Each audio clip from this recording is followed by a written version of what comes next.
We are.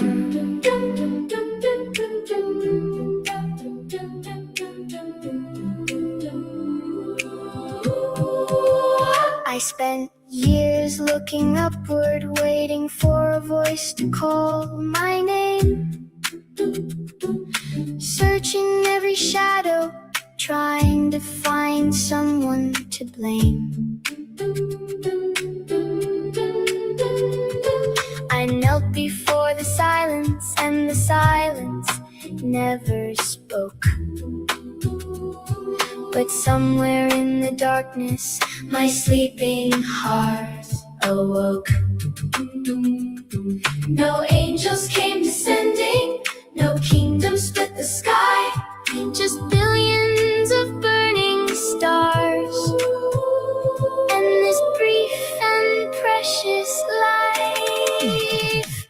We are the light in the darkness. We are the dream of the dust. We are the hands that lift the fallen when nobody else does. We are the love that outlives bodies. We are the songs that remain.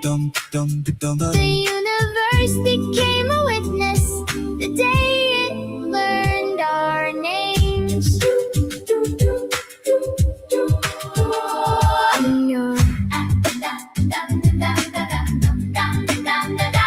I see heaven in a daughter, I see miracles in friends, I see beauty in the struggle and courage at the end. No throne above the clouds now, no judgment waiting there, just every life connected by the fact that we were here. And though we're only moments against eternity, the stars have never known themselves the way they do through me. We are the light in the darkness. We are the dream of the dust. We are the hands that lift the fallen when nobody else does. We are the love that outlives bodies. We are the songs that remain. The universe became a witness the day it learned our names. I don't need forever to know this life is real. I don't need all the answers to know what I can feel. And when the night surrounds me and my final breath is gone, every atom that once formed me will still be carrying on. We are the fire and the wonder. We are the question and the flame. We are a billion years of stardust, learning how to love again. We are the briefest spark of meaning. We are the beauty and the pain.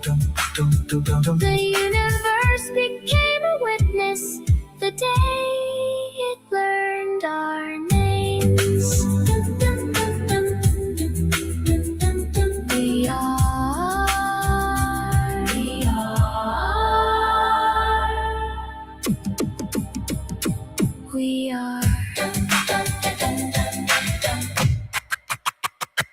We are.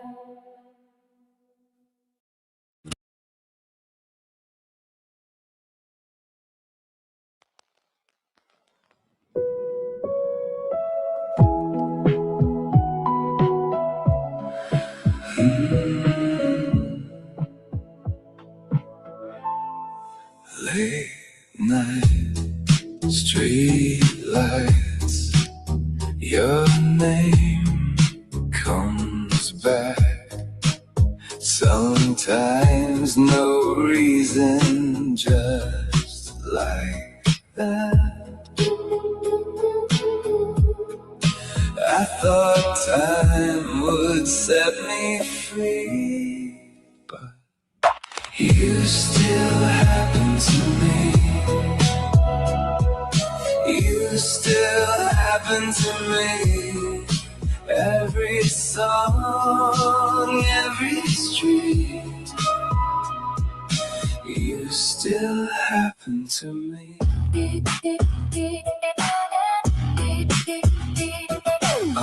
Old photos, old feelings, new scars, same meaning. I move on, you follow like a dream. I thought years would let me leave, but you still happen to me. You still happen to me. Every face, every city, you still happen to me.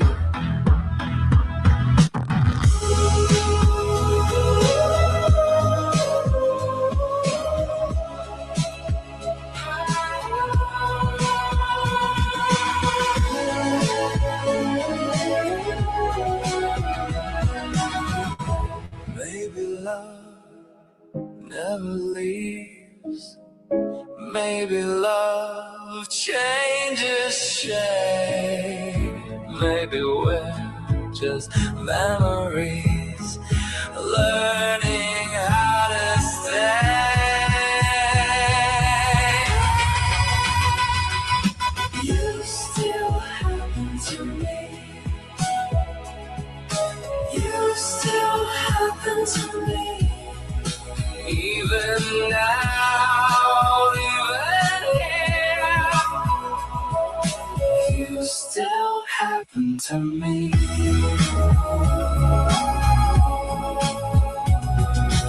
You still happen to me.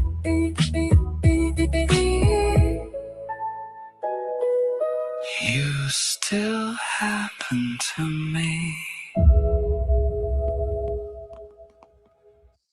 One more, brother.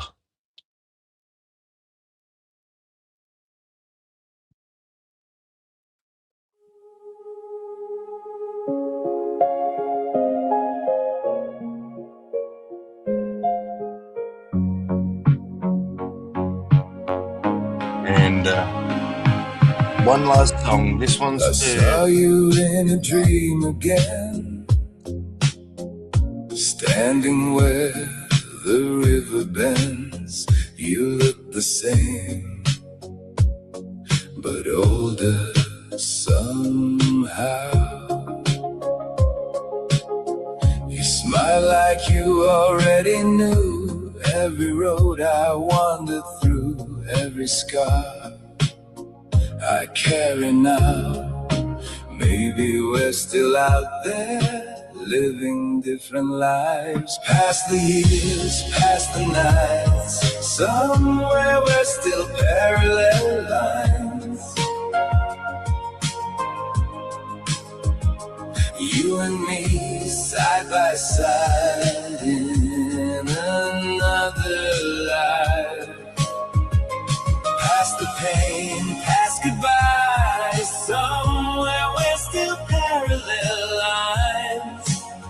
I close my eyes and you're alive.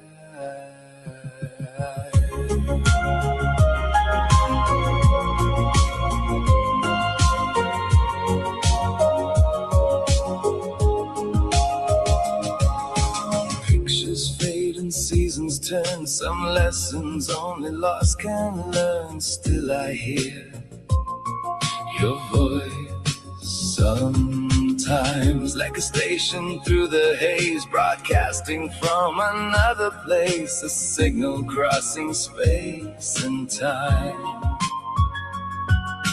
Maybe nothing's ever gone, maybe it just hides. Past the years, past the nights, somewhere we're still parallel lines.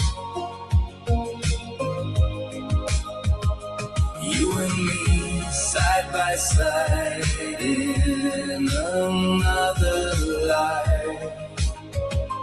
Past the pain, past goodbye, somewhere we're still parallel lines. I close my eyes and you're alive. If time is only water, then we're waves upon the sea. Never truly ending, only changing what we see to be. Past the years, past the nights, somewhere we're still parallel lines. You and me, side by side in another life. Past the dark, past the light, somewhere we're still parallel lines. I close my eyes and you're alive.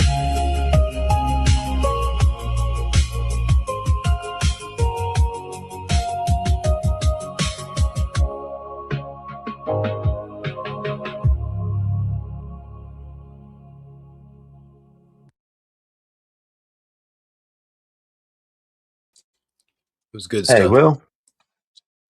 What's up, man? Cheers. I thought it was a good segue because I didn't know if I was really going to talk about it, but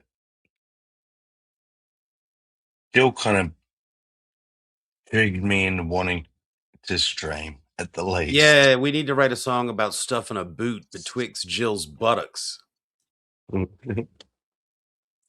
That silly nigger went on and was I mean, I heard he was talking about pneumonia. If it says it in obituary, it means AIDS.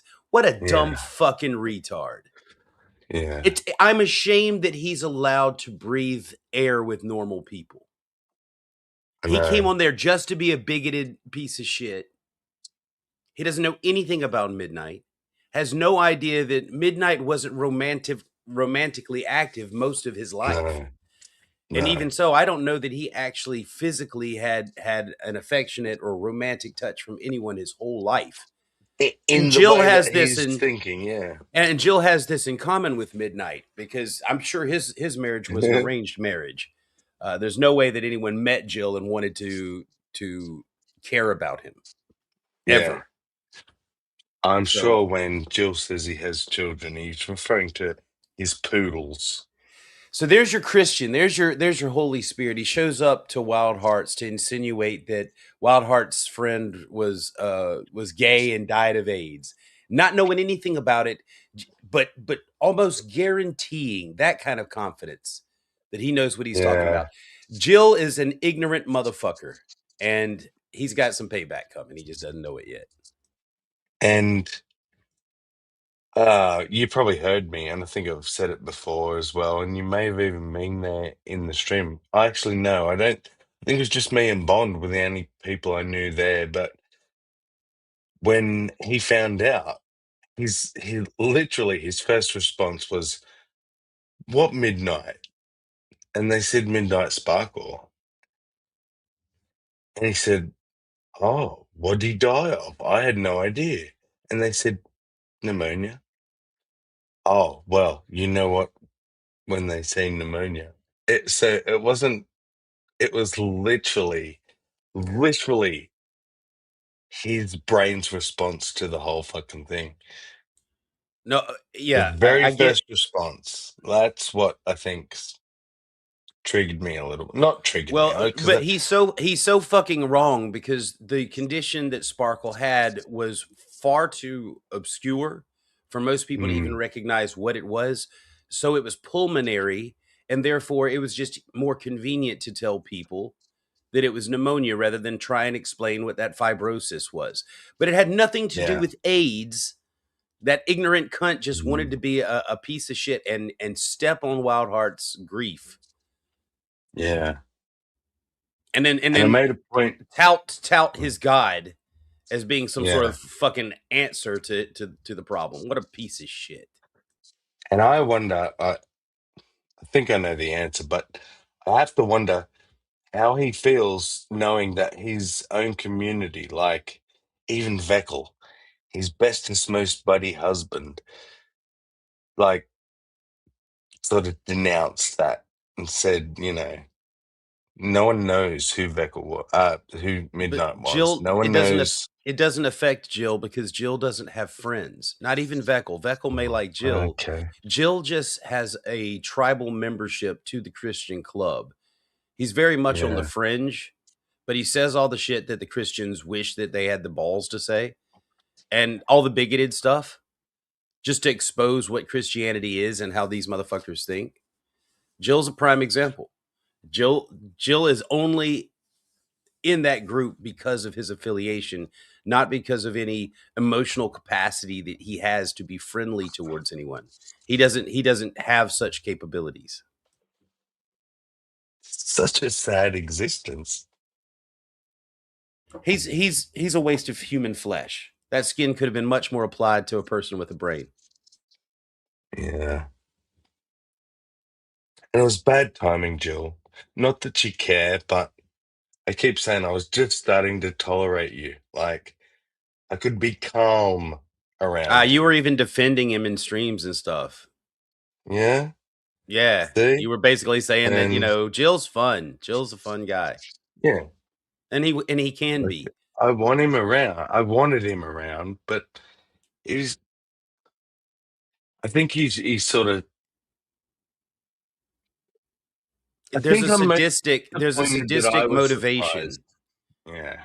It's sadistic. His motivation is to tear into that wound that's already open in Wildheart specifically, because he was very Yeah. brazen when he was in there with Wildheart by himself. When you and PJ came in, he dialed it back down a little bit because he got nervous.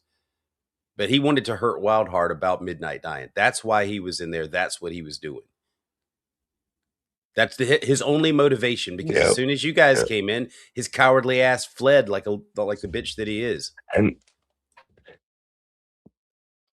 I think that that's what I was so disappointed in him about was like, you didn't wait a month, you didn't wait even a week. Um, and what it was all about, I realized, and what that's why I didn't get that upset, was because I realized he needs it to be about him. He couldn't Yeah, if even, you he can't even stand, like, how dare you die, Midnight? You're taking attention away from me.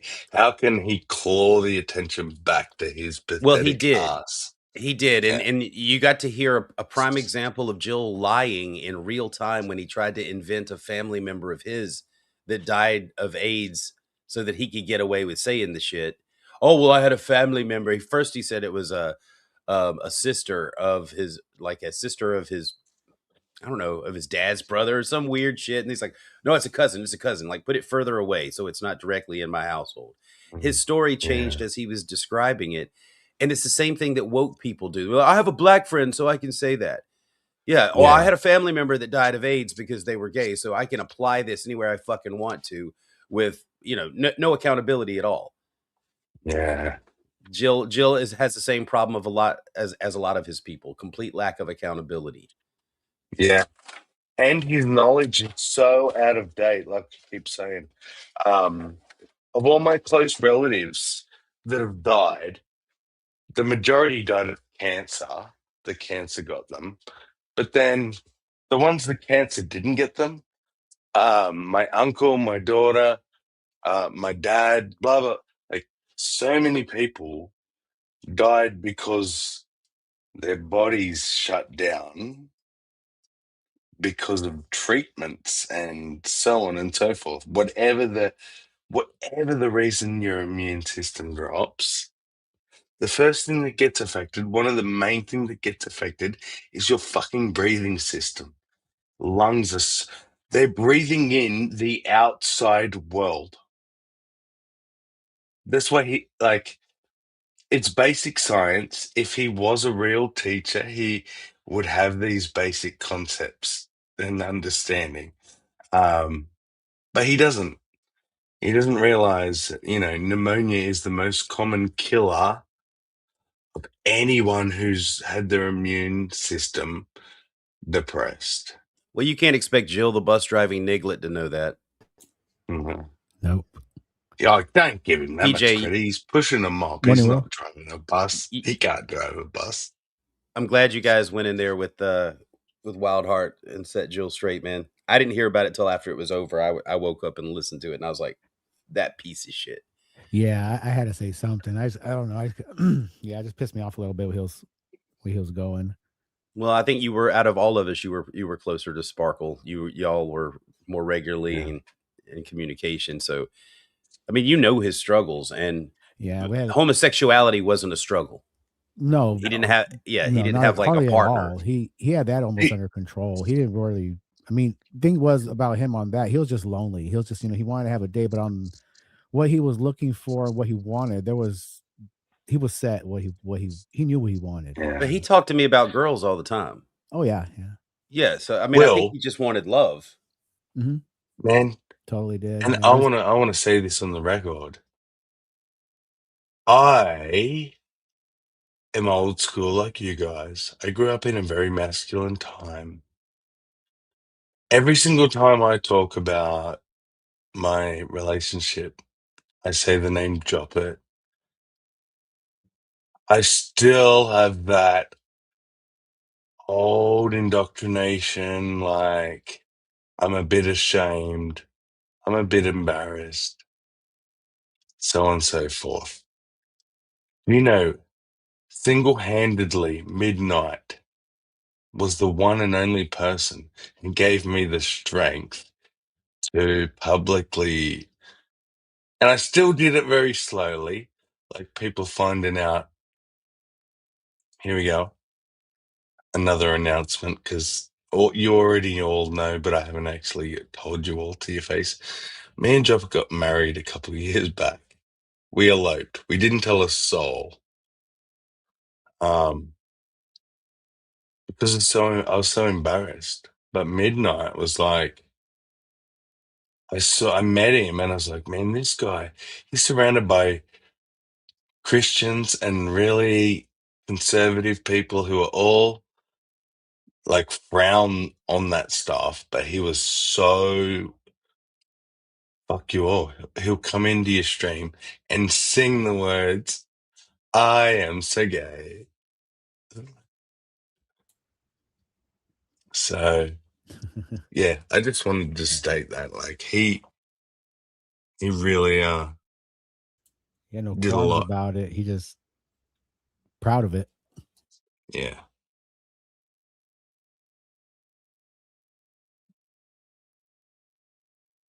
But Well, I don't think anybody in the community like said anything rude to you about the thing with Joe Pitt, right? I mean, no, not at all. none of Never. us had any. Not even Yeah. it wasn't anything to do with the community. The community was beautiful. And I'd say he single-handedly, but no, that's not true. The whole community had something to do with it. But what I mean in the beginning, there's no way I ever would have admitted it in a million years, or even just opened up and stuff if I hadn't seen Midnight be so strong about who he was. So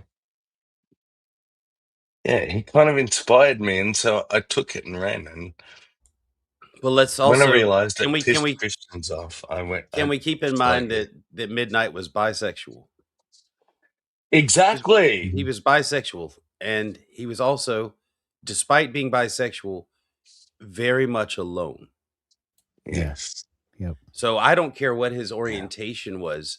What I Yep. mourn is that he, to my knowledge, never Was got a chance lonely. to hold anyone that he Yeah. loved and never be held Mhm. by anyone that loved him. No. That's the tragedy. Whether it be a man or a woman doesn't matter. It's just that I don't know that Midnight ever got to feel physical Exactly. love. And see, that's Mhm. what's important to me. It should be important. It doesn't matter now he's gone, but that's what was important. But here we have, you know, Gillian saying, well, it doesn't matter whether he got to cuddle someone or feel like cozy in bed at night and happy. He he's the problem because he died of AIDS or something. Like, But the Lord wants homosexuals to die alone. Everyone knows that. Jesus did not intend for homosexuals to ever feel love. Jill will tell you that. mm, He can guarantee it. yeah.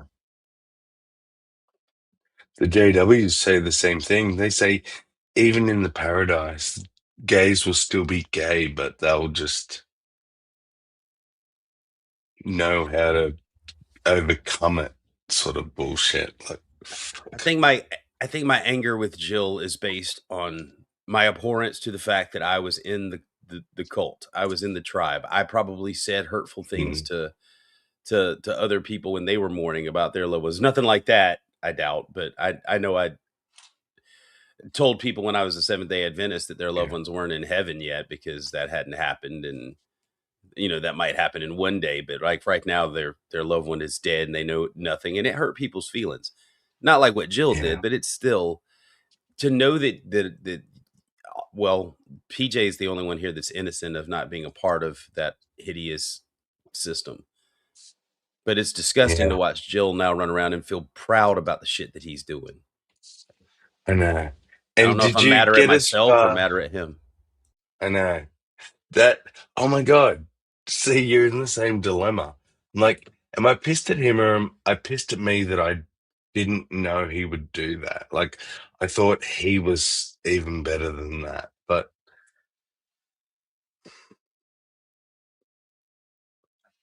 you know, I guess I'm not going to be angry at myself for trying to see the better in people. He's the one that turned around and proved me wrong. Like, I don't think I'm going to beat myself up over it, to be honest. But Well, see, now I'm in the mood to cause Jill pain.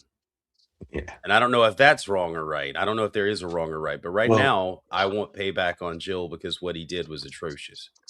yeah.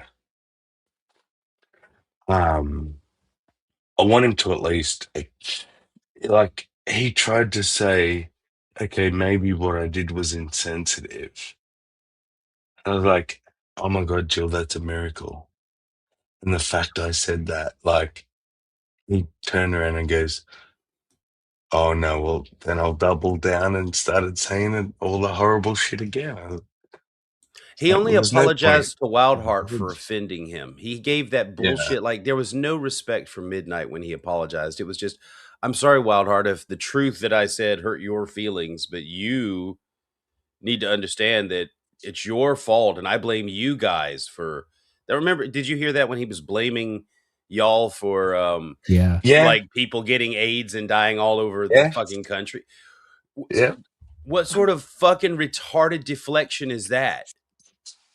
He's the one sitting out Mhm. there being a piece of shit, and then he's like, "Well, because you guys aren't pieces of shit like me, you're the reason that more people are dying of AIDS." What? Right. Yeah. What kind of Yeah. bus driver logic is that? Logic. Yeah. Jill, the bus driving Negro. God damn. I think that's going to be a new term I'm going to use, bus driver logic. And we'll all know who we're referring to. He must have watched too many Richard Pryor movies as a kid. He didn't Mm. understand them. No, he didn't know it was comedy. Right. Yeah, that was reality. He watched The Toy and wanted to know where he could sign up to be the next toy for a white kid. Tell me y'all have seen that movie. Oh yeah, yeah. Yep. Jackie, yeah. If you're going to be racist, that's how you make a racist movie. That shit was Right. heartwarming and still had all of the fun stereotypes, and it was great. It was It great. did, yeah. Fun. I love, like, ah, see, that's why the 80s and 90s was so good, because we could still be a bit realistic about stuff. Movies were realistic. People died and shit happened. It wasn't all whitewashed nonsense. In these difficult times, some people will do anything to find a job. But if you're in the right place at the right time, there's no telling how far you can go. You're very strong for a little lady. You're strong. And you have a lot of hair on your lip. This time, Jack Brown is about to go too far. I want him. He's not to say it. Daddy said anything I want, anything in the store. Wrap him up. The Toy. Are you crazy? Starring Richard Pryor and Jackie Gleason. What do you need? Well, let's start at 1,000. We'll work our way up. 1,000 is highway robbery. 2,000. Oh my God. That kind of money, Eric blows his nose, you wipe it.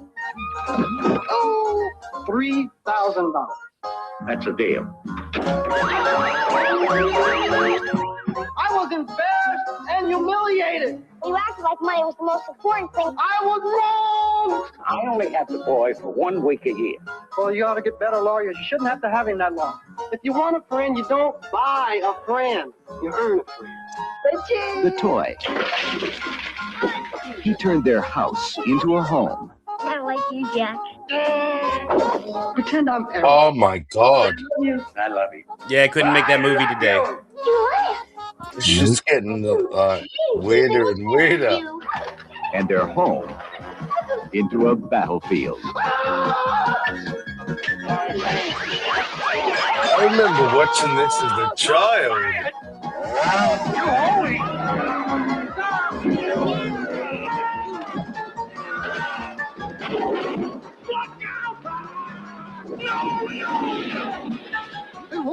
Richard Pryor, Jackie Gleason. I just love educational toys. The Toy.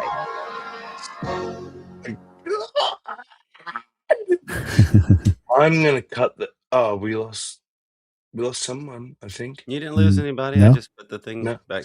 I want to cut that up, Will, and use it as an intro when Jill comes in. I was thinking about that too, cutting certain parts in, and I'd like to find one of his more. You know how he does like what are those little yard gnomes, the little black yard gnome thing that he flashes, that avatar. It's like something they used to do. It's like a Oh yeah. but like What do you put- call those? I Yeah. thought they were yard I jockeys. know Is what you what we mean. always called them. Is it? You know that movie is like when I came up one of the first I'm sorry, like one of the first jokes where the punchline is the actual joke. You know, Jackie Gleason went from Smoking the Bandit to Smoking the Bandit. Jackie No? Gleason. Yeah.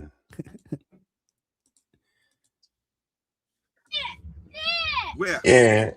Right Keep going. here. Keep going. Hold on. That is a yard jockey. You see it over there? It's like a little Okay. black. Yeah. Now, do y'all know what that black man statue represent? No. That black man used to stand out in the rain all night for the white man holding his horse. And my grandfather, Neville Lake, made all the white people move it from in front of their house because he said it's racist. Oh my God. Will, What? the city I live in, we have those statues on the street, like with chains, holding chains, dividing the roads and shit. That's even better. So now I got to get lawn jockeys. We always knew they were racist just because they were black. But that's how shallow it got. Like, you can't have a statue of a black kid. You know, But we had no idea about the whole jockey thing. I never wondered why they were. But that's jockeys. bullshit. That's it's gotta be Why bullshit. are they all bullshit, yeah. jockeys? It's bullshit. He's lying. No one had black dudes standing out in the fucking rain holding a No. horse. They had posts they tied horses to. Exactly. Okay, You tied nobody- your horse to a post. That's what I Yeah. thought. Yeah. You'd have to be worthless as a fucking wooden post to have someone stand you here. You're the only thing you're good for is hold this rope in the Yeah, rain. You dumb fucking you do retard. that to punish your slave. That's not a standard fucking thing that you do because your slave's worth money. You don't want them to get cold and sick and die and get pneumonia and pneumonia, Yeah. and all the rest of it. Oh. So you're putting them slave boys in a nice warm house. Does that mean all the lawn Slave house. jockeys that died of pneumonia were gay? Is that what that means, Yes. Jill? All the jockeys that were standing out in the rain that died of pneumonia were actually homosexuals. I think Jill would go as far as to say pneumonia doesn't exist. It's I wanna- just the term they use for gay people when they I want to die of hit AIDS. I want to hit Jill with the stick that he was hitting you guys with. If he can blame you guys for the prevalence of homosexuality and AIDS and people dying of it because you refuse to speak out, then I'll say, by the same token, the reason that DEI was a problem is because nobody wanted to hear the truth and offend Black people about their capacity. That's what I'll say. Yeah. And Jill, you've proved you're the reason we can't correct it because we don't want to offend you guys about what your capacity is. Now do something with that. If you think I'm bigoted, come back. Yeah. Yeah. How he got his job too. Yeah, how'd you get your job, Jill? We don't know what his job really is. Right. Yeah, he's working at the car wash. Yeah. Plus, if I was to hire a janitor or something like that, I'd probably hire a Black man just to make myself feel better. I don't know, just so you can walk by and kind of look at him like, yeah, I kind of own that guy a little bit, He relies on me silently, to family. Just walk by and just look at him and do the little. Why? And I walk might off even like take my lawn jockey after him. Well, I may not endorse this current racial conversation as much as it makes me giggle. Jill, is there something inappropriate about this conversation? Not at all. My point is, Jill, you caused this. Are you proud? He would be because he wants to be white, but well, I'm going to tie it back into it's he Christians causes racism. Yeah, it's this Christianity bullshit that he's. Oh, Rex. Oh, Rex and I gotta mute him again. He's fucking. He comes in with the entire fucking zoo standing behind him, looking at his the entire environment. It's like a moose. It's like a fucking moose in the background. Could you move your thumb? I can't see the stream. Anyway, like Christianity is part of the. It really is at the bottom. Like my last bit of kind of homo bigotry, whatever you call it. I don't want to call it homophobia. I was never afraid of homosexuals, but just kind of being weirded out. As soon as all the Christian stuff was gone, I'm like, what the fuck was I worried about? Who gives a shit? Who's fucking who? As long as they're not children, I don't give a fuck. You can fuck a hole in the mud. You could poke your finger in the surf and fuck a wave. I don't care what you fuck. All right. And because only Christians get the license to be that goddamn nosy and that fucking condescending. Jill talking about like midnight. He doesn't know midnight, making these assumptions about pneumonia.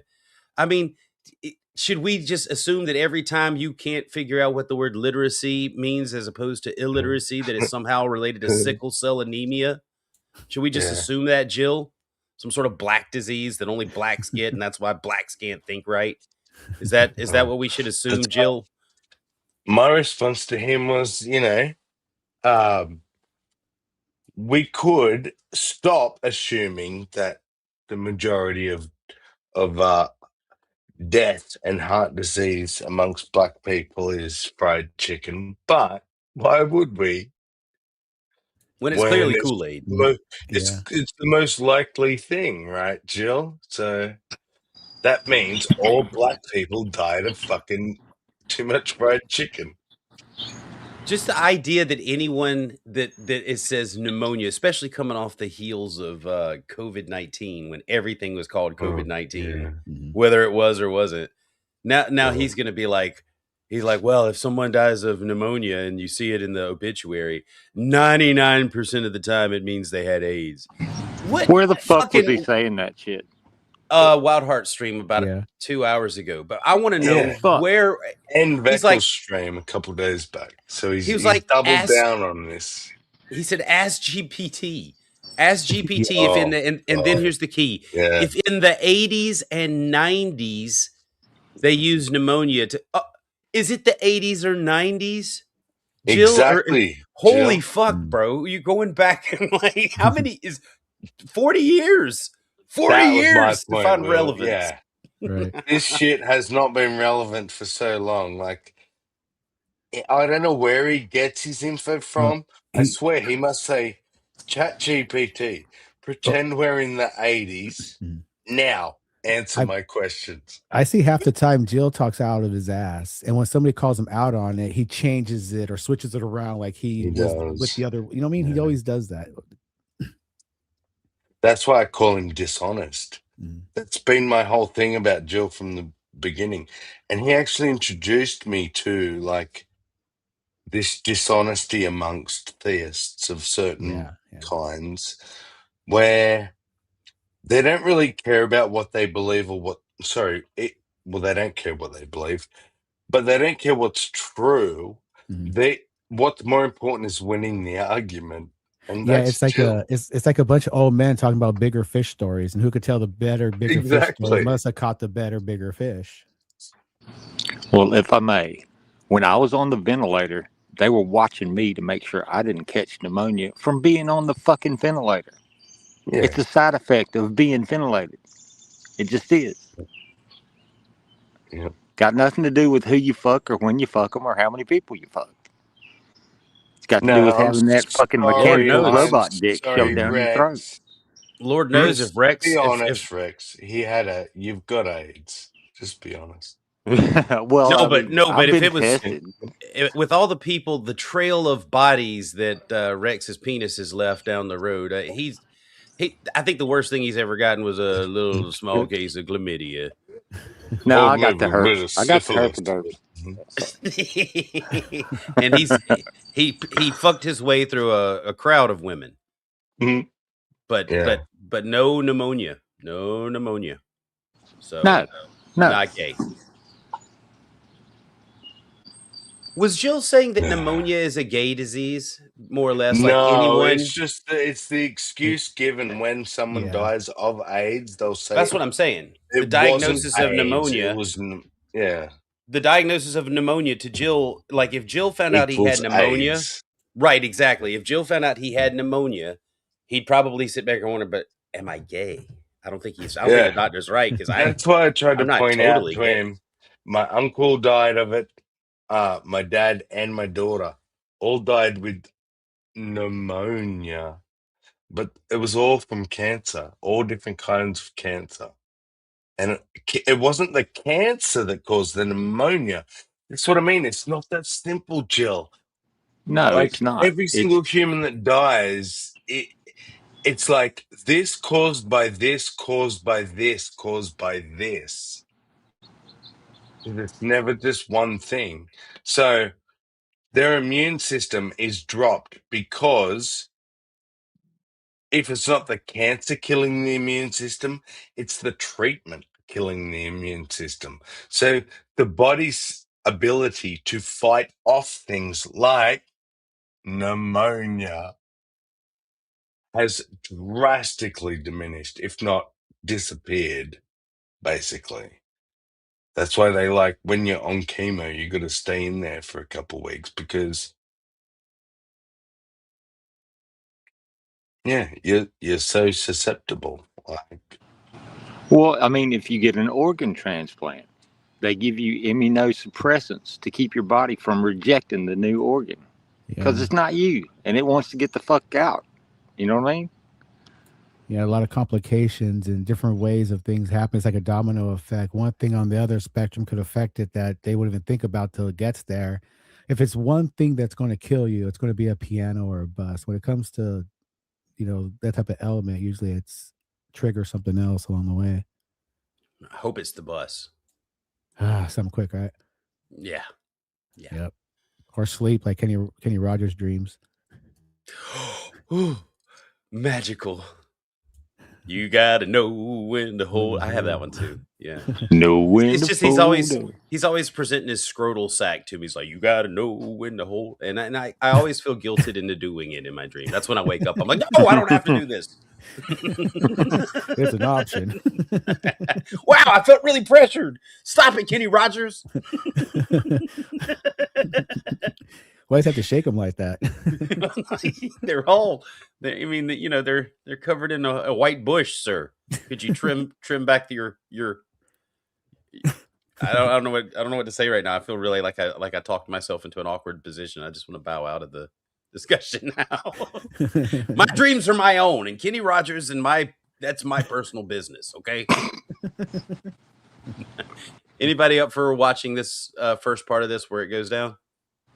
Oh, well, I just want people that didn't Jill's see a fucking idiot. Jill is a fucking idiot. Period. Yes. Full stop.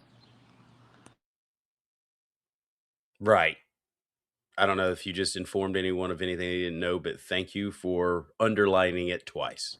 No, for stating the obvious. Yeah, is it fair enough? You put an exclamation mark on the end of it. I like it. Right, fair. What I was saying about You're welcome. what you said about midnight. What did I say? I believe you implied that he died from AIDS. Possibly, yeah.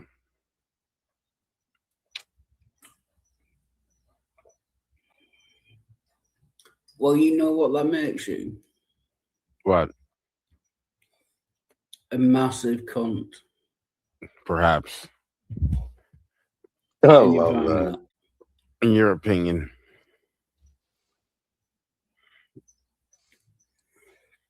Right, so a dear friend to the community, and probably He everyone was. who's watching. Yeah. Yeah, his memorial. Smokey's having his. What's that? The moment you heard of his demise, your immediate thought was to go to the fact that he was bisexual and probably died from AIDS. No, that wasn't it. It was the details I got. I call you out right here, right now, Jill. I was there when you found out on Veckel's stream. I was there, motherfucker. If you're out there, come in. I'll give you the link. You can come in. You went, oh my God, I had no idea Midnight died. Oh, what was it from? And Veckel said, pneumonia. One word. And you said, oh, well, you know what that means when they say pneumonia. And rah, rah, rah, rah, rah, off you went. It's all about AIDS. So the fact he was there trying to say, I never said it. Oh my God, it's on record. The stream's still there on Veckel's channel. Like, yep. Surrounding, you know, what happened. But as far as I know, he died from pneumonia. Yeah, that. Yeah. Right. He's not able to. Do you have Google or ChatGPT? Yes.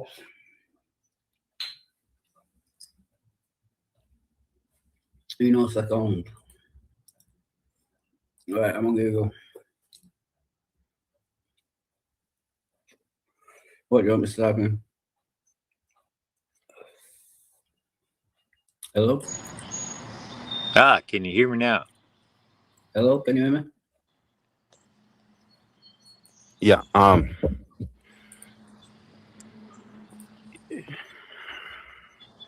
If you read the obituaries and funerals from the early from the 80s we can to hear 90s you, Rex. up until what? Oh, okay. Fair enough. So here he goes back to the 80s again. To justify his ridiculous claim about midnight, he goes back right here. If you ask it about the 1980s. I didn't remember that. I forgot he literally said, let's go back to the 80s. Right. I just say that to make fun of him because that's where all these seems to be based in very old information. But I didn't realize he actually said it. Yeah, I was Fucking jumping up and down. I was brushing my teeth, and when he said that shit, I mean, I was nowhere where I could like text or do anything because you had already ended the stream. But I was jumping up and down. I was like, "You motherfucker, talking about the '80s, goddamn 40 years ago, you piece of shit." Right. Till today, when they say a young man dies of pneumonia at the funeral, it really means HIV or AIDS. It's just it's a euphemistic way of saying it's just sounds better in the eulogy. Or Is it a euphemism? Yeah, is it though? Is it a euphemism? And we have to assume that the family's lying and ignoring whatever doctors said. So he's saying the doctors come and said he died of AIDS, but the family has turned around and gone, "Oh, it was pneumonia." Really? Or did the doctors say it was pneumonia because it was pneumonia? Pneumonia might kill you, but the pneumonia is a symptom of something else that's happening. In a lot of cases, just like cancer is the thing that killed your family members, Sammy. But when they actually died, the cause of death is pneumonia, because in the end there was fluid in the lungs that suppressed breathing. Exactly. So that's what that Exactly. means. But he wants to go, oh, that means this person knows what semen tastes like. No, you dick bird. It has nothing to do with that. It's just that is the. You could have an argument with someone. You could be messing with a gun and it accidentally go off. The gunshot wound will be why you die. You may die because of a bad decision in an argument. You pushed the wrong person. Maybe you were in the wrong neighborhood and you got shot. But what it says as the cause of death is GSW, gunshot wound. Okay, and that's what this is, Jill, you ignorant fuck. The final does cause the of bullet death go to jail, Jill? Does the bullet go to jail, Jill? Or does the person that pulled the trigger go to jail? Well, more to the situation. Jill is just looking at the cause of death and then reaching back 40 years for a way things were done, when there was a taboo about this, and trying to say that that's what it is. Then we'll turn around and complain that woke has taken over everything and everything's gay. So it can't be both ways. If everything's gay, then who are they protecting people from using pneumonia instead of AIDS, Jill? And if that's not the case, I mean, why are you having to reach back into the 1980s to try and make this point? Can't you just admit that you said some shit because you felt a little swelling of righteous indignation against homosexuality pop up in your mind? You said a thing, and then you realize that the thing you said was actually at the expense of your deceased friend. And you're just too proud to fucking eat it. You admitted it was insensitive. And then when people said, "Oh my God, you just admitted that was insensitive," you said, "Oh no, I did it 3 times already." And even Wild pointed out, no, the thing you did 3 times was apologize for upsetting Wildheart. That admitting you were insensitive and that what you did was inappropriate, you only did that 1 time. But that was gaslighting, because then he turns around and blames Wildheart and all of y'all for being offended by it. Because you don't want that stigma. It was designed. People do that to not stigmatize the lifestyle.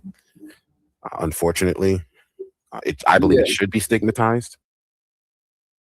This is the moment he's ramping up to shift the blame and gaslight. That's what he's about to do. He's about to make it everyone else's fault for his, and that the very fact that you're offended means that you're part of the problem. It should be avoided. It should be. It should never be incentivized. But that's the reality of the situation. It's a coded language. It's a common coded language. Okay, so that's all I was. Do you agree that people can die of pneumonia without having it? Mm-hmm. It's rare. It's rare, but yeah, sure. So how did you distinguish that Midnight died from AIDS and not pneumonia? So Dr. Jill and all of his studies has found that pneumonia, actual cases of pneumonia, are rare. It's actually rare. Almost every case of pneumonia is due to gay stuff. Gay. Yeah, somehow butt stuff gets in your lungs. If you do butt stuff, it gets in your lungs. Don't know why, but then you die of pneumonia. That's Thank you, Dr. Jill. You've saved us all. Well, I stand corrected. You're not a bus driver, Jill. You're like Dr. House, MD. But Dr. House Negro, MD. I just put 2 and 2 together. Yeah, I'm with 23. Oh, that was perfect, Will. Then he put 2 and 2 together. Well, no, it reminds me of that scene from The Jerk where he's explaining the difference between shit and shinola to Steve Martin. I don't think anybody ever taught Jill that lesson. Now, Theo here brings up an interesting question. I wish Jill was here to answer it, but like Theo said that he had pneumonia as a child. Now, is that evidence of pedophilia, Jill?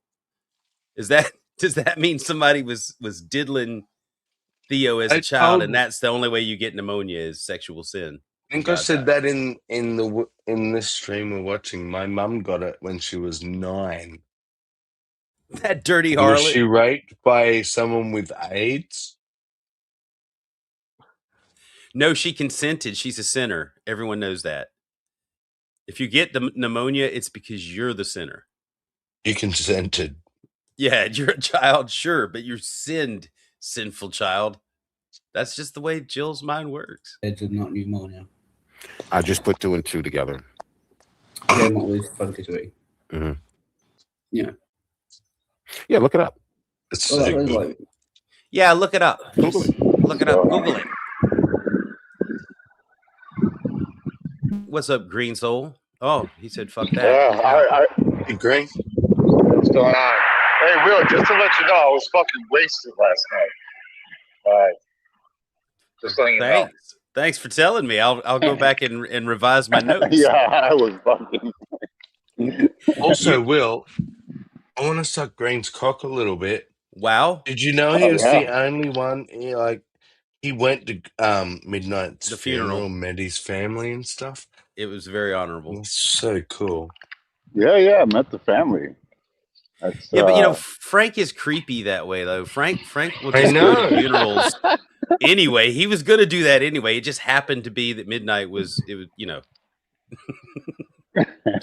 just kidding. He was hoping Midnight has some hot relatives. When you mean the beautiful, like niece, angelic. The niece actually gave me a hug. I think it was one of his nieces. She's pretty good looking. You know, I didn't even ask for the hug. I actually hugged the mom. I was like, "Mom, give me a hug." And she's like, "Oh yes, yeah." She spoke to me in Italian, which was funny. You like that? I have no clue what the hell she was saying. I was like, "Yo," it's like she talked to me like she knew me, and I'm like, "No, I don't know you, lady." At first, I didn't even know who she was, and then I was like, "Oh, the mom." She's Mama Corsini. Mama Corsini, yes. But he was beautiful, man. It was beautiful. But I couldn't stay there too long because I was just getting really emotional. I got emotional, man. I don't do well in funerals, but I left. I paid my respects. I talked about I actually mentioned your name, Willie. Oh no! Yes, I did. I mentioned a couple of names, but I remember mentioning yours. So, I did say, yeah. Oh shit! He blamed you for everything, Will. Yeah.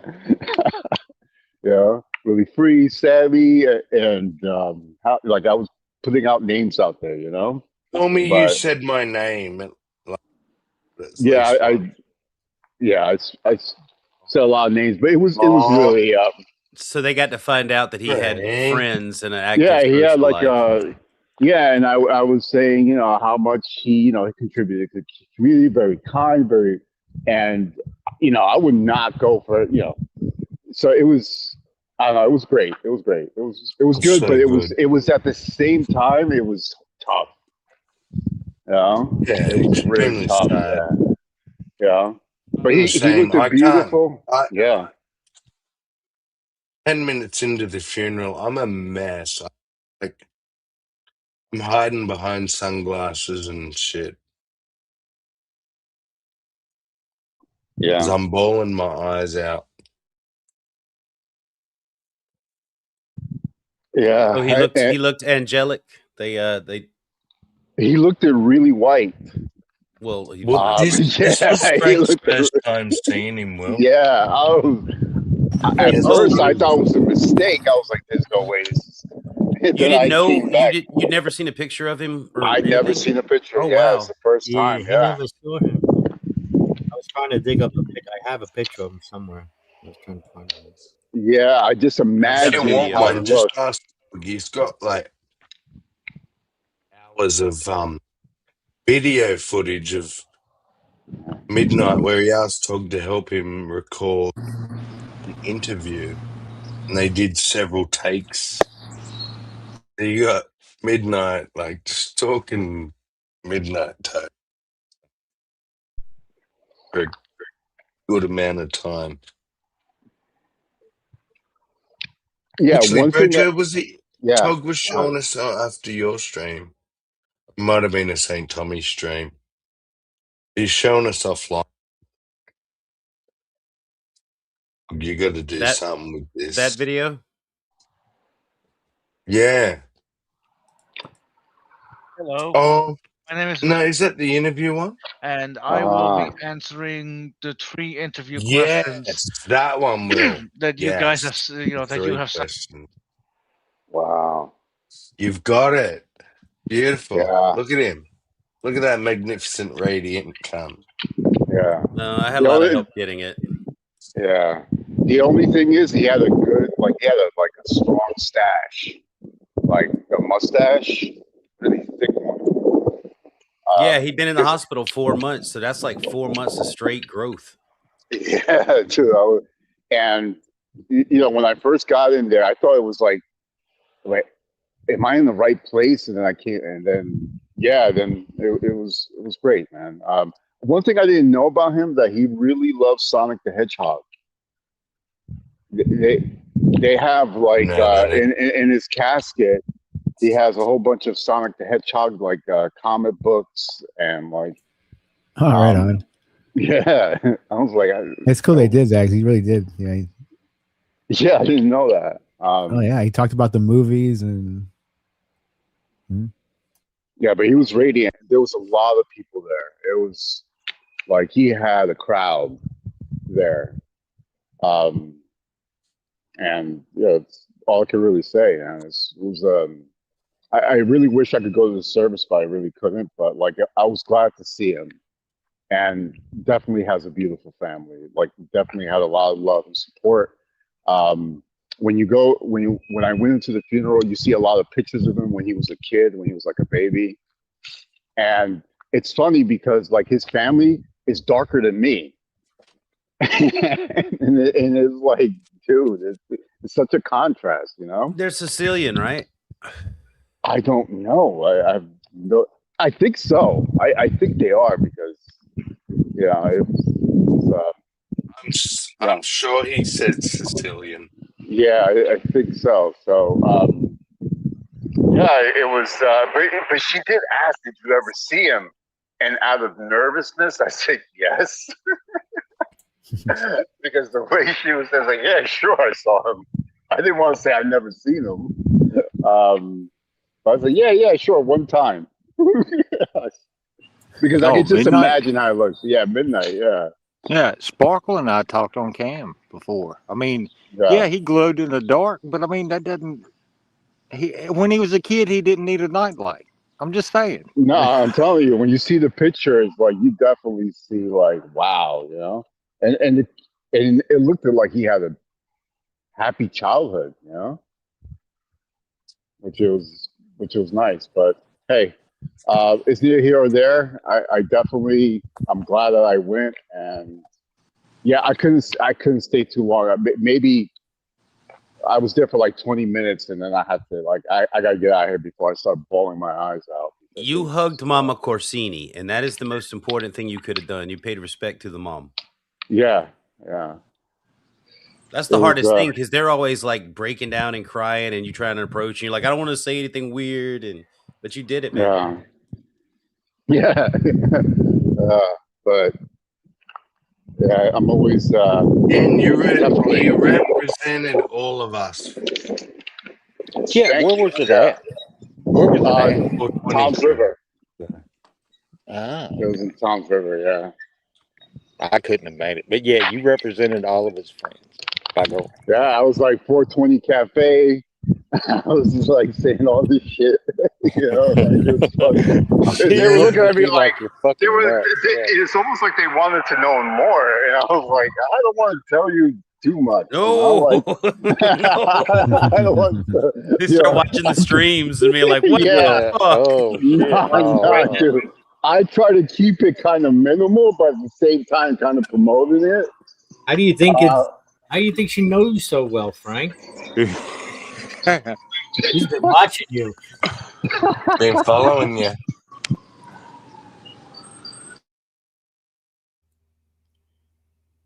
Hey, St. Tommy. I always got. I put in the chat. I always got the impression that Midnight had issues with his family, resented them. That was my impression. Yeah, he said some things like that too. But sometimes when you're lonely or whatever, and you're looking for sympathy, you might exaggerate some of those things. Yeah, that's how I've And kind of seen it. family's family. Mhm. Sometimes they can actually be as toxic as you're describing them, but they can also turn up for you every second day and bring you food and make sure you're healthy and okay and love you dearly. Yeah. So that's what I realized was Yeah, well, that's one thing I both could was say true. is one of the facts on Midnight side because we had a lot of video chats here and there, and there's I would say more than 3 or 4 times when his father, especially his father, came over and brought him, food and they ate together. It was either we're eating now, we're gonna still chat, or my dad's over, we're gonna have a meal, I'll talk to you later kind of deal. There's a lot of The that. I only know social his dad tried quite a bit. interactions ever heard him refer to. And it was like every time I spoke to him, he's like, I'm going to my brothers. I'm going to my sisters, going to my mum's and going. Yeah, I mean, and I never asked him because I would think that like you always talk about these people, but you still have like so much to do with them. Yeah, yeah. It's like no matter what is said or here or there, the parents are going to do that to children. They're going to always kids are going to see the trauma side of it and call it out, and even if it's an excuse for what's happening now or a way to look at it as a stone to step up on and get over, it's still going to be there. Sorry, Will, I just realized you'd shared a video and we were like watching a video. Sorry, Rex, if you want to say something before we press play. oh sure. I mean, Sparkle and I would talk, and just like me, I have ups and downs with my family, and he had ups and downs with his. It wasn't like terminal. Sorry, Yeah. that might have been a wrong. It wasn't No, like I know what brutal. you mean. Yeah, But it wasn't like a brutal he disagreement. kind of did sometimes make it sound criminal, if that Well, I makes mean, with his I'm family. I'm not sure they It all was, agreed with his lifestyle, if you know what I mean. yeah, And so exactly. sometimes that caused a rub somewhere. So that's all Okay. Yeah. I'm going to Yeah. say about it. So there we I don't go. know. I thought his lifestyle was hilarious, but that's just me. But that's on him. Oh, Sparkle was one of the funniest motherfuckers you'd ever want to talk to. Yeah, he's pretty cool. He was. He just was. Yeah, the only thing I ever got on That's Sparks about cool. was his eating habit. That's about it. Frank, were you able to find out? I know you were only there a short time, about any kind of charity or something. There was a donation that could be made in his name. I don't know. It seems like they were Albinos okay. United. Wait, oh shit. Yeah. Albino United. Hey, you. No, nothing that I saw like that. What I shouldn't took is like one of those cards, but I didn't take it. But No, I didn't see anything like that. They looked pretty well off. Yeah. All Can right. I say, before Will hits play, I think if you want to donate to someone, maybe find some albino fucking. Yeah, that's what I'm thinking. Yeah. Okay, That was all he here's talked about, man. I'm part albino. well, Was here's his the last thing I'll say, and then Will can play it. I would give him shit about if he was in Africa, he would be magic, and they would like want his bones and shit for like. And he fucking laughed, and so did I. So Oh yeah, he's a yeah? It's prize. funny because Definitely. it's true, Rex. it is. It's I fucking kind of, absolutely true. I kind of think Jill wanted his bone too. So Oh well, He just you wanted never know. one very specific bone, though. Will. Hey, Will, were you the one that showed me a picture of Jill? no, that was Veckel. No No, one. that can't I keep be. telling. Yeah, we're all No, trying to it's tell not. people no one has seen Jill yet. We all just have a picture. Then it was a Not even meme. his mama. Because He's so Like black. Uncle Ruckus. Yeah, then it was a meme. I couldn't sworn I seen him, but hey, all right. Well, that Nice sounds guy. like. Google it. I mean, I've had several friends, you know, family members, not family members. I think I had one on my father's side who died of AIDS, and that was always the case. In the obituary, it will say pneumonia. It will, and it's like, I mean, that's obvious, and it's nothing. It's nothing that out of the ordinary. That's the problem is, I mean, that might be the case, but the problem is, you said that about midnight when you didn't know.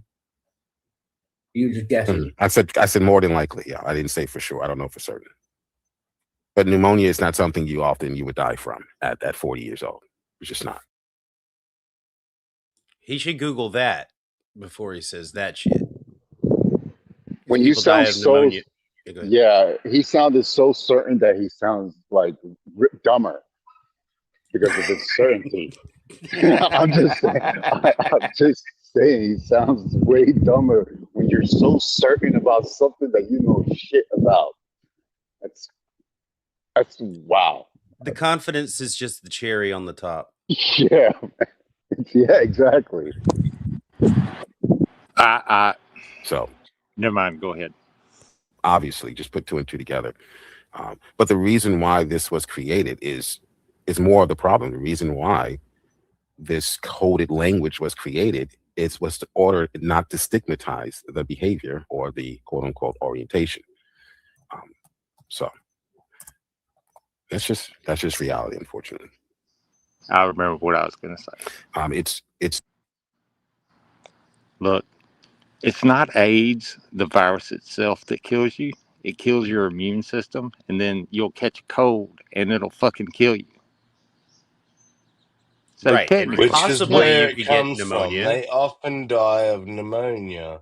Yeah. But this dude's living in the 60s or the 70s, man. This Yeah, is not yeah. the case anymore.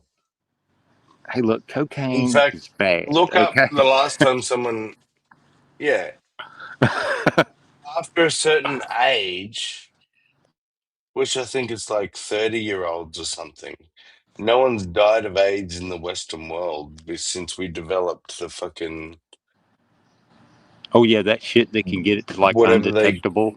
Yeah. they call that drug that Yeah. like it just keeps it keeps the Ivermectin, yes. it's not that, but I know what you're talking about. he probably still thinks people die of fucking on a web spider bites and shit. Look, they don't have that in his magic book to deal with. If it's leprosy, he's got you fucking covered. But outside of leprosy or some sort of weird palsy, he ain't got shit on polio. No. There were no polio people in Jesus's day to heal. Yeah, Apparently, exactly. it That was shit just a didn't random. exist. Yeah. It was a random palsy. You know? Yeah. Fatal Or a pneumonia is seizure. fatal only for people who have severely compromised immune systems, and that's what HIV and AIDS does. It destroys your immune system. Right. So because HIV was heavily stigmatized and associated with homophobia, the left, this is a tactic. Families, liberals, even conservatives, left. because of they're ashamed. They choose to hide the true cause of death to avoid, social shame. Okay, this is the moment I was talking about, Sammy, where he starts to gaslight it back and weaponize the offense. You guys are protecting what I'm saying is right, and you guys are the reason that these people are dying. I blame you. I couldn't believe you fucking said that. This is about his lack of decor and his behavior and the shit he says, and then he's come His back and blame you. narcissistic. Yeah. He's right and everybody else is fucking wrong. That's just the way it is. It's incredible. Again, now that Frank's pointed it out, the confidence he does this to everyone in his life. This is his immediate go-to defense. Dunning-Kruger. He's got a healthy dose for sure. and discrimination. Forgetting the forgetting all that. Do you think it's the most sensitive thing to do, like in this community, to imply that Midnight died of AIDS, even though you don't know that he did? Do you think that would still be a shitty thing to do? No, no. But I respect your opinion. I do respect your opinion. See, it's Jill's condescending But you don't tone. think he did anything wrong? I respect Well, that's a your shrug. opinion. It was a shrug. It was like, man. Yeah. No. Not from a Christian perspective, no. No. And Dwayne But you're not a says Christian. cancer can do the same as well as leukemia. What? Cancer can do the same as well as leukemia. It can lower your, what they call it, autoimmune system, so you'll die of pneumonia. So you could have had cancer. Yeah. So you just made a wild statement because it fits with your narrative, because you're a bigoted. Because it fits the.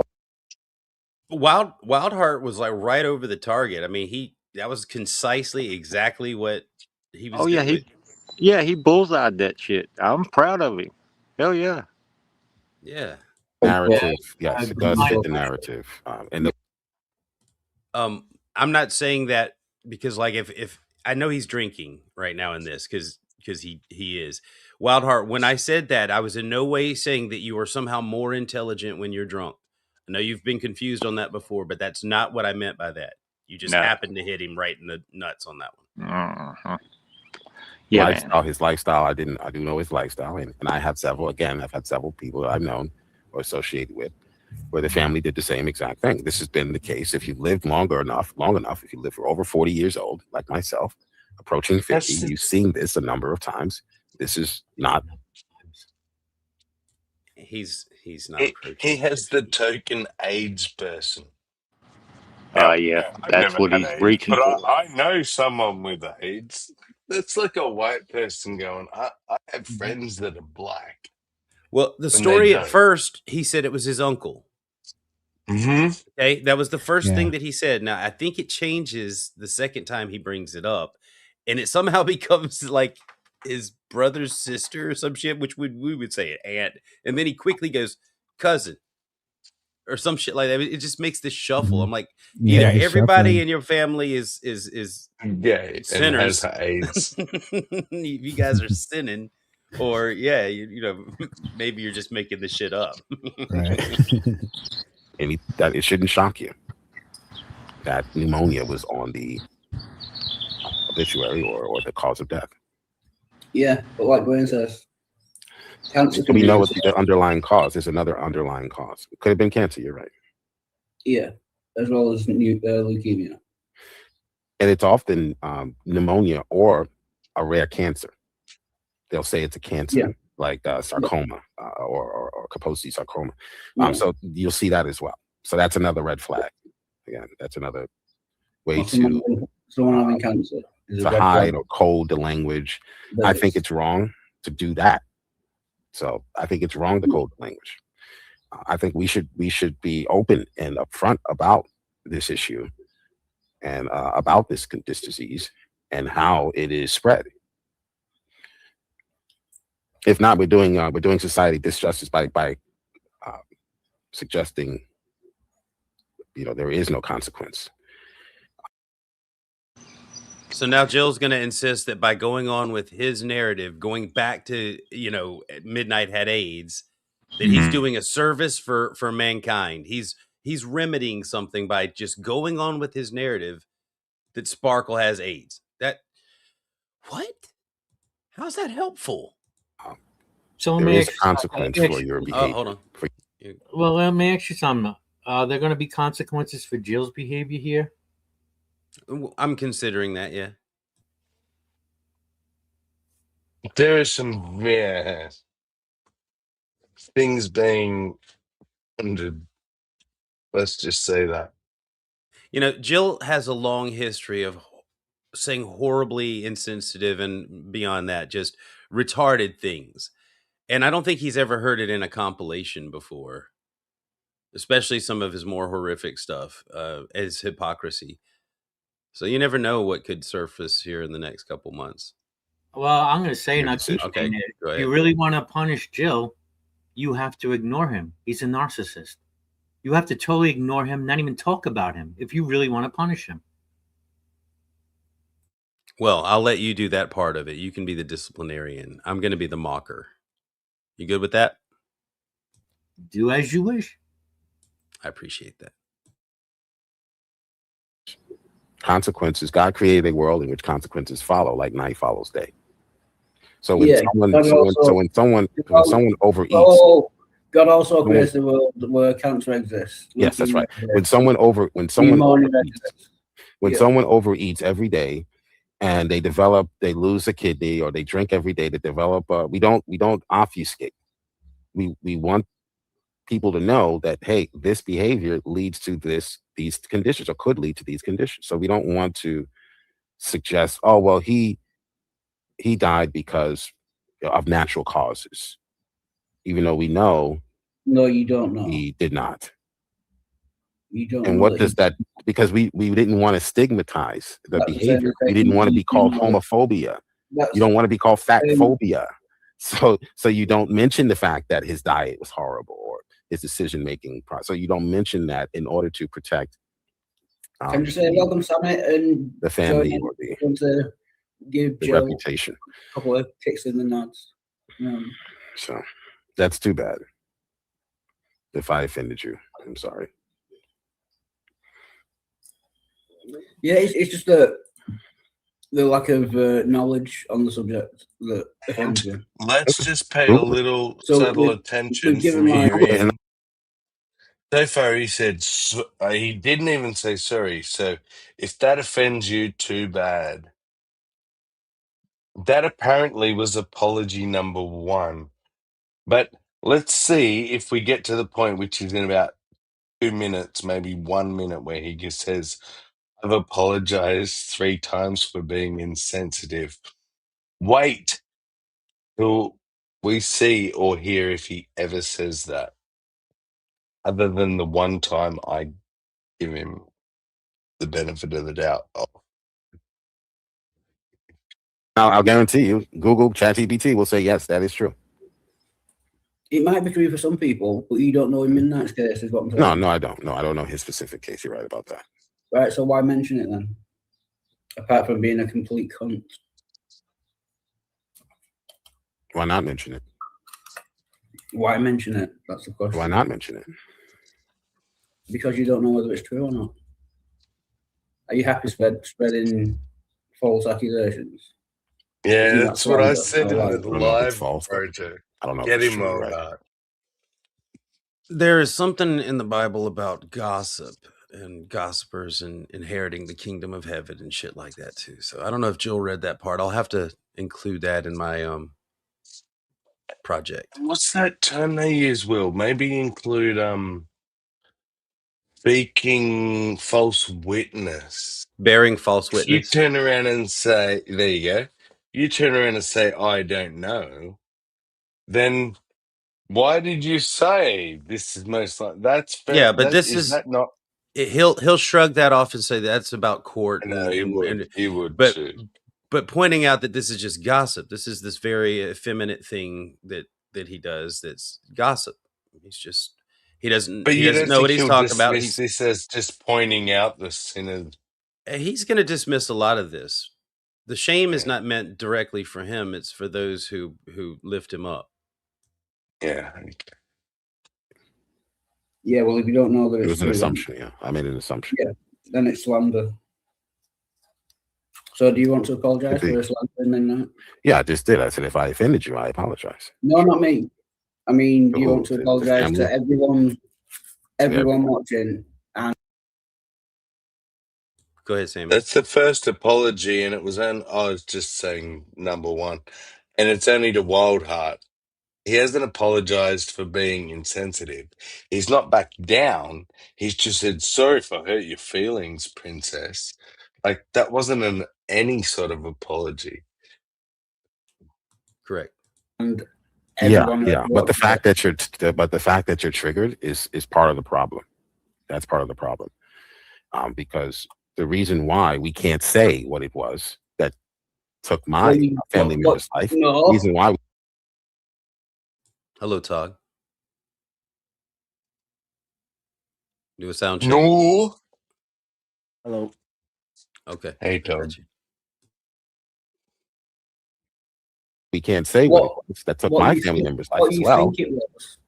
I know we know what it was. We know what it more than likely was. But the reason why we couldn't say anything at the funeral and we couldn't teach young people that this behavior is wrong is because of people like you didn't know what it was? It's because of people like you who get offended.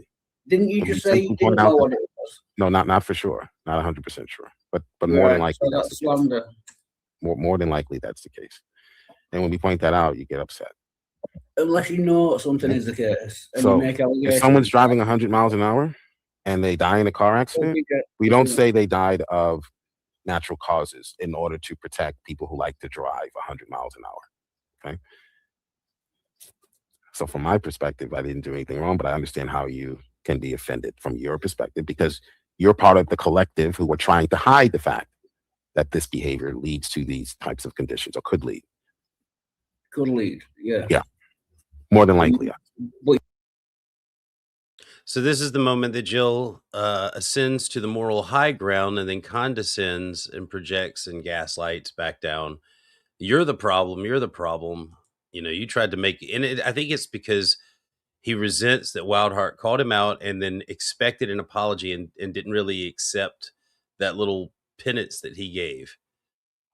So that's the game.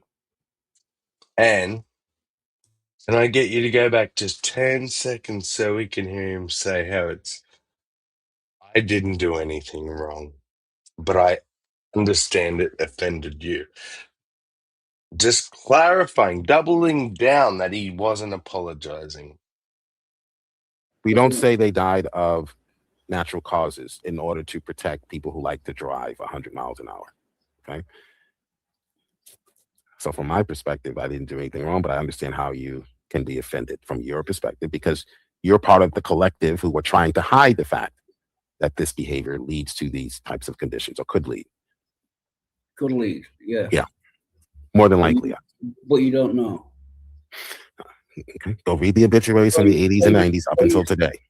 Go read the obituaries from those who practice that lifestyle from the 80s and 90s up until today. So in those cases, you could be correct, but in this case, in those cases, in this case, you don't know. Okay. So no one knows except for God. No one knows except for God in the family. You're right. But that's what families do. That's what families do to protect the reputation of the person. Right. Someone else have a kick in there and you shot back with that. That's what my family did. What with you? Okay. I'm not ashamed of that. That's a reality. Go on. On my father's side, he had a sister. I think it was a brother. No, not a brother. It was a cousin. Had a sister, a brother, a sister. No, a cousin. I think when I hear something like that, my mind immediately says this person is making this up. This is not recalling a memory, because are you really struggling between the familial relationship here? Yeah, exactly. Yep. And there was a little bit of missed brilliance there from Wildheart when Jill said families cover up when their loved You mean ones are like for gay you? because they're embarrassed. And he's like, trust me, my family did it. Wildheart's like, you mean for you? And Talking about I'm not kidding. Go back if you want. Jill goes, yeah. Yeah. that clip could wind up in the mix. Oh, that clip. I'm gonna clip this fuck out of that. Cousin who was involved in that lifestyle. Involved in that lifestyle. Well, I know Jill is a Calvinist, but is he like But it also Amicus goes to show that Calvinist? I don't think we should like attribute Jill's behavior to any one philosophy. I think Jill I has know some Jill is deep just emotional problems. Yeah, Jill is just a fuck nut and an asshole and a piece of shit. Yes. He's talking about Midnight being gay, right? Just so I'm on the board. He's the claim, Tog, is that when they say that Midnight died of pneumonia, it's to cover up that he died of AIDS. Yeah, Jill's been saying this now for a couple days. Mm-hmm. Yeah. Oh wow, that's crazy. Yeah. And so PJ's about to confront him on it, and I think Sammy does too. All right, I'll shut But up. it also goes to show that you don't really know the person or the family, so you're just throwing out what you know of him and what you think of him. Yeah. Yeah, like the same way if what I know of the lifestyle and what I Jill know. Yeah. passed away, and the first thing I said was, "Oh, the motherfucker got shot at a liquor store," or that's insinuating what my thoughts of you are. If I get shot, and yes, you could assume that I was shot by a black person. More than likely, I would not be offended if you assumed that I was shot by a black person, being that I, that. Right. Yeah, see there, he turns into like a statistic. I bet that motherfucker was robbing the store, do some black shit, but he wants to turn around. I didn't want to even deal with this, so I just left it alone. I was like, "Fuck it, whatever." Yeah. But you were too generous because you went to the shooting thing. He went to the black thing. He went to the black thing. Mm-hmm. Yeah, no, but I mean the shooting thing. That's too obvious. Of course, it's black people shooting. Only black people shoot people. I'm kidding, but what I'm saying is that's why I went to the fried chicken thing, because that's to me how ridiculous it is. It's like I want to say fried chicken's the major cause of all black deaths. So, but hold on, Sammy. PJ didn't bring up race. He just said that the uncle died at the liquor store or whatever, or if Jill died to be at the liquor store or whatever. Yeah. And then he said Jill. Jill brought up then, if you want to say that most crime is caused by black people, it was like, what the fuck? That's not what PJ said at all. Yeah. And then he went into statistics, like he said, and it's like, that's I think true. that Jill just listens with partially, and the rest of it is him trying to find out how he's going to bullshit his way out of whatever he thinks your point is going to be. Yeah, and then he tried to smooth it over. He tried to smooth it over into his side in that way. Yeah. But black people commit. You got something else, PJ, or was that the you on the video? No, that's you're gonna have to down. That I was shot by a black person, being that I, that but black people commit more of the violent crimes. Right, but could you be wrong? Yes, you could be wrong. Aside the array of different that's all types, that's happening. Intelligent rates of your family might get offended by words said like that. Mama might throw a fit. Yeah, well, no matter what Jill dies of, no matter what Jill dies of, they'll say natural causes because they can't say it was all the fried chicken that he ate. Yeah. There it is. That, so they'll go natural causes, but really, we all know that kind of lifestyle, that group of people, just Blacks make generally tend to overeat fried chicken. So I'm just saying. Blacks make Well, up it's about kangaroo 5% of the fried. population, but commit That's over about 60%. I was a little bit proud of that. I was just like, this is so bullshit. It's like, well, no matter what Jill dies of, they'll say natural causes because they can't say fried chicken. But no one laughed. No one was like fucking high five, man. That was funny. It landed like a fucking thud. Well, you spoiled it. did. But You warned us it was coming before it actually got there. You're like the thing I said about fried chicken. Like you just said it a second ago. oh no, not now. Sorry, I meant in the live. Oh, okay. Like in the panel and in the chat, it just landed like a thud. I was like, well, it was a pretty serious moment, because like no, but I'm Yeah, Australian. I do that don't shit take too, that man. serious. because I was looking at it like Wildheart was in there that's- just wrangling with Jill, and Jill was doing his little bully thing, and then all of a sudden you two sharks start swimming around, and that's when I was like, okay, what's about to happen? PJ starts taking some nibbles there. He starts taking a couple little bites, and so to me it was a serious moment, and then you come in, so like the joke might have been funny, but I'm still waiting on the backlash because Jill's already in defense mode. He's already blaming everybody else for being offended by shit. Oh So yeah, by his fucking stupid bigotry, racist, whatever, man, whatever Jill Standards. is, however you want to explain it, and you can't really. he's just bigoted. Yeah, he's just a piece of shit. Yeah. Well, I can say that I don't have a problem with people being bigoted. It's just like have some fucking decorum, because this is everyone's friend here, and you're just doing this just to hurt the people that you can't hurt Sparkle with this. You're trying to hurt the people that are mourning Sparkle, which is that's I don't know. I don't believe in objective morality, but I personally don't fucking like that shit. I take a dim view of it. So It goes against one of Jesus's beatitudes to mourn with those who are mourning. Yeah, and aren't you not supposed to speak ill of the dead? I mean, I thought that was a thing. Maybe that's just a southern thing. Maybe only me and Will know that one. Yeah, that's another thing. It's just general respect you have. Mm-hmm. Thank you. Right. It's disrespectful. Yeah, he lived his life the way he wanted. Well, it's disrespectful. It's disrespectful to Sparkle, and granted that Sparkle has no concept of what's happening or probably would care, but it's sadistic. It's sadistic in the way that it's going after the people who are it's mean. Like this is their time of saying final goodbyes, and he wants to take a shit on that. So that's beyond disrespectful. That to me has this touch of sadistic intent.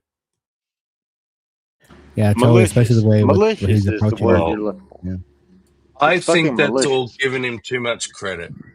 I actually think it's just whether he's meaning.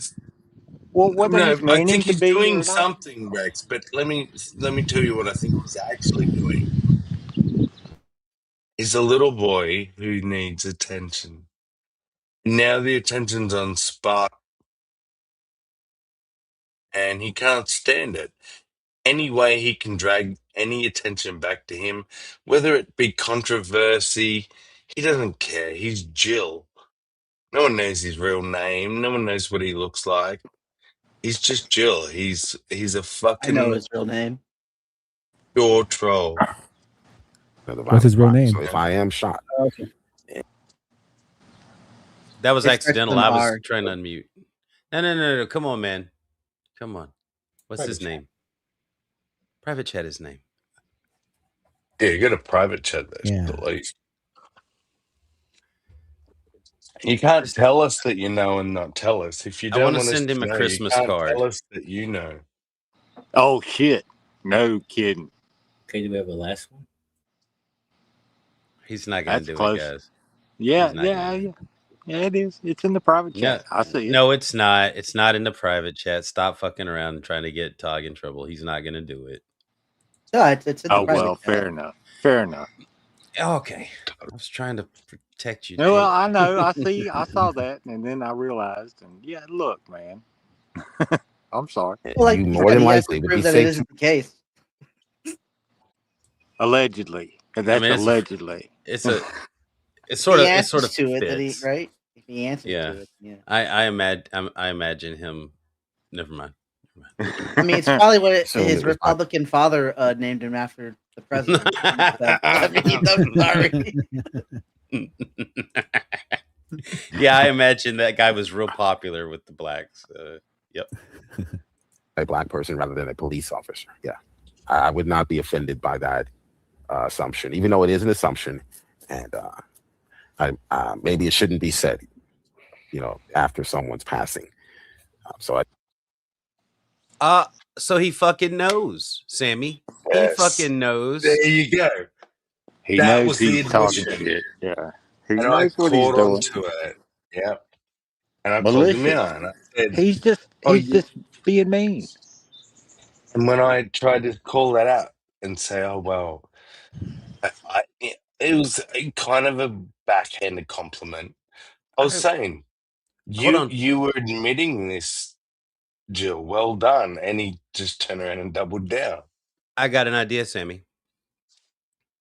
Let's give Jill a funeral. We all memorialize Jill in the best ways, with all our best memories of Jill. Just as a Look, man. preview of what he's going to get when he's gone. Like, this is how you're going to be remembered, you fuckwit. Wow. We're going to memorialize you as an imbecile for all time. That's pretty big. That's cool. If you do that, can we then just act as if he's really dead? He doesn't exist. So, we might I that's on the table. I like that idea. I vote for that. I second that. Yeah. Question. I didn't respond earlier. Hang on. But I wanted to respond, Brojo. My plan is to make as much fun of him, poke fun, write songs, make snippets of all the dumb shit he says, talk about him, pretend as though he doesn't exist. So he won't, I won't respond to him. Only He'll be speak like of a him in the little past. mosquito. Only Exactly. speak of him in the past tense as though he's passed away. I always say, Passed God away. rest his soul. Yeah. May he Yeah. rest in peace or whatever. Just Yeah. treat him like he's dead and only say the horrible shit that's true about him. I'm going to try and get best of both worlds, Brojo, if you know what I'm saying. I want to make fun of that shit, but I also want to... I'm not going to engage that piece of shit anymore. It's a waste of my... It just causes me stress. I don't feel like I'm achieving anything. The audience isn't gaining anything. Those Sorry, would be what's my that? Night, right? It's not productive. Yeah. It's not productive. Yeah, no. I can hear you, Halsey. Okay. This is from earlier today? Or last? You were there. Yeah. This was like an hour ago. Yeah. Oh, Okay, I went to sleep. I have yeah. no sense of time right now. Yeah. See, Halsey. I got pretty pissed off at Jill. Oh, yeah. Well, Halsey's like a butterfly. She'll float around and you don't Understandable. really notice until she wants you to notice. And then, yeah. No, but she was calling him out in the chat, man. Fucking telling everyone just ignore him. He's a putrid piece of shit. He doesn't deserve oxygen, doesn't deserve attention. And I was like, yeah, we're supposed to be talking about midnight, and here he is. My point was he wants the attention, and here we are going, giving it to him. Yeah. Yeah. Dog ask. I'm going to keep I thinking on this. Come to Australia for a week. I'm going to keep thinking on this funeral idea. I want to definitely mark the idea this. of us. Yeah. There you go. Yeah. I did, so I do apologize for that. Yeah, stereotype. Oh, anyway, you but actually realized that it was insensitive, Jill. That is. Yeah. I've already apologized 3 very times. If you human were of if you were you. listening or No, paying I attention, heard I've you already asked Walhart. There, And three we've times. established he didn't apologize one time Not for anything once. that he Exactly. did, only for how Thank it you. was perceived. Yeah, he didn't apologize for saying it. Oh, I'm sorry you're reacting that way to some fucking stupid shit I said. Ah, I see. And I know I got planes and jets and cars and birds and shit. But hey, But then he I'm not gonna. finally, like, we backed him into the point where he had to be logical and say, yeah, okay, maybe it was insensitive, the timing. And I was like, oh, hallelujah. And his response was, well, I've already done it. Way to undo your good deeds. My comment failed to go through. Yeah. Yeah, Clean I it did up, that. bro, Joe. None of that filth and flarn you normally type. I just said, if you're gonna have a funeral, I'm gonna make sure I have enough piss in my bladder to soak Jill's grave. Whoa, the Ooh. venom. Yeah, yeah, I can see why Hey, YouTube might have yeah, blocked he's got the Venom shirt on. You're wearing the Well, Venom shirt, aren't you? so what I would be thinking about is treating it exactly the way we would if we found out that Jill had passed away. We can be you. I don't care how you want to spin it, but basically, I would do a memorial stream with someone, I guess, and we would present things that we had created to memorialize his passing and his time here on YouTube. All of his highlights and what makes him an exceptional little tiger for God.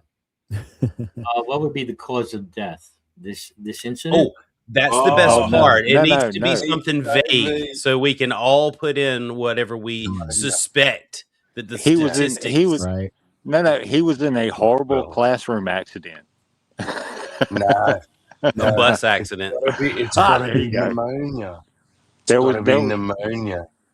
So we can all say whatever any disease on the planet. There you go. Sammy got it. And it tied into fucking midnight then too. He did a 23andMe and found out that he really was black and offed himself. He was a closet homosexual.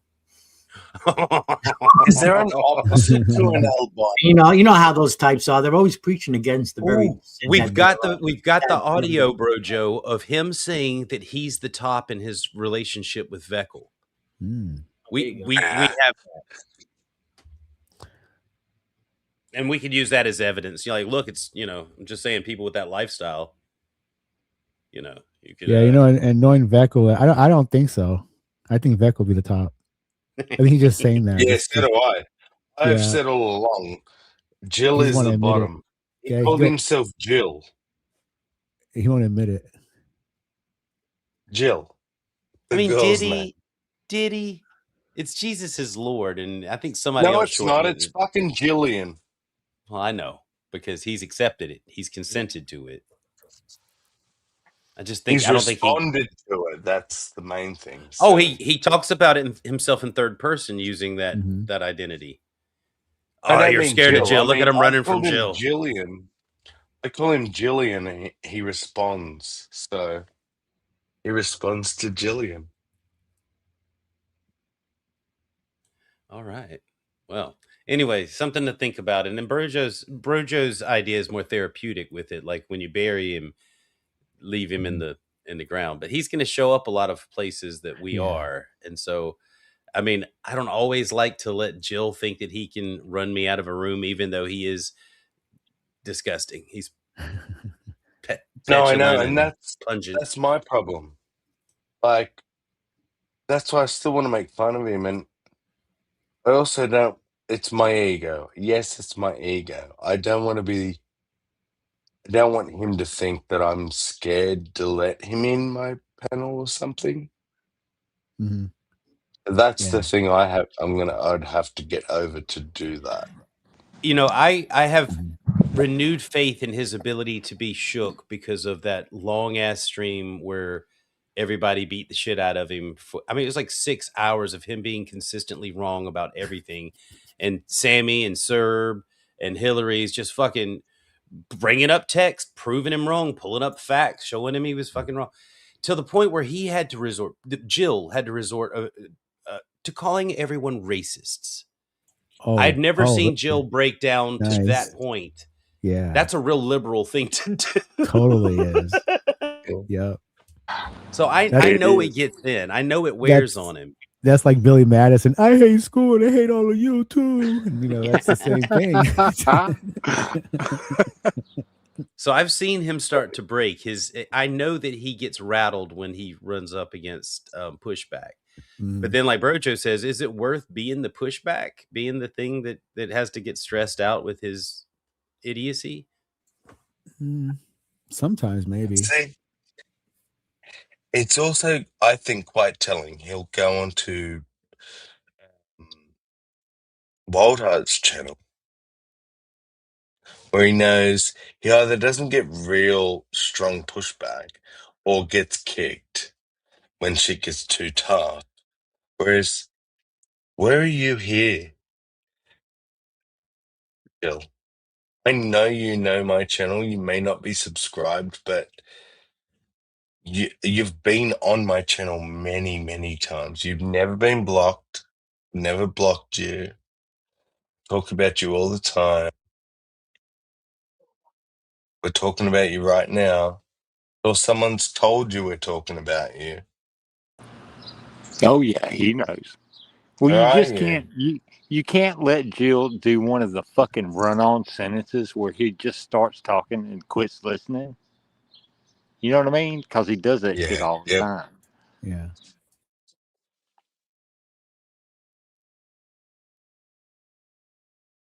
Well, there's a command in the Bible that you shouldn't talk with the dead. You shouldn't seek anything from the dead. So if we bury Jill and he goes to talk, we have every justification to be like, look, Yahweh would be pissed if we spoke to the dead. And then move on. So it's a good bow out. Just remind everyone to go check out his, and if you don't believe that Jill's dead, here's a link to his funeral and memorial service. And Right. then It's like leave it. And there's a then, ghost in the side chat. Look, a spook. yeah. He brought that one back from the 70s. Treat him like he's non-existent and everywhere that is able to hide him so that he doesn't appear in the chat or anything, like basically eliminate him, like nuke him from existence. Literally ghost his ass. Literally ghost his ass. Wow, you sound like an Israeli housey. Whoa. Yeah. Baruch Hashem. Jill doesn't, like I said last night, Jill Baruch Hashem. no longer deserves any place at the table, as far as I'm concerned. He's a piece Nuke of shit. his ass. Nuke So his it's like fucking ass. God already burnt him by the color of his skin. So should we? Yeah. God damn it, man! I was Now, thinking it. You said it. We're doing that thing where we're assuming, he could be like one of those, like ginger mulattoes, like where one of his parents are like from Ireland, Red so he's top, got bug freckles, red, like red. No, I'm talking about more than that. I'm talking about the ones that are predominantly ginger, where they look like regular gingers, except for they have a lot of black facial features and stuff like that. Those guys tend to stay inside a lot. I'm just saying that could be Jill's problem. He just stays inside and worships Jesus. Right. Because people make fun of his red hair and freckles being a black Tries guy. on shoes all day. Well, there's a kind of albinism among black people. Don't worry, baby. His new pair of Nikes. It's like comfort. I'm sorry. There was a stereotype there. I'm sorry. I was going to probably say something equally as racial. Notice that since discovering that black albinos exist, they generally just turn into rangers.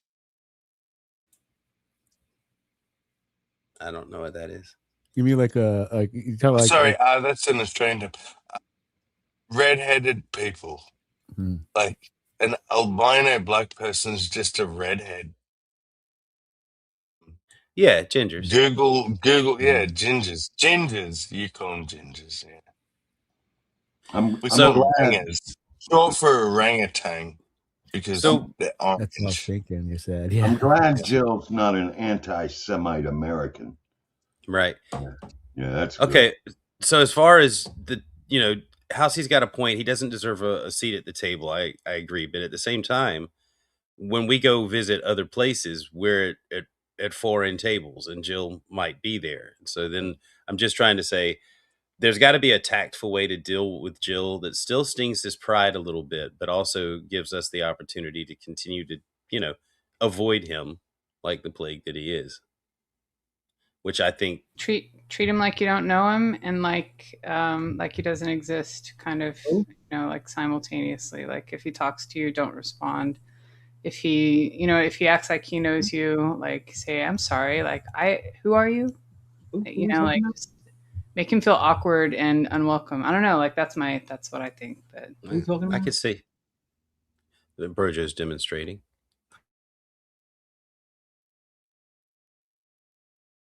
I'll just ask if he says anything. I'll just say, if you don't have a lawn jockey for sale, I'm interested in speaking to you, sir. I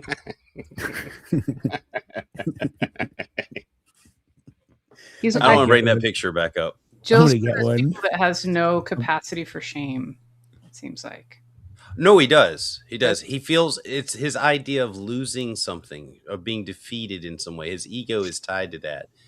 If you watch that long, I mean, I'm one of the few people that will sit through that whole thing. But when you watch that stream, you can see Jill's insistence that he must be right. He has to be right. He has to come back and try and salvage his point and act like he taught the room a thing over and over again. And then he gets laughed at, and then he freaks out again.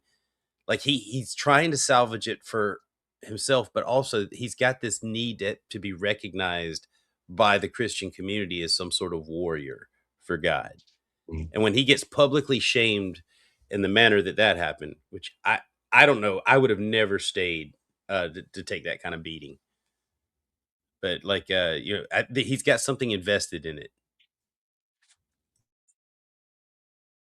Stu, I've never seen a human being be put out the back of streams so many times. Right. That he's willing to be. And he's still there. They bring him back like it's been half an hour. They bring him back. I forgot he existed. I think, fucking hell, Jill. You were still out the back? Dude, he was arguing with the biblical text that he brought up that was on the screen. It was right in front of his face. He was saying the exact opposite of what was right in front of his fucking face. That's how important it is for him to be right, that he would ignore the Bible when presented with the thing that he calls his proof text right in his face. He will be blatantly wrong, which it could be that he's that dishonest, or it could be that he's that illiterate, that he can look at it and think it means what he thinks it means because he can't break the sentence apart and really understand what the fuck it means. I don't know. It's got to be something like that. And see, for me, the question, it's not a specific one. I know we're talking about Jill. Do I want to platform Jill, talk to Jill, blah, blah, blah. For me, it's... If I'm gonna... like, thank you, AI. Ronald, we have an upset customer. Could you come up front, please, and bless them?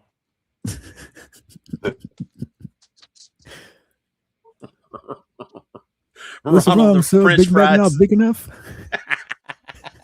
Ronald, the French fry slinging evangelist.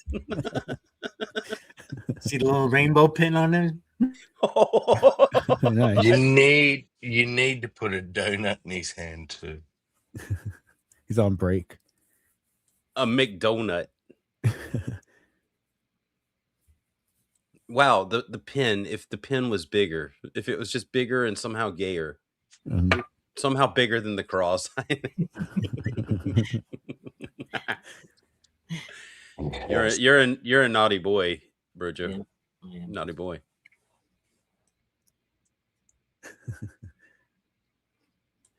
Trying to imagine dignified. He's proud to be there. You know, Jill Yeah. goes to work. No matter what his job is, he goes to work every day. Like, they're going to pick on me again. It's Yes, way sir. too fit.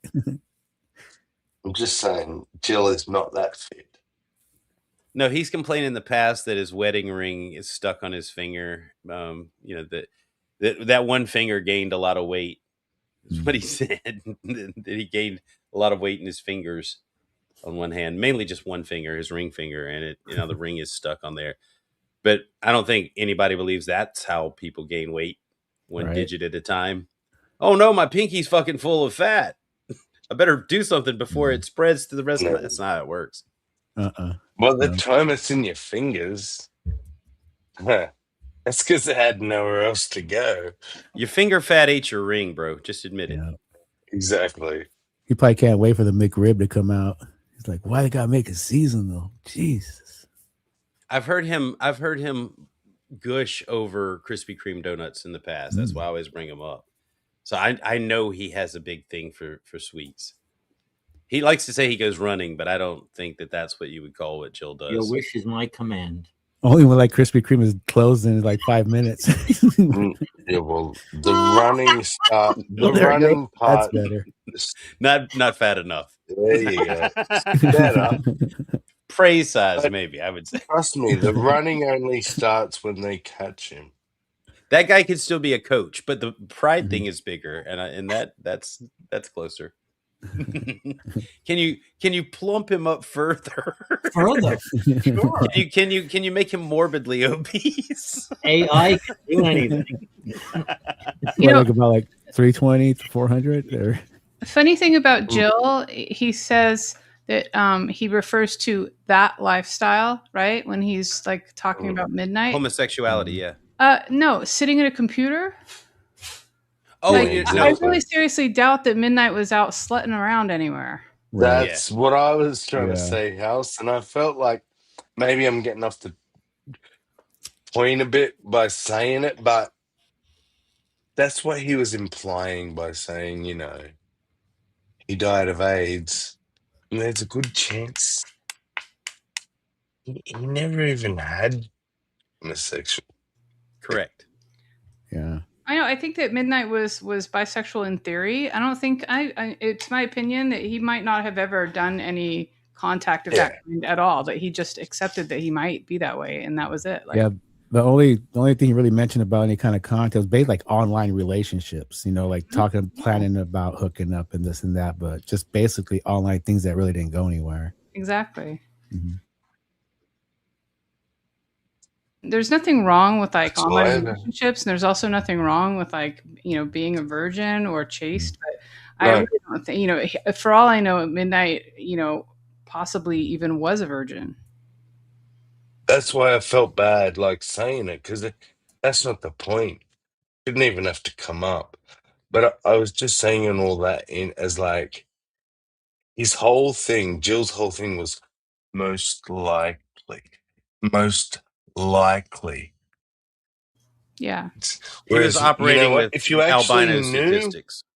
Exactly.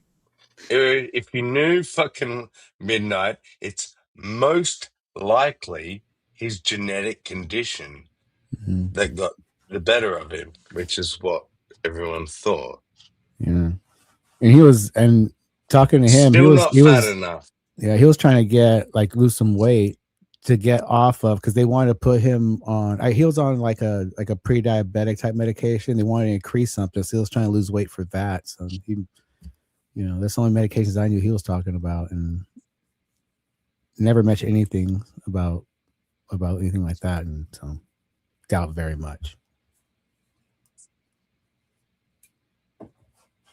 Sammy, you got to pin the link, bro. Thank you who shared it. Okay, I'm going to YouTube. Well, I mean, I found it, so it's there somewhere. It Kev. It may have scrolled up a little bit. Oh, is it Kev? Yeah, hey, Kev. It's really me. Really you. There's. I'm sorry I missed this, but yeah, I had to sleep. I have work in a bit, but Yeah, I was there early in the stream, so I didn't even know that Jill had joined. So. Oh, there you go, Brojo. Now we're talking Jill size. Oh yeah, that's what I imagine. Yes.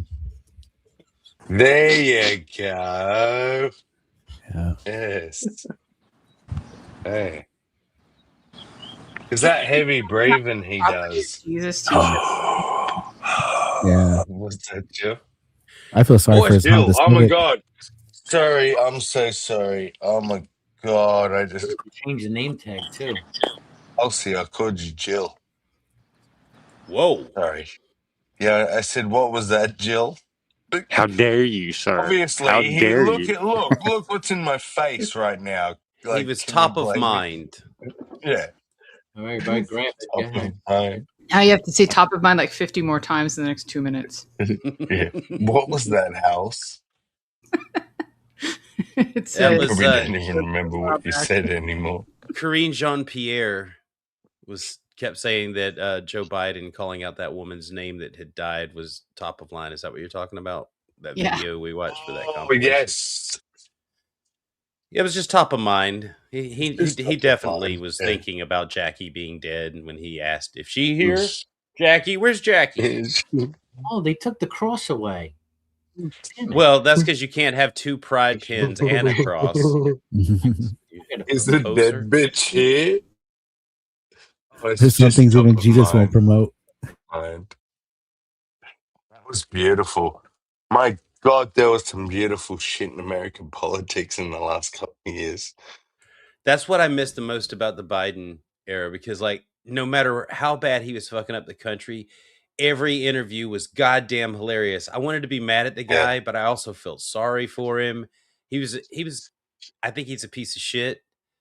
But at the same time, I don't watch Trump like I watched Biden. I watched Biden because in a second he's going to say some ridiculous shit, like about how many vaccines each American would have to take, like 300 Well, vaccines. he also had a vice president who was as equally susceptible to gas as he was. Word salad. Like, it was beautiful. If she stood in for him, you still knew you're in for something good. It was like Weekend at Bernie's, only funnier. Yeah, Presidential edition. Yeah, presidential Biden. Weekend with Biden. Just I love dragging him around. I love that people are still through the whole thing when they found cocaine in the White House. They're like, "Whose cocaine is this? Who would bring cocaine into the White House? Who? No one that we know would do. Hunter, what are you doing? How dare what the you? fuck are you doing on the news right now with this laptop shit?" Dude, I bet half of Congress would test positive for coke. I couldn't understand you, Halsey. I said I bet half of Congress would test positive for coke. Oh yeah, like all of our elected, like that shit flows. Absolutely. Like, oh, that's a big cross there. That's that's the spot. Jill. Yeah, that's some like Mr. T shit. Yeah, right. Now, can you make it a high school lunchroom cafeteria? Yeah. Because I think that's he definitely has something to do with the school, as weird as that is, that he's close to children. Yeah, and actually, make this gentleman a janitor, pushing him up. Oh, give him the what's the damn floor polisher? What do you call that thing? You know what I mean? Oh, the Shambozi or Shambozi or No, Shambozi. not the. They're trying to kind of be subtle at McDonald's, Yeah, Rex. be They subtle? don't trust him. They don't trust him on the Shambozi or whatever it's called. He only gets a mop and a bucket.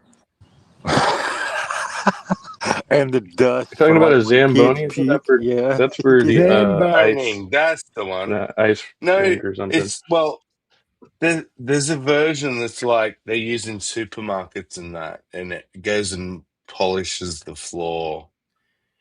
Yeah, Brojo, why is the only white guy in the picture have a man bun and his glasses on top of his head? What the fuck? Yeah, that is all in black Hipster people. City. Oh, way in the back there. Yeah. Where is that McDonald's? Oh, that's true. Yeah. Unless somebody's behind him. Unless somebody's supposed to be behind him. Oh, could be, maybe. Now AI is going off That some one. statistics, right? So AI must figure that the only people that eat at McDonald's are a certain demographic. Yeah. Well, That this is like the one McDonald's in Oakland. you know, I've been to that McDonald's. That one white bloke there, he's a European tourist, and he's like, "Where's the beer? There's no beer on the menu. I come here for the beer. I don't want the filthy food." Are you saying they have beer at McDonald's in Europe? Yeah. Holy fuck. And wine in France. Yep. At McDonald's has wine in McDonald's, France. yeah. Yep. Wow. Yeah. We just get extra corn I syrup. know. We Go just to get, we Extra just get chemicals. extra Spark our fucking day. shit. Bit of giraffe, maybe some horse if you're lucky. You know, Brojo, that sentence right there, gay for Jesus, they can't deny it. They're lining up to be the bride of Jesus. The bride is the definitely going to take it. They're going to take the royal dong. It's the one thing they'll even like, which is quite blasphemic if you ask me, but they'll make jokes about it. Like, look at Raw. You say, Raw, you gay for Jesus? Yeah, I'll be gay for Jesus. Would you suck his cock? Yeah, I'd suck Jesus' cock.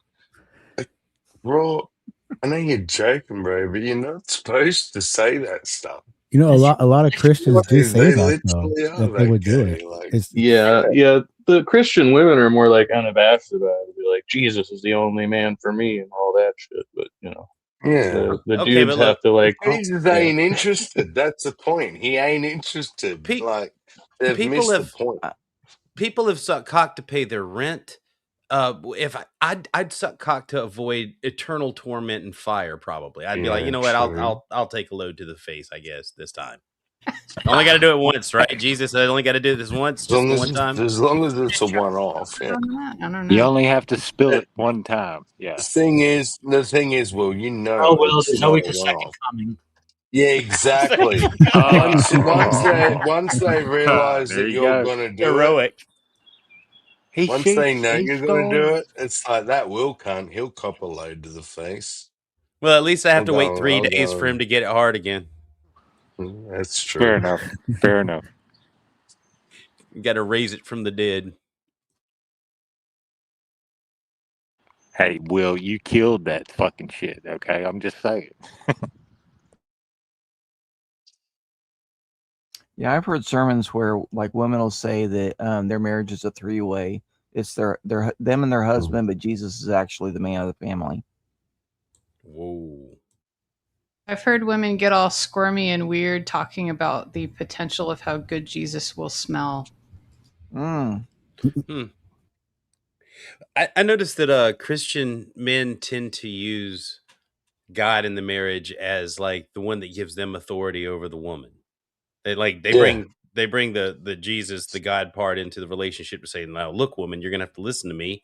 Here's the book that says that this God says you're gonna, and this is part of the contract, you see, because we're gonna say these vows, and the only other person that we're swearing to is the God. So that means you're agreeing to do what the God says to do to me anytime I want it, upside down with pink lacy things. That's right. It's just No pure mediator authority. between God and man but Jesus, but it doesn't mean anything about the woman because the mediator between God and the woman is the man. That's basically it. Shut up, That's what woman, it when says. the men are teaching in church. We'll tell you about it when we get home. That was Paul. Yeah, it's sad too. Like that's their sex education is like just do whatever your husband likes, and that's it as far as sexual education. Oh, so sad. They're still teaching that today. So I was at this park, kind of unrelated, but yeah, I didn't realize they had dedicated like a whole ass historical section of San Francisco to Nancy Pelosi, which I thought was ironic as well. What? Who's still alive? They did? Yeah. Yes. Don't they wait till people are dead to do that stuff? Usually. I mean, really, they ought to be One would dedicating think. it, the trustee, to Paul Pelosi, because he has done magnificently in the stock market. He's got to be setting some records like it's magic. That's amazing. Yeah, that's probably a blessing from God and has nothing to do with insider trading tips. Nothing. No, not at all. That. Not at all. Hello, Gio. Gio. And Command will have you do anything. That's why Hillary's always brings up that thing about what JG and Peter W said. You know, basically, if God says it, whatever it is, it's good. If it's molesting, an iguana, it's good. It's good. Molest that iguana because God says so.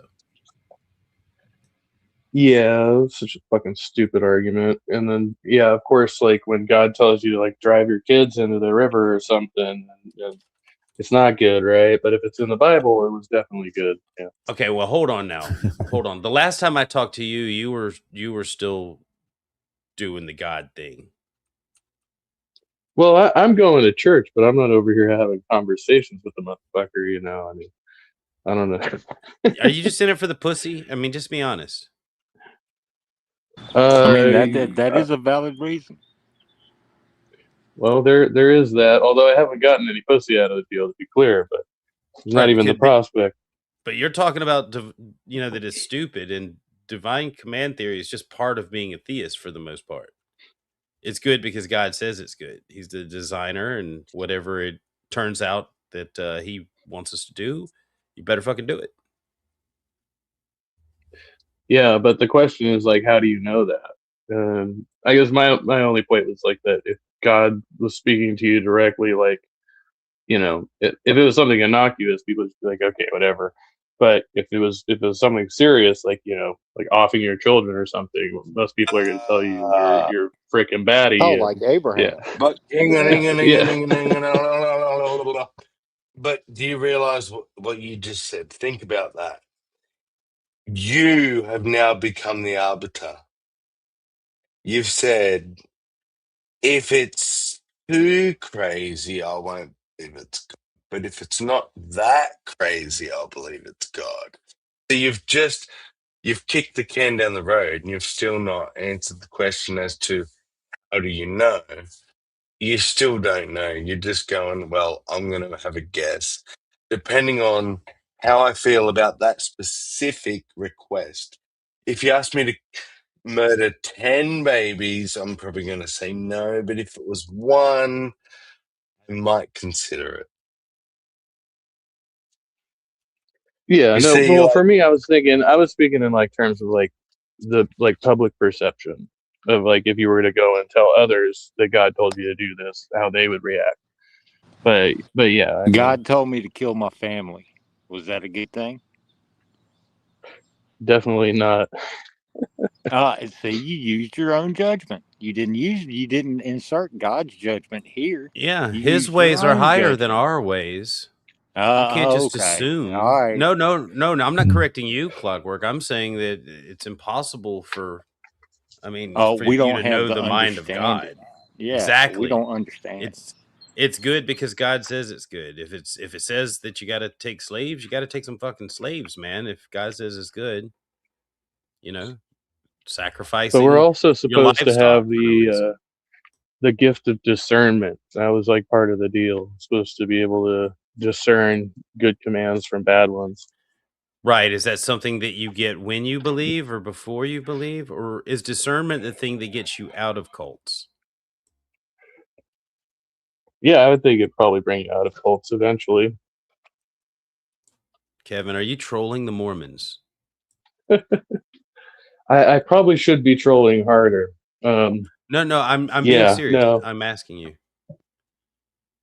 Like, no, what is this? What is this thing you're doing?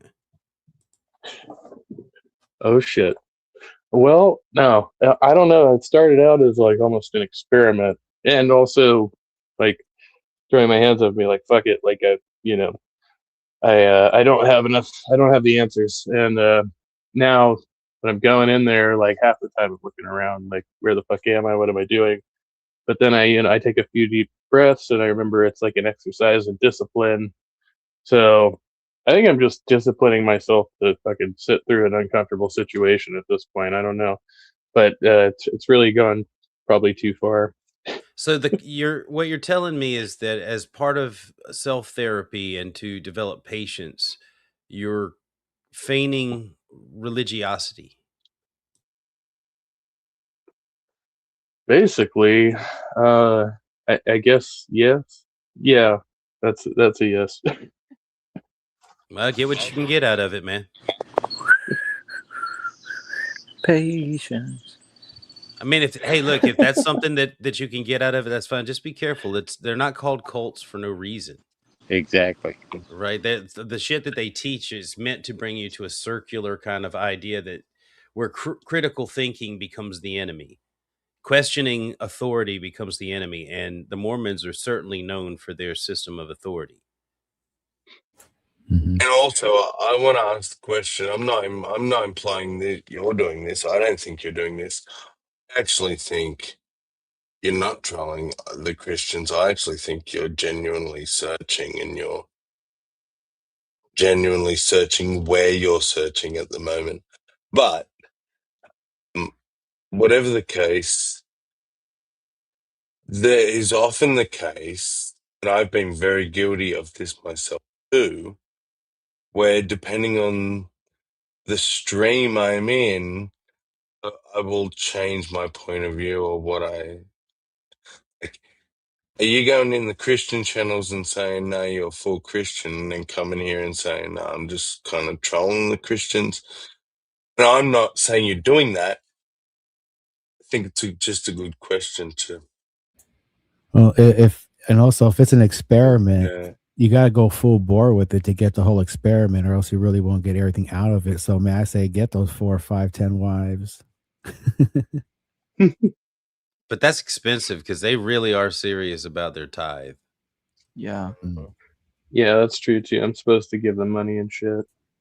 I haven't given them any money yet, but I am supposed to give them money at some point. Mm-hmm. They're very serious about it. I'm telling you Sounds a that. lot like Scientology. You got to pay to progress. MJWs.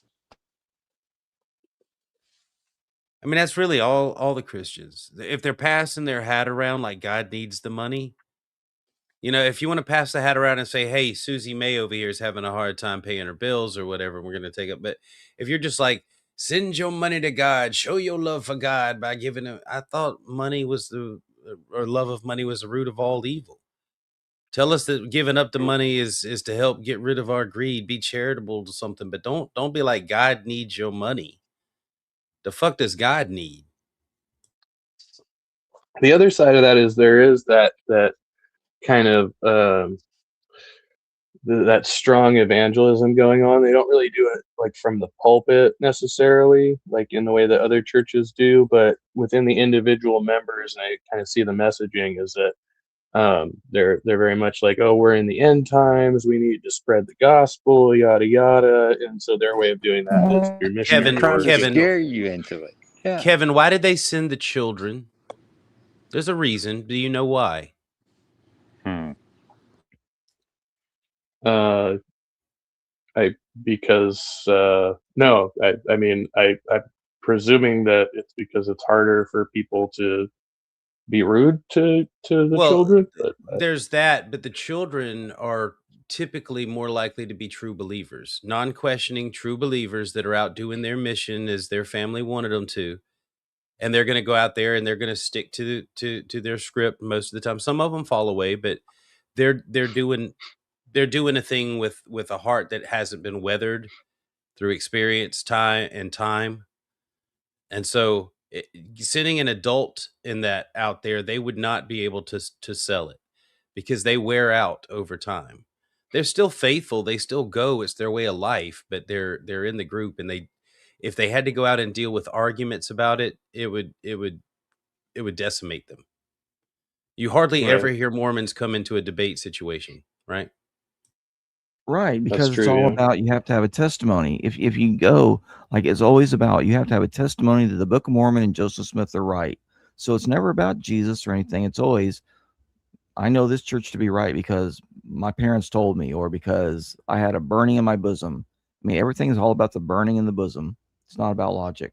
Which, if you break the burning in the bosom down, it's just a feeling of some sort of inspiration, which can come from just feeling part of a group or feeling an awakening inside you to being open to the idea of a God or a thing happening that's out of, like being open to a miraculous experience in life. Or you know, Or it you could were be. a rush Well, it when could you be were young. heartburn. I mean, I'm just saying. That's the joke. That's the joke. That, yeah, it's not any inspiration. It was just you had a little bit of heartburn from last night. And so now Sunday morning you can get up and give your testimony. And your tithe. Yeah. Yeah. I'm just saying, be careful, Kevin. Yeah. Watch your back, man. Watch your six. No, I'm just telling you, if you get it's not even the Book of Mormon, it's the methodology that's used, but the Bible itself is written in a way that criminalizes or penalizes critical thought about their traditions, their stories. And cults do it more orally because look, the Book of Mormon is not sophisticated.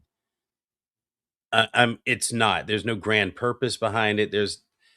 It's clearly written by one author, and all around the same time period too, because of the dialect that's used. So it's kind of a sham. It's not. It's the traditions and the things that Joseph Smith and Brigham Young learned to manipulate people. That's what it's held the Mormons together. Brigham Young killed motherfuckers for dissent. What is that? There's a blood penalty or a blood Blood atonement. Yep. blood atonement. Yeah, that they'll do to save a brother who's strayed, and not save him here because they're gonna die, but in the afterlife they got a much better shot.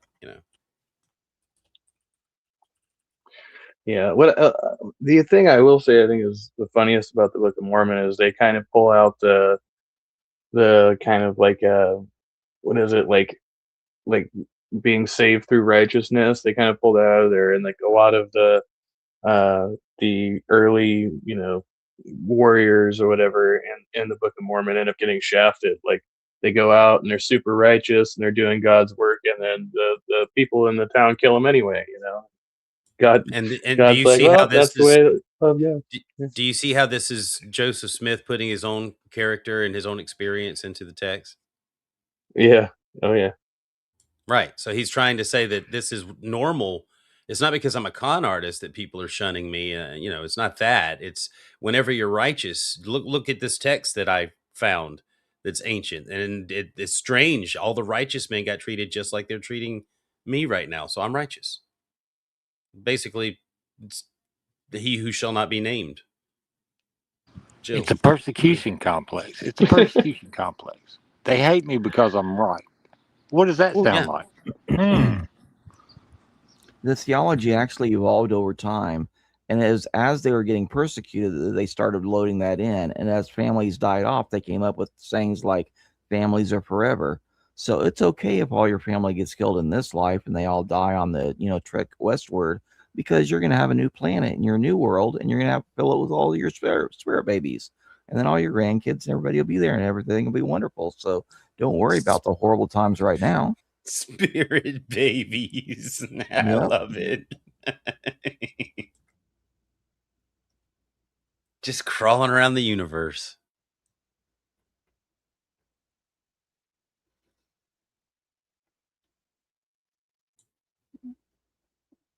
Kevin, you don't think I'm just fucking with you for sport, right? Because I'm not. No, I know. It's not like I definitely have these internal battles, but yeah, it's hard because I haven't really discussed them too much with people. Like outside the church. I mean, I talk to them a little bit, but I'm not probably as honest as I could be when I'm speaking to people in the church, you know, because then Good. Well, I mean, yeah. because that you're not one of them, and that's a good thing. But dude, I hate to do this, but some of the people on this panel, most of the people on this panel had a big impact on me getting out of the cult. And I have a real sense of shame for being so foolish for so long. You know, I just, it drives me nuts at the idea that you're toying with this like it's, you know, like a minor thing. You see how many people in the world subscribe to these beliefs and what they drive. I mean, I've heard you argue about it in the past. Religion can drive some seriously fucked up things. Yeah. Man, I don't want to see you pulled into that sort of insanity from whatever position you're in. But I mean, it's not my place. I'm being nosy. Tell me to fuck off. But I'm just going to say, be careful. No, I appreciate that. And I did see that. What's up, Christian Carpenter? I did see that in, like, especially in the church more recently, like one of the kids, you know, came up and gave a talk, and you just felt like the parents like wrote the script for him, and then he kind of sat there with like this blank expression the whole rest of the service. And I was like, that was weird. Like, he just went up there, did his robot parrot thing, and then he just sat there, like, staring off into space the whole time. Well, the thing is, they give assignments. The talks are assigned, so it's like, okay, little Timmy, you are going, 3 Sundays from now to get up and give your talk. Now you get with your parents, and they'll help you make it. Yeah, and if you're only doing it for exactly the social same stuff, in the JW. yep. And if all that you're doing is going there for social, then that's fine. And they don't even care because they're just happy to have a new person there that they can talk to. They're not going to force you to do all these extra stuff that, I mean, they would like you to, but it's not compulsory. And they will eventually expect it. There's only a Yes. certain amount of time you can go there and not. Oh, no. With Mormons, you can go there your whole life. They don't care. Oh, okay. It's if you want to go to the JWs temple. are trying to mimic that now too. You could visit a Catholic church just the same too. But back in the day, the JWs had an expectation after a certain amount of time you started to play ball. No, the thing is, Right. if you want to advance and go to the temple, then you got to do all the crap for 2 years. But if all you want to do is show up on Sunday, then that's fine with them. There's the free to play, and then there's the subscription. That's right. Right, and then the thing is, yeah, we subscribe to the cornerstone of what most of these Christian beliefs are, and that is you can only get to level 20 on the free to play. If you want to go further, you got to pay the Someone died. Someone died and rose from the dead 3 days later. What's the possibility or probability of that happening? Never mind for your sins, and the person claims to be God. Okay, but you're talking about a physical, and the reason that a lot of people crap on the Mormons is they say with Mormonism, you don't even have to believe in a physical death. You just have to believe in a spiritual death. Your heart has to die and be changed in 3 days. So they don't. Yeah, that was kind of what I got out of them. Was like, it wasn't. They weren't very pushy about it, that they wanted me to get baptized. But as soon as I expressed interest in the baptism, then they pushed for the next thing. So it was like, and they're a little looser about the rules now. I was able to go to temple like as soon as I got baptized. And You're on the intake. You're on the intake program, Kevin. Yeah. And so this last time do you know what the temple blessed and actually delivered is? the sacrament. So okay, when you say temple, no, temple is a building that's not your local church. It is an actual temple where you go through an endowment ceremony. And so you would have had to go through your temple. So you actually have had your endowment, but not a baptism. No, I've been baptized and I've had my temple endowment. Yeah. Wow. You've been dunked in water. They did that. No, if he's had his endowment, he's a full member. Oh. Yeah. I'm in the Aaronic priesthood. Yeah. I hold the Aaronic priesthood. Well, hold it again. You're those are ironic. two different things. The Aaronic priesthood is for children, And then the Melchizedek is for the adults. That's the confirmation. And then when you go and have your endowment, and it is a huge building. I'm really not sure that you know what the temple is if you think that you. No, yeah, I've been. Our temple is in Oakland. That's our local temple. I've Okay. been. I went and took the tour first, and then I went and did baptisms the last time I was there. So. Well, you can do baptisms without your endowment, though. Yeah, I have my temple recommend, but I don't have the full endowment. So yeah. Okay. Yeah. Okay, I got you. So we can go into certain parts of the temple, but not throughout the temple. So what that is psychologically is an investment process. They're getting you Yeah. invested in activities and in the group, in the ceremony, the ritual, and in the process. This is a well-trodden path.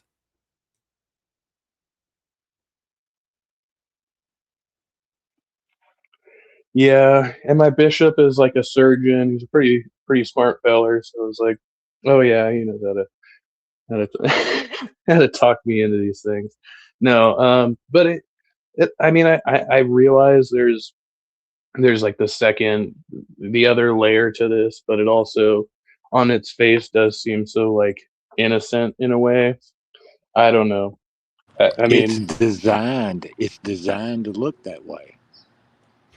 Well, they figure out what works on you because they knew what to do for me. They had me going to the women's auxiliary and involved in stuff. They had inviting me to the women family home evening. Like it was all about sending the 20-year-old women out to talk to me. And even now, when they try to reactivate me, like every couple of years, they'll send a couple of sisters by to come talk to me. Hey, they got you down pat, motherfucker. They know what works. Like you said, they know what works on you. Uchi delivery service if you play your cards right. I feel like they went the other way with me because like early on when I was meeting with them, I told them that I was like struggling with feelings of lust and stuff like that, and so I think they stopped sending the women my way. They're like, oh, maybe we should keep this guy clear of the pussy for now, Right. you know. Fair enough. They didn't want you deflowering their little sisters. Hey, some women like to struggle. It's fun sometimes. Whoa. Whoa. It's just a game. Yeah. Where did that come from? Rex is about that life. He's just about that life. Hey, look, if she wants to tie me up, that's okay. Whoa. That's not a part of Mormonism, I don't think. But anyway. Well, you don't know. You're not initiated. I don't. No. I studied it from the outside.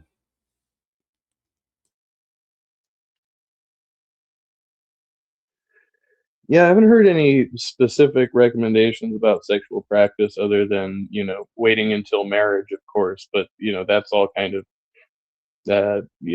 weird, right? Because, their practices. So.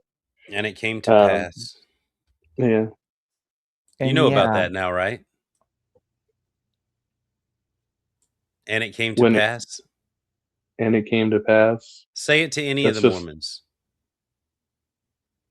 And it came to pass. All through the Book of Mormon is, and it came to pass, and it came to pass, and it came to pass. So it's like nothing actually happened. It just existed, and it just happened to be. And it's a writing thing. It's a author's sort of personality, literary device to use that over and over again in the same places around the same part. Yeah, but it's the way it's utilized too. It's not like it was just a common practice doing it. It's when and how it's used, and all the way through. So it's a common writer, the fingerprints of a common mind writing the whole thing. It's not God. Because that doesn't even match up with what the stories are in it. But like what I'm saying is Joseph Smith was a brilliant con man. He understood how to manipulate people and to use groups to do so. Conspirators, co-conspirators, if you will. But not that these people were trying to be swindlers or whatever. He just preyed upon people who were easily persuadable. That makes sense. And had witnesses for things that people got excited into thinking that they witnessed. Well, I also think he was onto something, like because it's still a struggle between a lot of people, and was a struggle for me, like knowing, which church am I supposed to belong to? And if you go through that struggle long enough, and then the answer becomes, well, I shouldn't subscribe to any of these fucking churches. I could start my own. I mean, Yeah. at the time, that had to have been like groundbreaking stuff, Not really. before Scientology and all that. What do you think America was founded on? We got our asses kicked in England, and they were going to murder us, so we came to America because we wanted to have our Puritan religion. He got he got run out to Utah. All of them did. Yeah, the Puritans fucking hated his ass. Yeah. It wasn't just the Christians that wanted him gone. Well, yeah, that too. That too. Yeah, in Missouri, I think there's still, and this is like maybe not anymore, but 20 years ago, there is still a law in the books from the governor that there is a kill on sight order for all Mormons, and it just wasn't being enforced. Jeez. Mm-hmm. For a time, they were like the Carolinas, they were like Sorry, America's gypsies for a period. Yeah, every state that they went to, they were getting run out of. Yep. The argument you've given also applies to Seven-Day Adventists, Scientology, and JWs. So why Mormon? Why not fucking Seven-Day Adventists? Why not JWs? Well, I don't know too much about the Adventist. I know Exactly. JWs are like notoriously boring. You can't celebrate anything. You can't have music. That was like the thing that I thought was absurd. But what do you believe about Jesus? Yeah, that's a whole other can of worms. Because I still don't even know if I believe in a historical Jesus or if I think he's just like a metaphor. But yeah, I think that was like a secondary concern for me. The hell just happened? Sorry.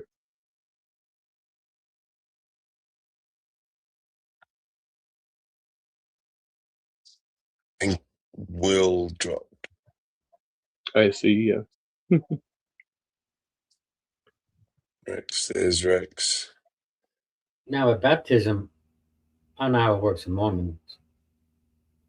Is there a confession of faith before you get baptized?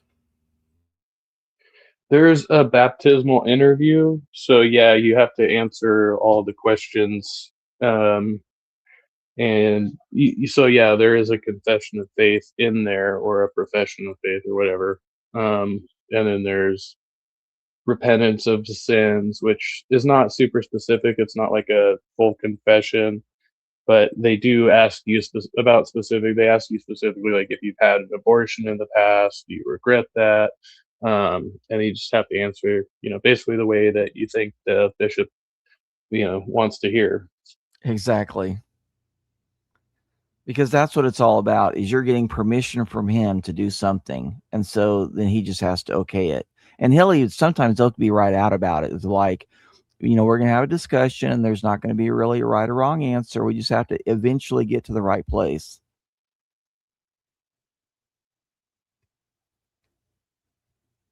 And then you're encouraged to give confession, but it's kind of understood there's no reason to. So like you're actually putting the bishop out if you want to go and confess something. It's better for it just to be okay in your heart.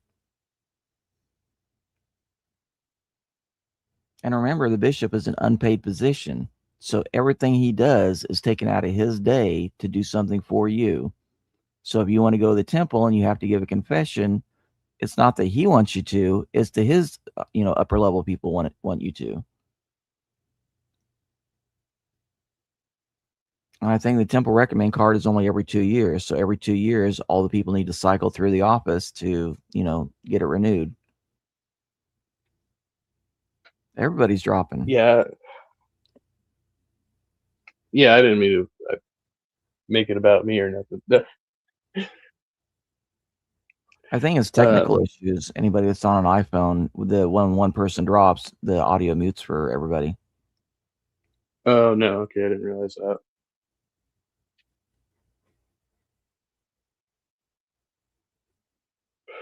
And when it comes to sex, like you said, it's just, well, you're just not supposed to do it before marriage. So just don't tell me about it. We don't have to talk about it. And then when you actually go to get married, they're like, okay, now you have to go in front of the bishop and you have to talk to him. And then you have to go to the temple administrator and have a little discussion with him. Because when I went for my endowment, there was another couple that was there, and they didn't realize who all was supposed to be getting married. So they took me and this other woman in and started counseling us. And then she's like, this isn't my husband, right? And he's like, what? I thought when I went out there, you two were sitting and talking. I'm like, hey, I'm okay with it. Let's just do this. Yeah, I found it really interesting too. Like certain women have approached me at the church, and then they'll be like, because sometimes I'll be there on my own, sometimes I'll be there with my girlfriend and the kids. And so my girlfriend and the kids showed up. Suddenly, women approached me and they went, "Oh, I didn't know you had your family in the church." And I was like, "Well, not really. Like, it's my girlfriend and her kids." And then it's kind of like, oh, there's that whole awkwardness around that. So it's the question of like whether I'm going to get married, what am I doing? Oh, your girlfriend goes to this church. Is that what you said? That she's been present but not necessarily attending, I think. Yeah, Pine Creek Theory. like irregularly.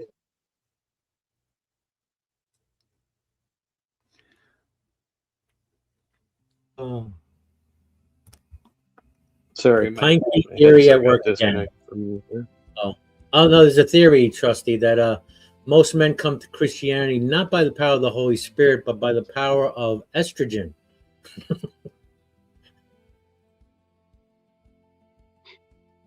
Oh, this is Yeah, kind of I the mean, reverse. He was taking his girlfriend or her children to the church. But what he's saying is when the church saw that he had a girlfriend, then all of a sudden they were interested. Like, oh, you've got a girlfriend that's in the church. Am I correct?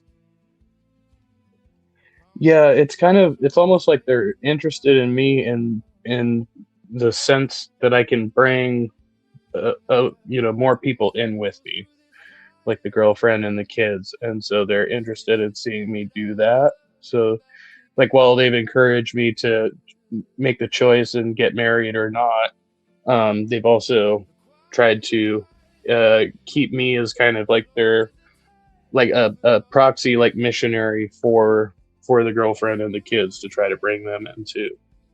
That's it exactly. They're going to say you have the priesthood authority, so if they're your family, you need to bring them in. Yeah. The woman ain't going to go for that. Exactly. She will always be second place to those kids. Yeah, but if he can say, hey, this is something great for the kids, they're going to have all these great things, and they don't have to tithe because they're kids. So what's it hurt? Let's just get them baptized. And then they get you into the, kids meetings and everything. And the next thing you know, it's 20 years later and you're in college and you're making good money. Those women's kids will come before him. Always. Right. There's no disputing that. But what the church's position is that because he's the man of the family, he is to encourage them to come to these functions, and then they will naturally get persuaded to join. Sounds like a lot of friction's going to be going on. No, well, she'll hear the message about how she needs to be submissive and so on and so forth. What makes a smooth marriage? Well, that you guys are thinking too far ahead. They're not even getting that far down the line. They just want you to go into social events. Because if you're going to social events and you're not showing up on Sunday, why is that? Why not think that far ahead? That's just not the way that they do it. They have like a 20-year plan. They don't need to rush people in. I'm talking about Kevin, as far as Kevin goes. I don't know. Oh, right, yeah. He's thinking this all through. I don't know. Just caring about you. So it's all good intentions. I appreciate that. I will say one thing in defense of the church. They do seem a lot more empowering for women than a lot of other denominations. So they do have like the wife is subordinate to the husband, but they don't really preach submission in that way. And women have a big voice in the church, and they have their own kind of groups that they run. They run the Relief Society, and they, they watch over the kids and stuff like that. So they're given those positions of authority, but of course that's always granted by men. So Interesting, because JWs do the same thing. They claim like, well, we empower our women because they're allowed to like raise the children, their women's groups or this or that, whilst simultaneously not letting them have any act.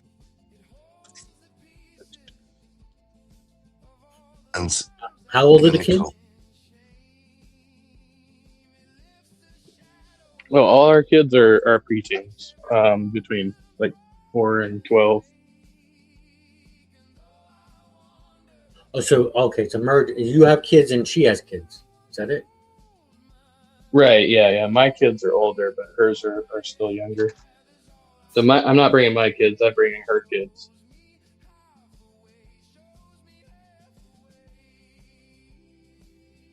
Which are our kids, basically. But yeah, I've been helping to raise them for the past almost 2 years.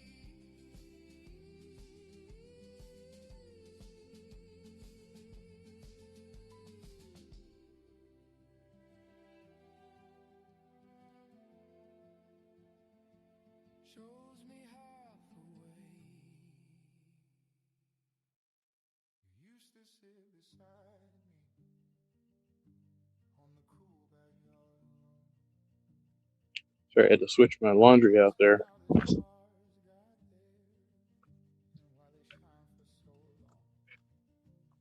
Yeah, it's kind of another interesting dynamic to it, I guess, the relationship, because coming into it, like, my girlfriend is she's like spiritual, non-religious, like a new agey Christian, but she was really wanting me to kind of explore, Jesus more or whatever, spirituality. And so when the missionaries happened to stop me, I was like, well, why not? My girlfriend wants me to try church. My mom wants me to try church. Sure, I'll try this fucking church out. And I just started kind of going along with it. And then, yeah, it's been really strange because that's because of. I'm not trying to bag out what you're getting into, right? I just see the similarity with JWs. It's a cult. Look at bike control. They're controlling your thoughts and also information. INT, right? Do not go to another church. Why? Why not? God shouldn't give a shit what church you go to. He only gives a shit if it's not going to fit into the fucking dogma that you need to swallow. So that's kind of your first red flag there. JWs do the same thing. There's a huge amount of overlap, and yeah. Well, Sorry, it's a little bit different, but yeah, Mormons will encroach on your time more and more, where every day, you got every hour accounted for. So you don't even have time to go to another church, because they'll tell you, sure, you can go to another church just as long as you do everything you're supposed to for us. Yeah, that's what I've found is more and more they are like calling and texting to check in on me, trying to schedule additional meetings, and they don't really have a plan for what they're going to do beyond making sure that they take up an hour of your time or so. And then like if you don't answer the first call, then you have like 3 other people from the church calling you to check in. That's kind of a little bit of what I've experienced so far. Where it's been like more and more like, okay, you guys are calling me like 3 times in a single hour while I'm at work or something. It's a form of love bombing. It's like The wise man, the preacher who's trying to ring you, couldn't get hold of you, is like, rings 3 other people and goes, just try and reach out and let him know that we're thinking about him, you know? Control designed his love. This girl here. And it's different, Sammy. It's not the bishop who's doing the calling. It's actually the low-level people. They will assign one person. This is going to be your friend from now on. And if your friend can't get a hold of you, then they're to call 3 of their friends in their phone tree and have them call you. That's what I meant. That's what Right, yeah. right. I didn't mean to imply some higher up. Yeah. I just meant the person in charge of your case, like your Right. case manager, I guess. But for want of a better word. Yeah. But when they can't, then they'll rely on the rest of the congregation to love bomb you and be like, just dropping a message to let you know we're thinking of you. And so you're there seeing all these messages thinking, oh, wow, they're all thinking about me.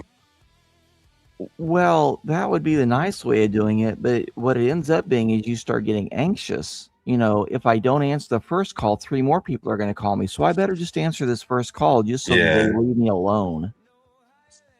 Yep. You're right. That's what it turns into, yeah. It's like joining Amway. That sounds familiar, but But I'm not sure what that is. But Oh, there's no cool products. yeah, Amway's like a pyramid type thing where you get a friend to join in, you know, and your friend's always in contact with the friends. The more friends you get, the more it's like a business thing, Yeah. a pyramid scheme. They were talking about that last night on my Mostly like stream. clean. They're like, well, you can join for just $350, and then you do all this stuff, and you're going to generate all this passive income. Oh yeah, they really sell it. And if you don't sell it, all the products you get at a discount price. Just look at everything you get. Concentrated products that last you months. They try to sell it to you too, just to get it, just to get that, you know, that get you to get them become a member. That way they get that under their belt, so they get their little, you know, extra prizes at the end of the month or year or quarter.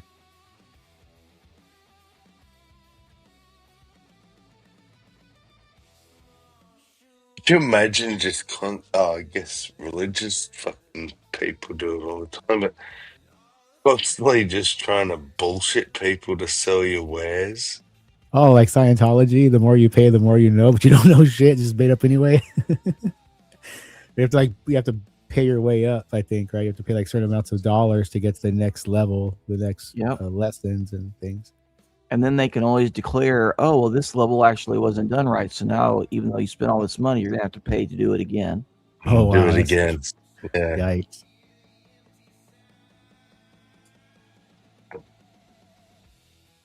I guess that's Scientology's version of New Light. Yeah. I remember the first time I was introduced to Scientology is a weird way. I was a kid going through a swap meet. I think I was only like about maybe 12 years old. And it's like an open air flea market. And I wore glasses as a kid. And this guy's like, hey, come on over here. Let me clean your glasses for you. They get this polish out. They just whip it all up, the little buffer and all that. And he also had a wall of fucking Dianetic books behind him. And he gives me a book and a little card in there. It's kind of weird, but...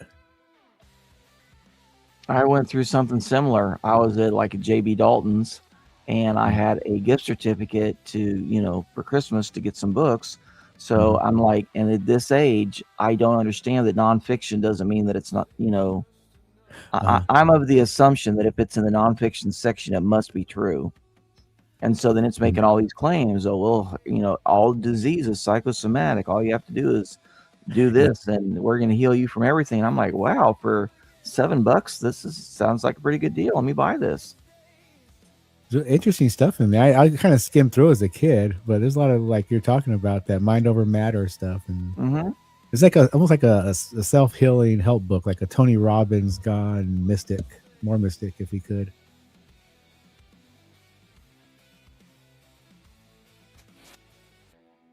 I got into a little bit. It was kind of interesting. Not into the religion, but just the Ron L. Hubbard and the Sea Org, and how he was kicked out of England, and all the little things that happened along the way, and how the religion or I guess the organization really puts the foot on people if they try to leave, and all kinds of weird twisted stuff along the way.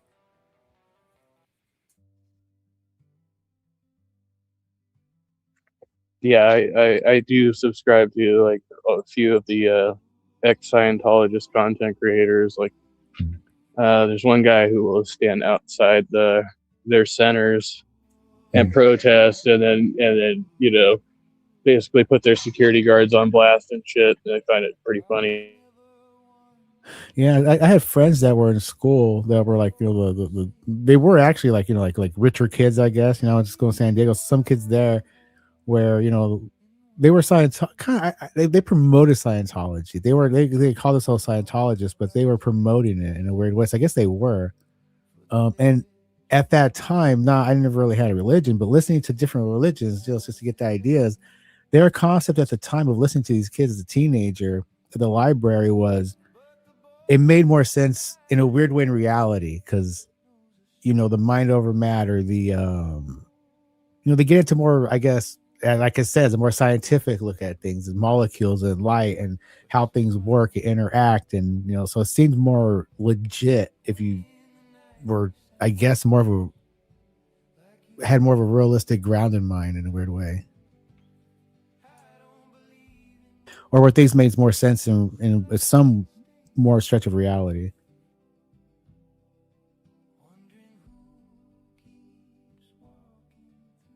Yeah, they promise to have like cheat codes. So if you know the way reality really works, then you can avoid all the stuff that the suckers have to go through.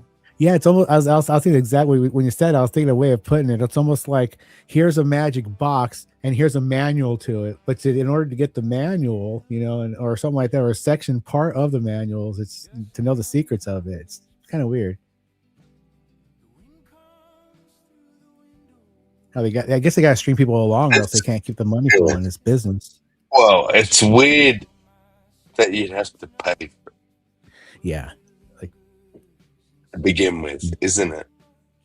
Yeah, it's almost like you're going to a college or something, they're going to art school. You got to pay for everything first, and then we'll give you the lessons. And yeah. Doesn't seem like a religion where we. Well, then again, when they pass the plate around, it makes you wonder how they do it. They're going to get it anyway. It's just different ways of doing it. Yeah. It's like, if you want me to invest all this money, like, show me the shit first and convince me it's real, then I might pay for it. Yeah. Yeah. And they'll get people too. They'll get people with just superstitions. I got really upset when my brother and I were in business for a little while. $900 something were going from the account because he felt he should donate a piano to the church, or giving a large sum to the church when they came around asking for his church, and his thought was, oh, and also, they would come and bless the business all the time, and he would pay $40 to $60 a pop plus tips. And I was like, dude, they are milking you like crazy. They're milking me too, because he's taking it out of the fucking whole till sometimes, not his cut. Yeah. And that's because he feels that if he did that, the business will do better. He'll do better. It's like that mental superstition that it's this tiny version of Benny Hinn shit. That TV evangelist shit. Ben, if you want fucking benefits from God, you need to send me $1,000. Right. Yeah, I totally seed money. Plant the seed. Yep. Yeah. And with Scientology, they've got a different business model, though. Instead of just planning on people giving donations, which they do want donations, but that comes later. Up front, it's, oh, no, you're going to pay for a personality test, or you're going to pay for this, or you got some problem that we're going to fix. So you're going to give us $30 or $100, and then you're going to buy books, and then you're going to buy all these future services and then auditing. Then you can pay for the specialized. Yeah, so every time that you go into one of those local orgs, you got a salesman. That's really what they all are. They aren't counselors. They're just selling you stuff. Well, you need to buy this. You need to buy this. You need to buy. And then, like, now that you paid for it, then you're going to go get the service so that you get some for your money. And then they're just going to sell you again. So it's a huge scam.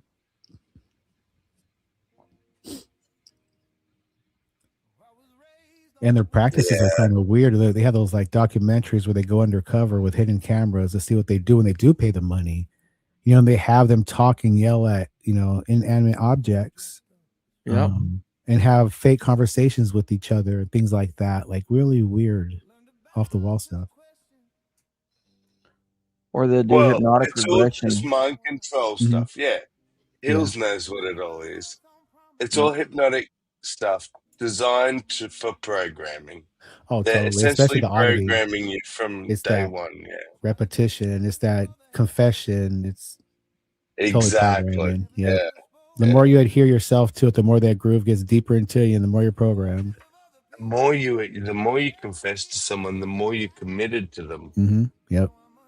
That's just how human psyches work. So they want you to, like, you know, admit all that stuff up Divulge front. And then, everything. It's exactly. Mm-hmm. Not only that, they have everything on you too. So it's, you know, they certain cases, I think. Exactly. Yeah. And then as it goes on, the months and the years, they start convincing you that you're crazy. Once you start realizing that you're not actually a human being, you're a ape that is infested with all these body thetans. Mm-hmm. Like you got 1,000 different personalities all fighting for dominance. Like, where do you go from there? Right? How to get these off me. Like, what the fuck does that do to a normal human psyche? Right. It reminds me of like a meth head who's like picking at their skin, you know, it keeps coming out, it won't stop. Yeah, that's why some of them like can't even stand to be touched by kids. I forget which David Miscavige is like, don't get kids anywhere near me because they're just a big swarm of body thetans. They're going to try to jump off of them on me. Wow. He's almost confessing he's a huge magnet for him in a weird way, you know. You know, freaks like Tom Cruise thought the same shit.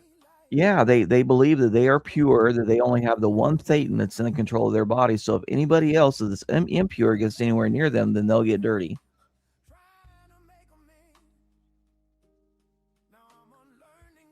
And even the way that David Miscavige took control of Scientology, he knew where all the bank accounts were. So nobody else had access to money. And he's like, well, I know where the money is. So you guys got to do what I say if you want to keep eating. Yep. Yeah. There's an interview they have with L. Ron Hubbard's son, and he's just on there. It's like, you know, the mid 80s or something like that. And he just goes on there just saying how everything's just a bunch of bullshit, you know, and this and that. And, you know, reason why he's not running it for his father. I guess it was like some kind of thing that was going on. Yeah, the whole religion started off with him. If you've seen the movie The Master, it's like that. L. Ron Hubbard loved telling stories. And so what he did was he took his space opera books and just started slowly converting that into a religion.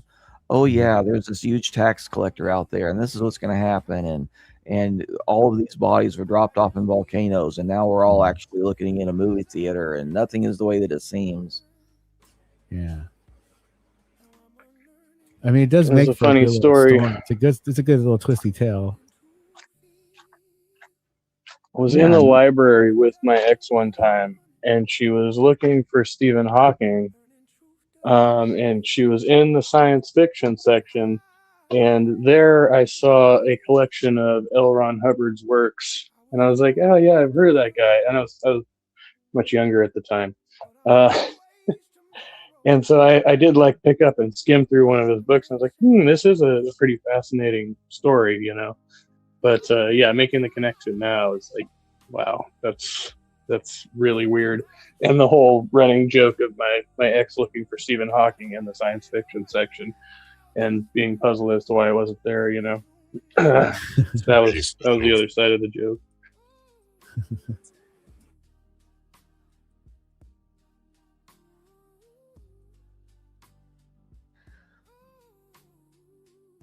I think it was called Battlefield Earth, and they tried to make that into a huge deal, and it was such a joke that anybody who's not a Scientologist can see this is insane. But to them, this is like the inspired work of God. Yeah, that movie was really weird. It's with John Travolta. I didn't really see the whole thing, but just the way they played it out just was ridiculous. Yeah. Yeah. Yeah, I'm the same. I only saw clips of it, but like John Travolta in dreadlocks acting all weird. And it's like, this is somehow supposed to be spiritual, and you guys know something that the rest of us don't. Right. Yeah, I was trying to figure out if they're intentionally making the aliens stupid, but can they be obviously that stupid? You know, when it comes to the humans and the ships and the training and all. I don't know. It was just dumb altogether. That movie was. I couldn't get into it. That's the thing. If they're not from this planet, any alien that manages to get here is not dumb. Yeah, and That's then for it. yeah, right. That's simple. But Had you're to get assuming they here. got here under their own power. What if they were No, put on a huge, prison assuming they transport? got here under their own power. Yeah, I don't know if intelligence is required for travel. You just have to have the capacity to travel But quickly. yeah, I mean, if they literally built ships that could get here, then they're not dumb. But yeah, they landed here on an asteroid, sure. Well, it was a prison transport. Or a prison transport. But they're still going to have some level of intelligence, I guess. Well, no, the way that it is in his story is there were all these bad people, and they couldn't get rid of the bodies. Or no, they could get rid of the bodies, but they couldn't get rid of the spirit because spirits can't be destroyed. So what they did is they isolated them on Earth by dropping them all off into volcanoes. And then when they escaped from the volcanoes, then they started jumping on sea crabs or lice or whatever. And eventually they found their way to the monkeys. And then once they attached themselves to the monkeys, then the monkeys started evolving into humans.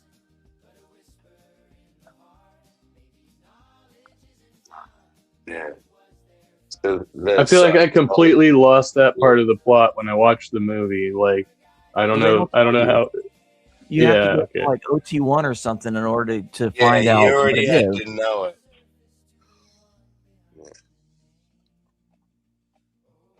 But yeah, his whole theology is just, again, it's based on his sci-fi books. He was just telling stories and people believed it and listened to it. And then he's like, how can I tell a crazier story? And people still believe it. And they just kept getting crazier. But because he's such a masterful storyteller, he just keeps incorporating everything. And then somebody points out an inconsistency and he's like, well, it seems like it's inconsistent, but then you have to realize, and then I'll make up something new.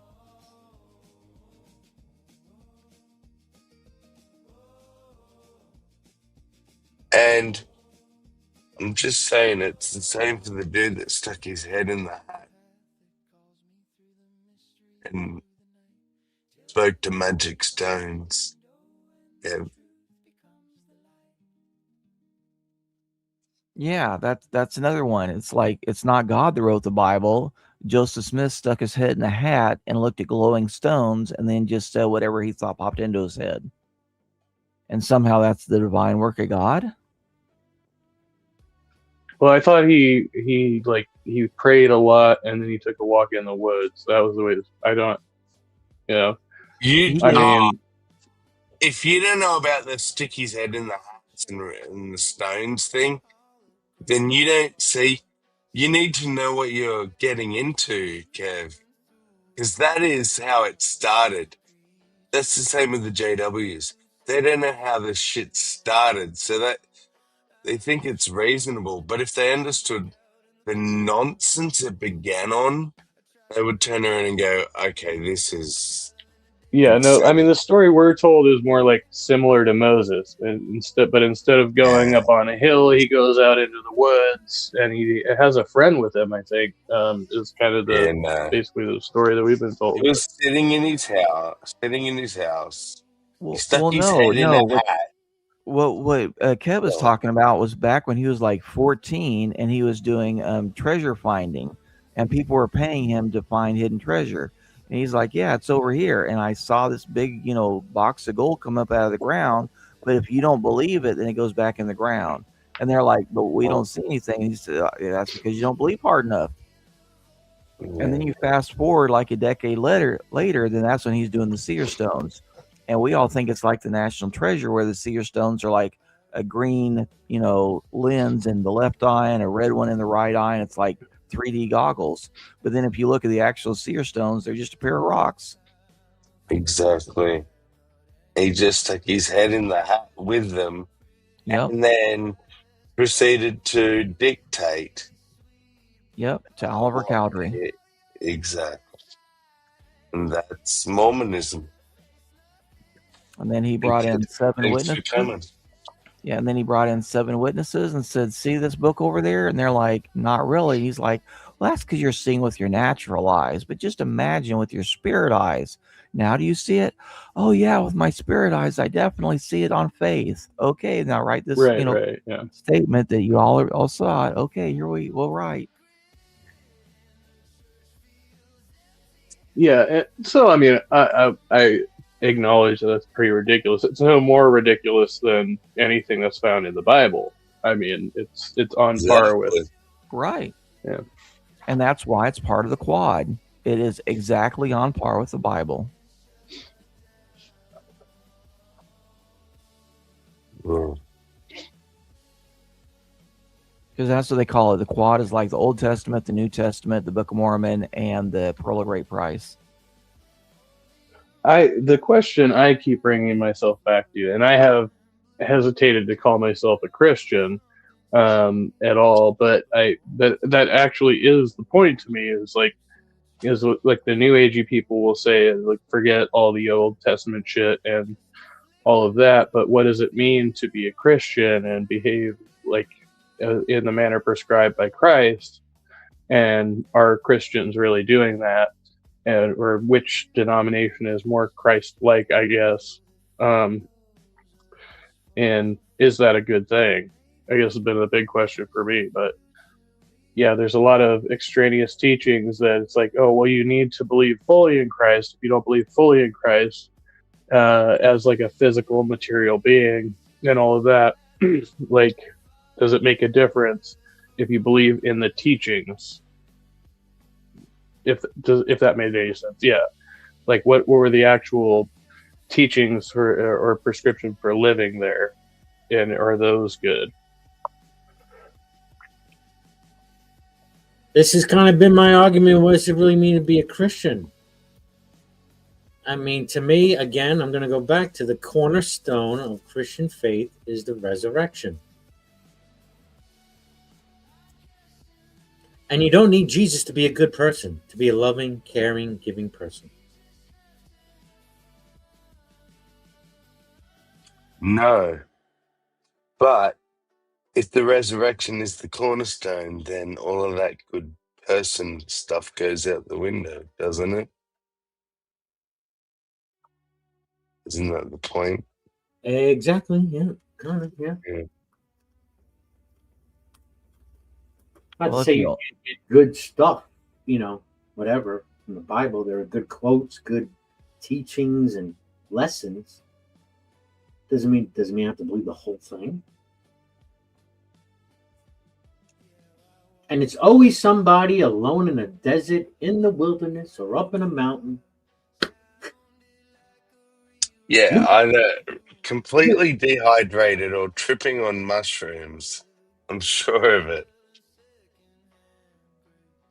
Okay, so you're a Christian if you believe in the death, burial, and resurrection. So then how come you have to agree with Paul or reject Paul or go with James or reject? No, I don't. But yes, I understand so many do.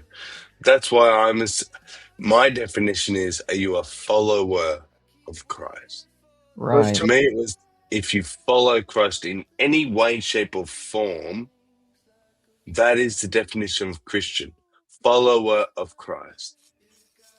That's it. You have in the script 1 Corinthians. Yeah, I agree with that. 1 Corinthians 15. If Christ did not rise from the dead, your faith is in vain. All I believe about that. Yeah. Well, hey, you guys, I got a jet. I appreciate you. I love you much. Everybody. See you later, Kev. Good to see you. Good luck on your journey. But see, this is where Brojo pulls me up, because he says, well, if you don't believe in a literal, Christ, like a literal body, then you're not a Christian. I'm like, well, okay. Because my cornerstone is the noble lie. A society has to believe in some myth that they can all rally around in order to be a cohesive social unit. And if that's a lie, then so be it.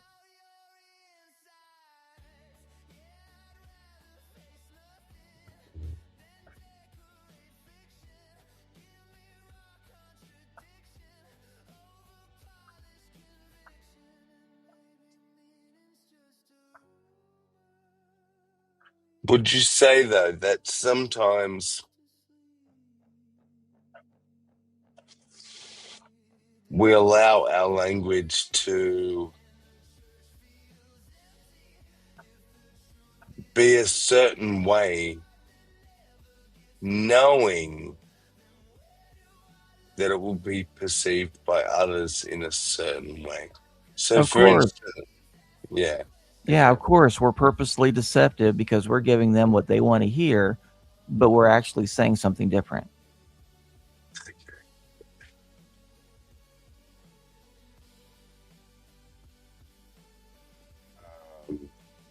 Because, I mean, I've heard you in conversations where if I didn't know you like more deeply in your understanding of Christ and how you see yourself as a Christian by specific definitions and so on, Mm-hmm.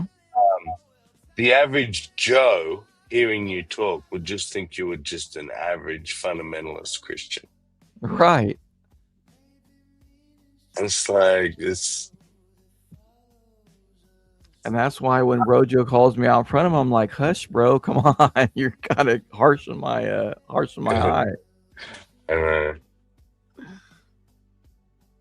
But I guess he's just calling out, like,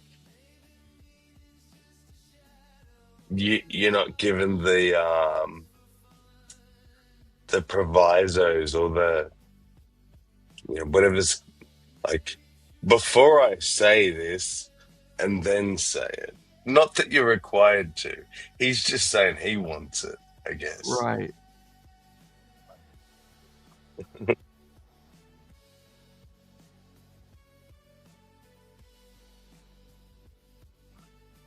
Yeah, isn't that funny? And what it comes down to is whether you give a shit. If you don't care, like, what people assume incorrectly about you, then why would you feel the need to correct it?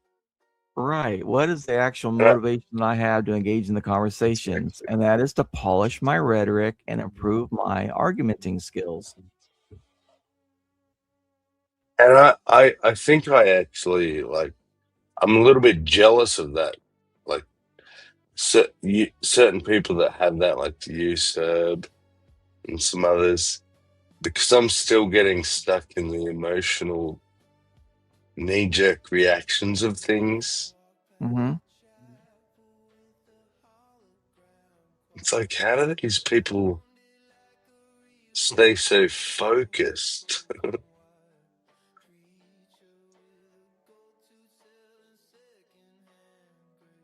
But I'll get there with practice.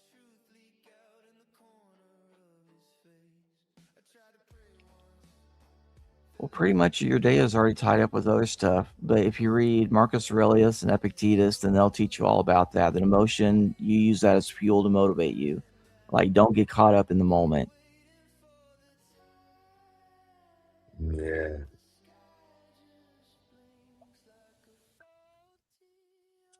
It sounds so cliche, but it's so powerful.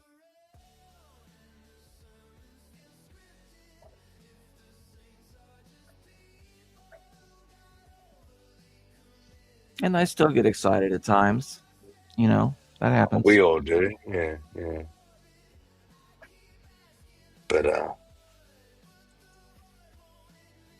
But comparatively, like, rarely, like you or Serb, Brojo, I never hear you guys. V, never hear you guys raise your voice, get upset, or it's so rare. I was saying to Brojo the other day, like, Gio gets started to Gio got my voice raised. I know, yeah. He's one of the ones that still gets me. But I was saying, I was realizing that these things that I had that sort of immature, or I already know that, and it's just a cliche. It sounds cliche, brush it off sort of thing. I'm realizing how actually important those things are.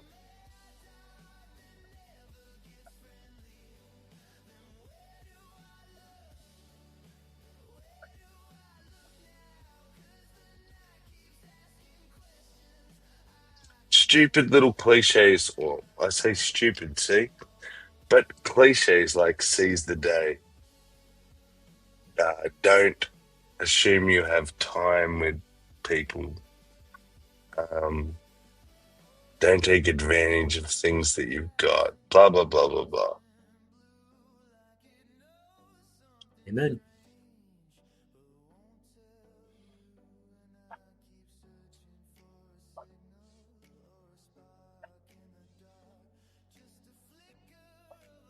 And trying not to just remember them on like when big things happen in your life, so you start to think about that stuff. But like I think you guys try and do daily is make it a daily thing. It's every day, I think,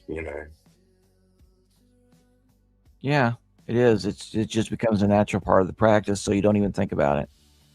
Yeah.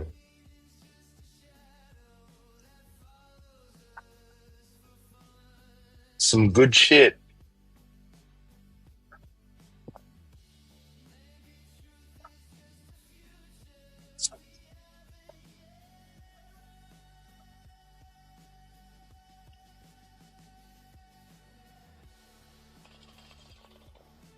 Doing a karate gig today.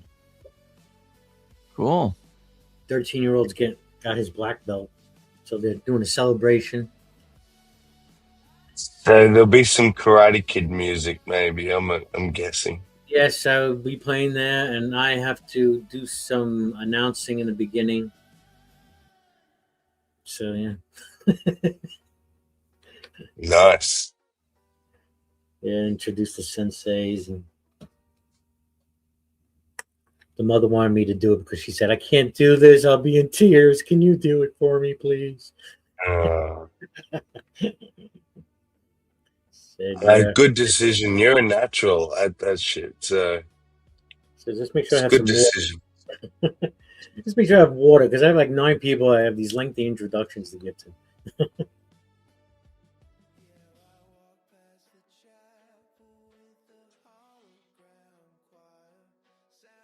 I definitely can see you, or I could have listened to you on the radio, Bridget. For sure. You do have that voice. God, really? I can't stand my voice. No. Of course, it's your voice. You're supposed to hate it. No. But you have to learn to ignore what you think and just listen to what everyone else around you says. I was I like, had to do that with some of the singing. announcements. I'm thinking maybe I should record myself and listen to myself doing these announcements.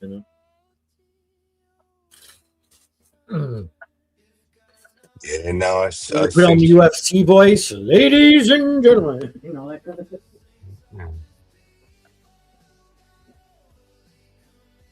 It's gonna be fun. It's a first. Another first this year.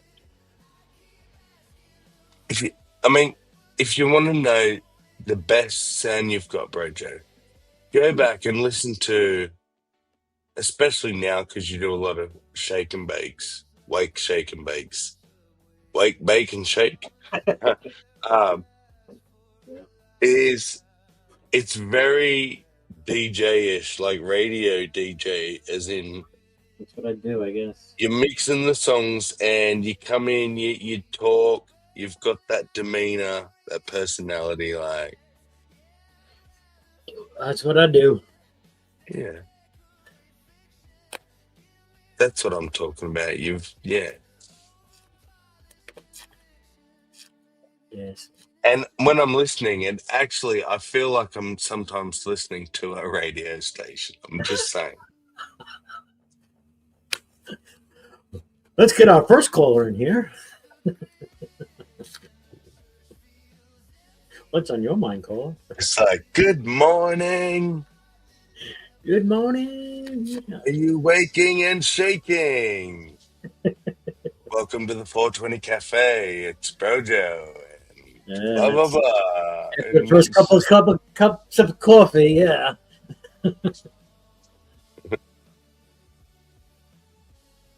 Oh, thank you for that. Thank you. It's a talent, man. Yeah.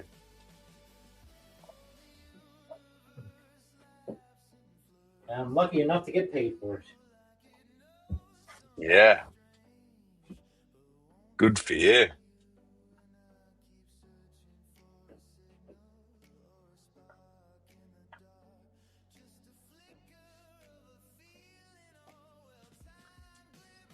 It's interesting what people are willing to pay others to do that they could have done themselves. Like that woman said, she would get choked up, so she'd rather pay an announcer to say all these things.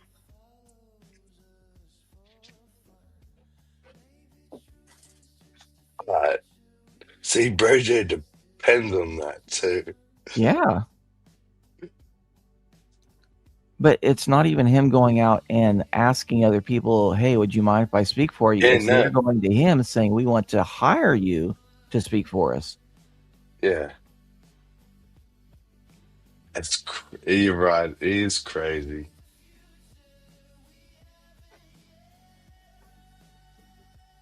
Always go back to the Seinfeld joke. I always mind that Seinfeld joke.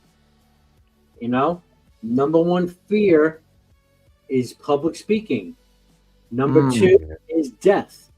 So you rather give the eulogy than be in the casket.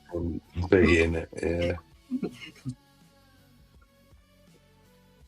You'd rather be in the casket than give the eulogy. Excuse me. Right. Excuse me. I had that back. You'd rather be in the casket than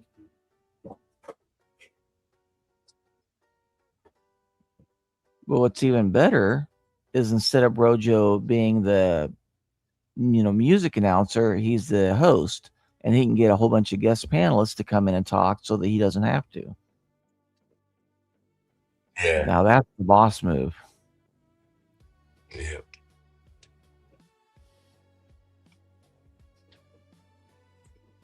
And I've noticed that I have a tendency to talk on other people's panels a lot more than I talk on my own. Yeah, same. I prefer, like, if guests come in and chat on mine, I'd rather mute. But if it's too quiet. Yeah, the host's task is to coordinate everybody else so that it's interesting for the audience. Yeah.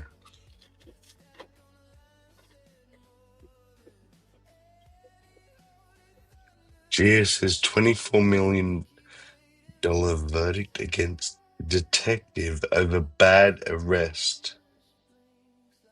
I'm wondering about all the pretrial motions that got his qualified immunity taken. And if the city was willing to waive it, why were they going to waive it? Because I have no doubt that he did something bad, and the plaintiff deserves the $24 million. I'm just wondering how they finagled it to get all the pretrial motions through. And I bet you that the video is not going to talk about that. They're just going to talk about the arrest itself. Which to me, again, it's a foregone conclusion that the arrest was bad and it was probably truly horrible. It's $24 million worth of horrible. Let's see. But I've seen police kill an entire family because they were in a chase and they didn't have their lights on, and they ran into a van full of people and everybody inside died. And the city said, well, we've got immunity. He was doing a police action. And so then the family can't sue the city and they can't sue the policeman because he was at work and it was a government agency. But every once in a while, the city will waive the immunity and say, yeah, we'll go ahead and allow you to sue. We would rather pay the family a verdict instead of having the bad publicity on the news every day for weeks after weeks. Yeah. Yeah. Of course. And then Dustin was on my channel last night. He got a settlement from whatever city it was that impounded his vehicle and then lost the keys. But yet he can't get enforcement on them actually paying the settlement that they made.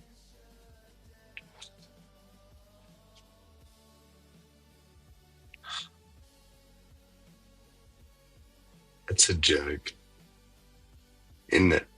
Yeah, it is. It's everything's a game, and it's every step of the way. Well, this is Gia's video. Let's have a look. I've put it on 1.25, so and it's a 10-minute video, but we'll see what happens. Story out of Colorado, and this is a big one. Arrest leads to $24 million civil rights verdict against a former Parker detective. We're talking about things happening in Colorado. Ben Marcus wrote this for CPR.org. In May of 2022, the man flew from his home in New Jersey to Colorado to help his son, who was involved in a crime. To his surprise, as he got off the plane at Denver International, he was greeted by a group of officers and was arrested for accessory to murder and tampering with evidence. One of the officers present at the airport was a former Parker detective who signed a sworn affidavit for his arrest. As a result of this, he lost his job in the financial industry because of the charges, which were eventually dropped.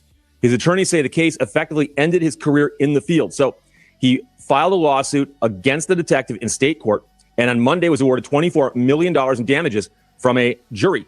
His attorneys believe it's the largest civil rights verdict of its kind in Colorado history. Now comes the hard part, of course, collecting. Judgment, one thing, collecting is another. It's unclear if or when the man will see any of that money. His attorney said in an interview they believe that the town of Parker is fully responsible for paying the verdict, but there could be appeals for the next few years. Now, okay, so do you have any comments there so far? Just what I wrote here. I said, so civil rights, so that's federal, and that's how they got around the qualified immunity defense. Yeah, right.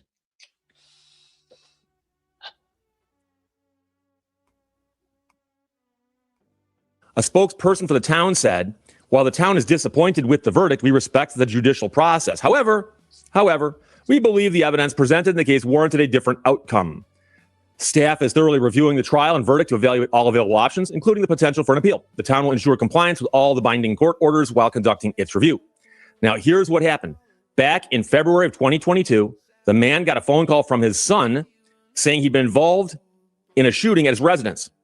So this man's attorneys said that the detective who was investigating the case was upset that this man got his son an attorney.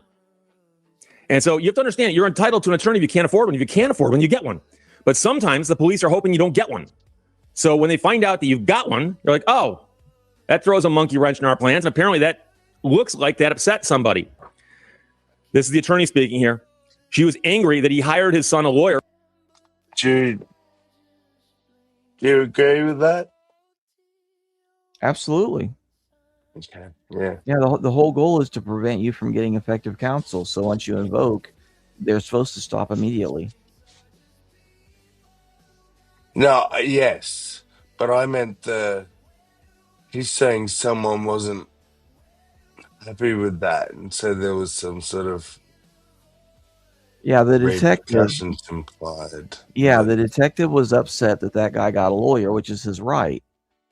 Well, I don't care if you're upset. What action are you going to take? And I think that's what he's about to say. What action are you going to take? Yes. Okay. All right. So we haven't got there. All right. I'll go back 5 seconds to make sure. They're like, oh, that throws a monkey wrench in our plans. And apparently that looks like that upset somebody.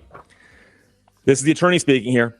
She was angry that he hired his son a lawyer and asked to have the lawyer involved in questioning, which was perfectly legal and it was his right to do. And she decided to retaliate and swore out a false affidavit and pushed forward a false criminal case against an innocent man.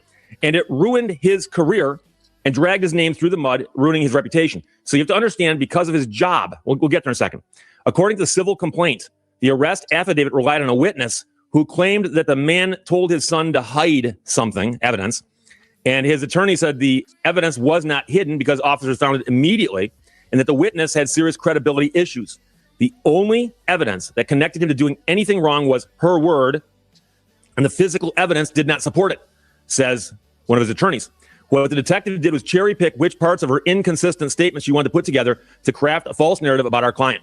So charges against this man were dropped, but the damage was done because the charges triggered reporting requirements tied to his FINRA license, which is a financial work license, damaging his ability to continue working in the financial industry. And that is not expungible. So he can never work in the same industry as he's working because that will forever be on his FINRA license. So in other words, it doesn't matter what Colorado does. It's now in another system where it cannot be removed. Man's attorneys sued the detective using a law enforcement accountability law passed in Colorado back in 2020. Last year, a Denver jury awarded $19 million to 6 bystanders injured when a former Denver police officer fired into a crowd. Case was initially brought partly under Colorado's 2020 police accountability law, but those claims were dismissed before trial, and the case proceeded to trial only on battery claims. Attorneys in that case have argued that Denver is responsible for paying the award.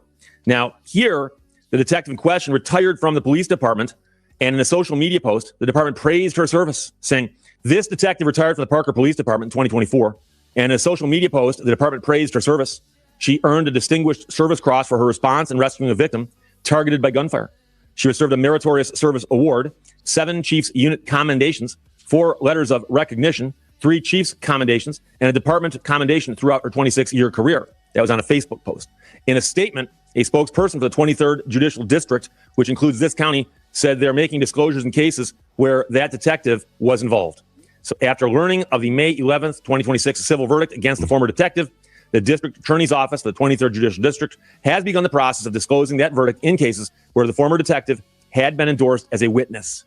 The district attorney's office is also reviewing whether further disclosures should be made to fulfill our Brady obligations. So Brady obligations require prosecutors to disclose evidence that may be favorable to defense, including evidence that goes to the credibility of a prosecution witness. So this case can now be used in cases where this detective is going to testify, or if she has testified.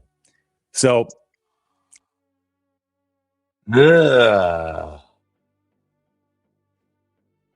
any comments? He's explaining a lot of the stuff that the public normally never sees. Yeah. And why is it that this person is getting all these commendations? Well, that's because it increases their credibility. So then when they go and swear out an affidavit in front of a judge, the judge says, "Oh, this person's a great cop. They surely would never lie, so I can rely on their testimony to do whatever." And this lawsuit is pointing out, actually, this woman lied all the time. And if you got a lawyer, which is your right, she's now going to unlawfully retaliate against you by swearing out a false affidavit just to get you arrested. And even though the charges get dropped, it's still on your license and you can't ever work. So this is all the stuff they do in the back end. Like we see videos of them, of the police saying, "Well, we'd like to get your kid medical care," like they're in the hospital, but first you have to talk to us. Why? Why does medical care depend on whether or not I talk to you? Exactly. Yeah.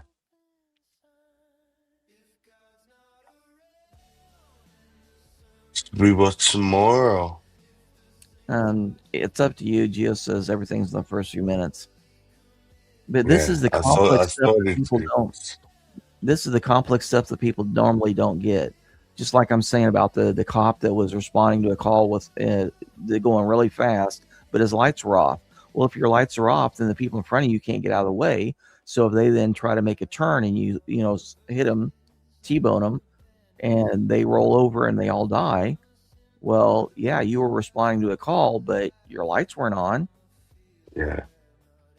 And same thing, there was a dentist, this is like back in 2004, I think it was, that tricked this woman into getting all caps on her teeth. Now, I've been to the dentist and I know how they talk. They say, "Oh, it's minimally invasive." Yeah, but is removing my tooth minimally invasive? So what he did is he ground down the outside of all of her teeth so it looked like she had little shark teeth points. Now, she was under anesthesia at the time. She didn't know what was going on. Next thing she knows, she wakes up, later, and then the next day she looks in the mirror and she's like, You ground all my teeth down. You didn't tell me that this was going to happen. Well, yeah, I did. See, you signed the waiver. And then we get into all that. And then we get into how doctors in almost every state have immunity from even civil lawsuit in order for that state to attract them to practice in their state. And again, once one state does it, then it just is a ripple effect, and then all the surrounding states do it, and then more and more states do it. And then if you want any doctors to work in your state, you have to give them civil liability protections. It's terrifying. It is. And these are things that most people never encounter and have no idea about. They just want their bread and circus. Just give me a football game and some beer, or just let me go to work and come home and play with my kids. And they don't realize all this stuff's happening in the background that they never see until it's too late and something happens to them. And now all of a sudden they're scrambling, trying to figure out, well, how do I protect my rights? Well, chances are you've already waived all your rights. Yeah.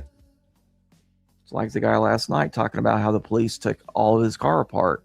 Yeah, as soon as you give them permission to do a search, you haven't limited the scope of your search, so they can literally take apart every bolt of your car and leave it in a pile of parts on the side of the road and say, have a nice day. Yeah. And there are cops that specialize in that. There is a Texas trooper that used to do that. Hey, you don't mind if I search your car? You don't have anything to hide, do you? And the person feels guilty, like they have to say, oh, gee, I guess I don't have anything to hide, so I'm going to give you permission. Well, that permission is carte blanche. Now they can do whatever they want. And he had a whole toolkit in the back of his patrol cruiser where he could literally take a car apart on the side of the road. And once you give permission, it's really difficult to take back that permission. Yeah. And there's a lawyer. And I might be being a bit extreme, but I've seen cases of this, and this is what people remember. They always remember the extreme cases. Mm-hmm. I say, no, I don't give consent. Fuck off. And they say, all right, sit there, sir. I'll be calling a canine. And they call the canine. And the canine trainer has trained the dog to respond to his body language and stuff. Right. It's called false alert. And he gets it to false alert. But now they can literally pull your car apart anyway. Right. So, like, a lot of public feel like there's really no. It is. It's the whole system is set up as a trap. And again, that's when I get back to, this is why you need to go to jury duty. And then and then you have to kind of vote your conscience, because if it's a truly horrible individual, then of course you probably want them off the street. And so you'd vote guilty. But if it's a questionable case of, this is actually a rational response, this person's just getting screwed over by the police, then vote not guilty. And then when the DA or when the prosecutor polls the jury at the end of the case, well, why did you vote not guilty? Well, because the police like screwing people over, and until they, get their house in order, then any jury that I'm on, I'm going to vote not guilty. And that'll be the last jury you're on. Right? What was that? That'll be the last jury you're on. Possibly, yeah. But even the process deals with that. So even if they note that down for their file, are they actually going to look at every time you get a jury summons? Because the jury summons just goes out to everybody that's registered to vote. So your name is still on the list. They can't take it off the list. So then when you show up to, for your summons and they ask you the questions, as long as you answer the right way and they aren't looking at a list of people that they want to get rid of, then you might still slip on the jury. 19 years here in PA, I haven't been called for jury duty yet. I want to go. I did it in New York. It's a good experience. And you're registered to vote? Yes. That's weird. Yeah, every few years I get it, and it's usually for a civil case now. I never get called for criminal cases for some reason. But yeah, if there is a list, and there probably is a list, then that is one thing they can look at when they're doing, I want to call it voir dire, but I know that's not I don't know. I don't even remember if that's the right word. But anyway, when they're asking the potential jurors, would you this, would you that, then there may be a list. And if they can't get you stricken for cause, then they may go ahead and just do it as one of their I don't even remember the word for it, but like electives. You know, I want to take 2 people off the jury. I want to take John Smith and Jane Austen.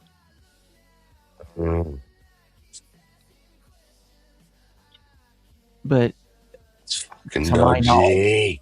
I mean, if you're in a big county, like how big is the list of people that they never went on? 1,000 people, 12,000. So most of them don't even take a list to court. They just go off of how you appear. And if you answer the questions the right way, then you're going to get on. And if you answer them the wrong way, then they'll dismiss you. And there are plenty of people that do that know the game, that they don't want to be, do jury service. So they'll just say, oh, yeah, I'll definitely find the guy guilty no matter what. Okay, thank you for your service. You're dismissed.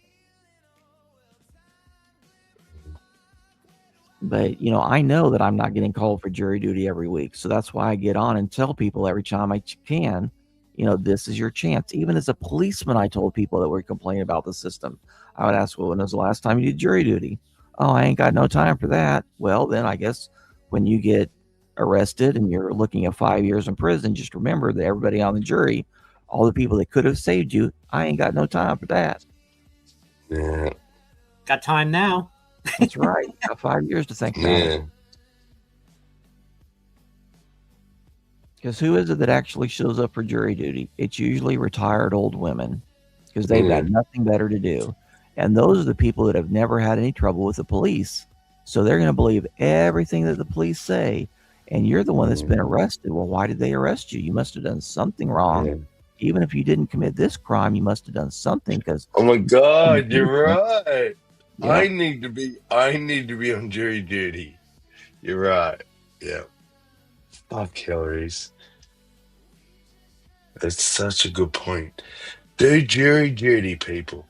I've always wanted to, because I was fascinated by it. But now I have another reason, like, actually try and make a difference, or even if it's in just one fucking person's life, I guess. I don't expect to change laws, but fuck, if I can keep one innocent dude. Yeah, I was present one time on a messed up case, and they were doing the jury, and the guy that got up on the stand and was answering the questions kept giving the prosecutor a really dirty look. But he was answering the questions all the right way. And so finally at the end, the prosecutor says, I noticed you're kind of giving me a weird look this whole time. Is there a reason for that? And the guy says, yeah, 6 months ago, I prosecuted me for the drugs, for the cops planting drugs on me, and you got the conviction. So yeah, I'm upset. He's like, okay, strike for cause. He's prejudiced against the prosecution. He just should have kept his mouth shut. Just ended up on the jury and said not guilty. Yeah. That would have been the perfect way for him to get back. Yeah.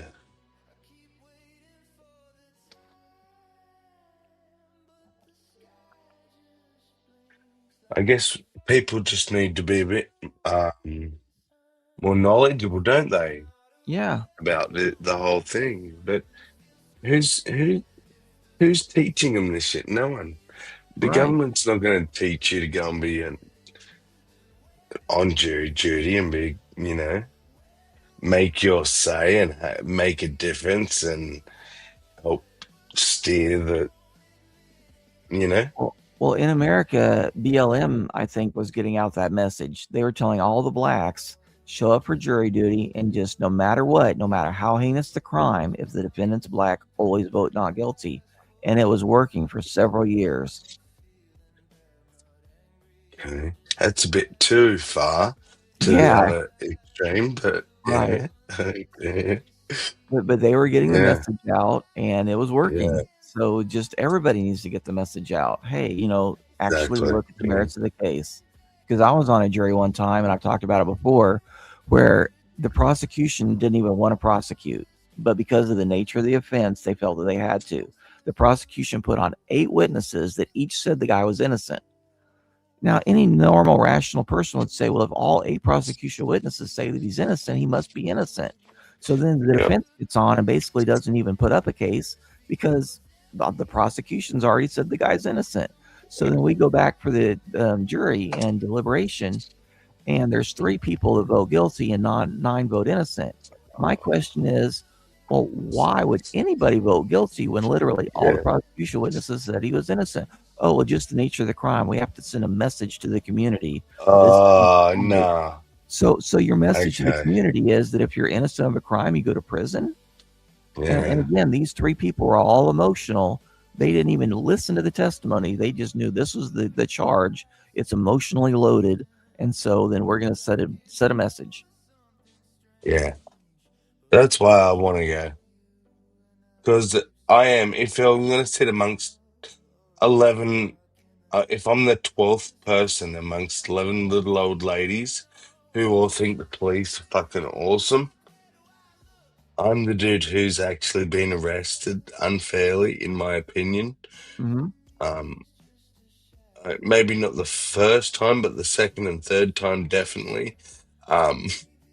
And so I understand how they're looking to get charges. They're not really looking for justice and stuff. So it's a Classic perspective movie that. you must watch. 12 Angry Men. Yep. But imagine if that perspective isn't there, Burjo, in a jury, and you're the one on trial, and everyone just goes, "Oh, the police are obviously always tell the truth," like, and you're sitting there screaming, "No, I swear to God, like, where's the justice in this society?" Yep. There is none if we don't go do jury duty. And I wish that I had the funding to make a movie of what happens to an innocent person. And I know there are some movies out there, but I can't remember the titles, where an innocent person is the victim of a crime, but yet they get arrested. And no one explains that the police's job is to arrest people, not to determine whether or not, anything actually happened. And then it's the prosecutor's job to decide, well, let's prosecute the case. And then ultimately, it's up to the jury to decide whether or not the crime actually was committed. Yeah. I don't know that they really delved into that side of things, but movies where people were wrongly committed was definitely Shawshank Redemption, and then another one is Double Jeopardy, where when she got out, she killed him, and it's like, well, I already served time for killing him, so what you gonna do? Yeah. That's when justice is truly served. Yeah. He was off living, changed his name, lived with his new missus, stole the kids, stole all the money, sent her off to prison. But it would be nice if in high school, like there's like a 2-week course where they explain the way the criminal law actually works.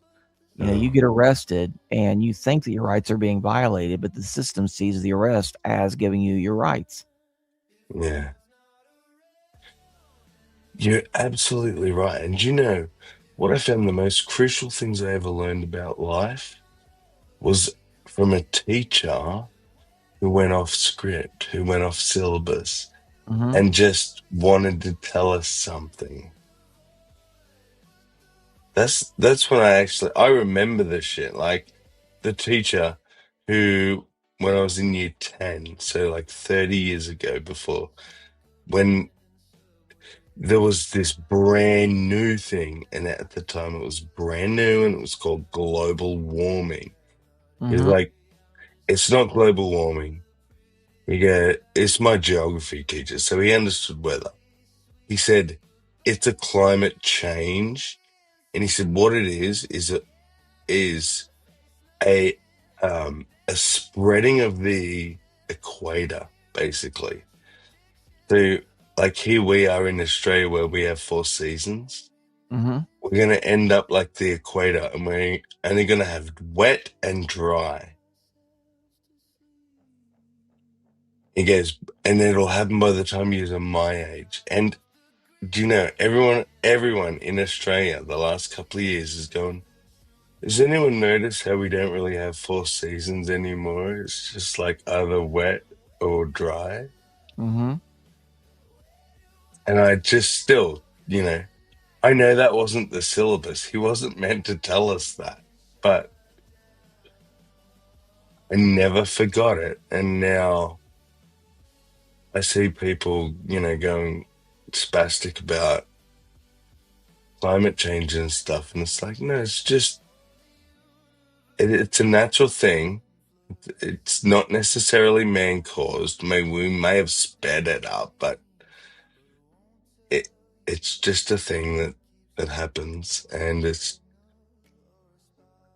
Let's go back to the Mhm. Precambrian and see what the temperatures were like back then, and the temperatures now are Exactly. nowhere near as hot as they were back then. And So that was his we're point. coming out of the last mini ice age. That's the issue. Yeah. So we Yeah, how think we're cold getting was really warm, but when you're coming out of an ice age, of course you're warming up. Yep. Like that definitionally just means that. That's right.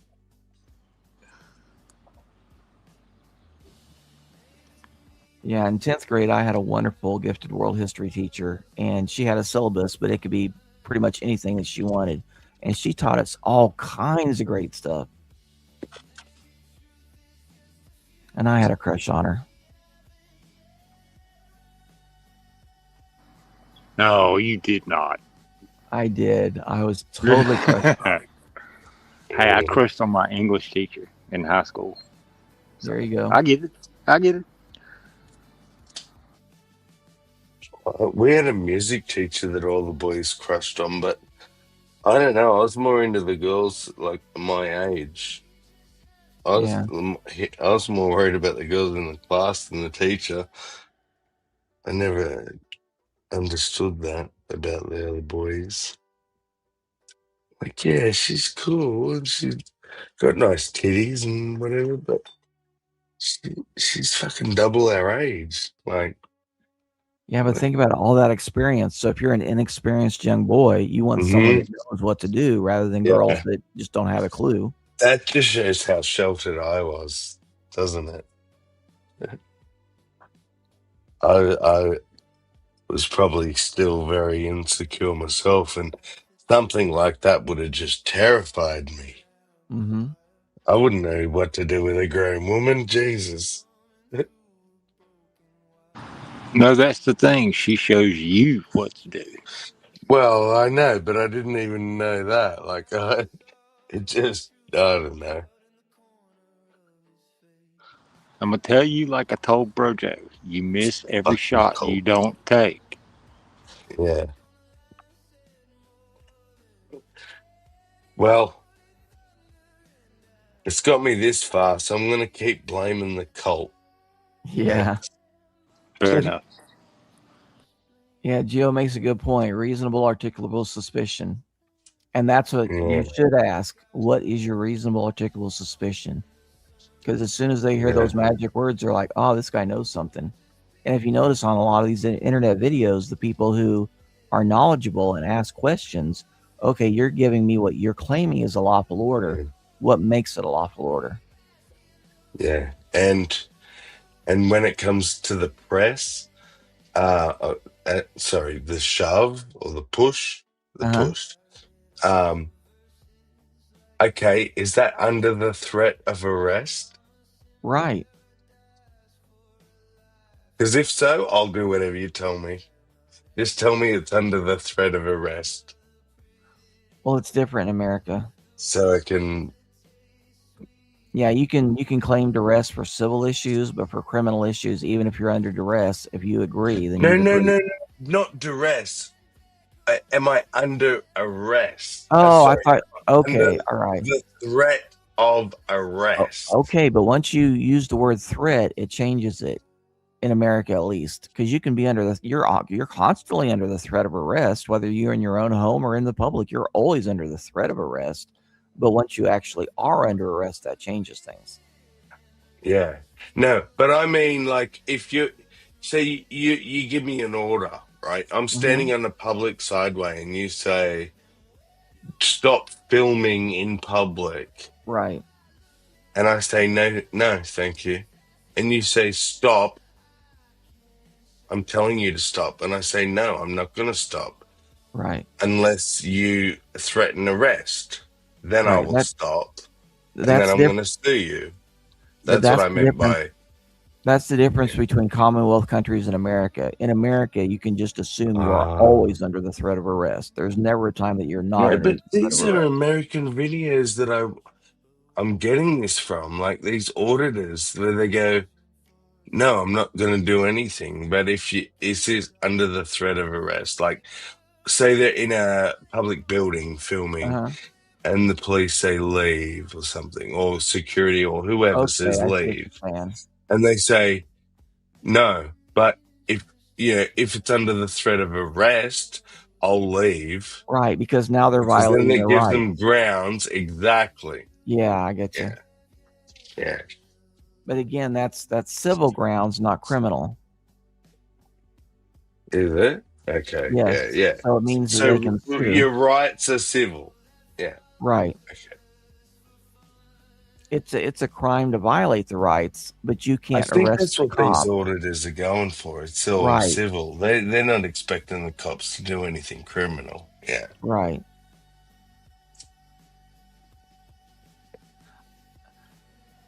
But what I meant is I was imagining you being stopped on the side of the road in your car and the policeman says, turn off your engine. And if you could say, is that under the threat of arrest? They can just say, well, of course it is. Oh, yeah. Yeah. No, you're right. I didn't think about that. I was thinking specifically like these people being asked to leave a public library because they were filming. Right. Yeah, that's a different type of scenario. Yeah. But no, you're right. If you're pulled over on the side of the road, well, I'm still not going to stop filming. Like you can fuck off. That's right. My camera's going to record. But you asked me to stop, turn the engine off. That's a lawful request. Telling me to stop recording isn't. Well, actually, there's more nuance in there too. It is a lawful order, but are you compelled to follow that lawful order? No, because as soon as you turn off your engine, now you no longer have the 15-minute expectation of leaving. Now all of a sudden you've agreed to stay there for as long as he decides. And if he can get you to give him your keys, then basically you're under arrest with no expectation of ever leaving. He could keep you there for 3 days and you can't claim that your rights were violated. In Australia, it's got to that point where we can pretty much now refuse to, like, when a cop pulls you over there by themselves, we can sit there and ignore them till some superior officer comes out. Okay. And they can't really do anything. They're not allowed because there's been too many cases of people in uniform that aren't police officers. Right. Doing stuff. So, of course, Australia always goes to the extreme left. It's like, all right, well, now if you don't feel safe, you can sit there and ignore the officer until another officer comes. Then if you have but then you have some people that say, oh, the 2 police officers were sus. Right. So, yeah. It was a con team. When the first one pulled me over, of course his buddy was only 5 minutes away. Yeah. But it's that whole Don't is worry, it a sergeant have an or app for whatever? that. What's that, Bridget? I said soon enough they'll have an app for that. I'm sure they will. Yeah. Someone's developing it as we speak. But yeah, this is the problem. People don't know all the laws and all the changes in case laws, and the police do. Like we're taught at the academy, we're taught in annual in-service. And even every day when you go in, you get told, hey, there have been these 2 new law changes. We just need you to know from now on you need to do this. Have them turn off their engine and hand you their keys. You admit though, AI app, like if you got, I don't know how would this work? If you had AI answer all the questions to the officer if you got pulled over, if you had like a app or a something that can respond to every possible scenario of what he can say. It's your choice because it's your choice Mhm. to not even respond. Right. The officer would more than likely not even listen to some AI bullshit that you get. Like, if you're not going to speak, I'm not going to listen to. Well, there are a few ways to get It's up around to it. the The officer. first question is this your lawyer? Because you're having the phone tell me something. I'm not going to listen to the phone unless Yeah. you're telling me that that's your lawyer. And Yeah. then once you tell me it is your lawyer, then I'm going to manipulate your lawyer into admitting that you're guilty. Yeah. Oh, little side note. We tried it the other day. We've tried it twice. First time didn't work. Second time. Hi. This is such and such company calling about, I don't know, your electricity bills or something, or and I was like, this sounds like an AI. And I said, give me a menu for muffins. Oh, I can tell you, this was And it over a month. Go ahead. and it answered and said, well, I'm really here to talk about your electricity bill, but here's a cool recipe for muffins. It's like, yes, I fucking knew you were AI, bitch. Well, you But know, this shit was so realistic. Like, yeah. well, it's Go on. scary because over a month ago, I was trying to get a temporary emergency protective order for my grandma, and I called into Lone Star Legal Aid because that was the one that we're always told, to hand out to victims of crime, of like domestic violence, sexual violence, whatever. So then I called them, and next thing I know, it's an AI. And it took me a while to realize, but it was an AI, and they were trying to sell stuff.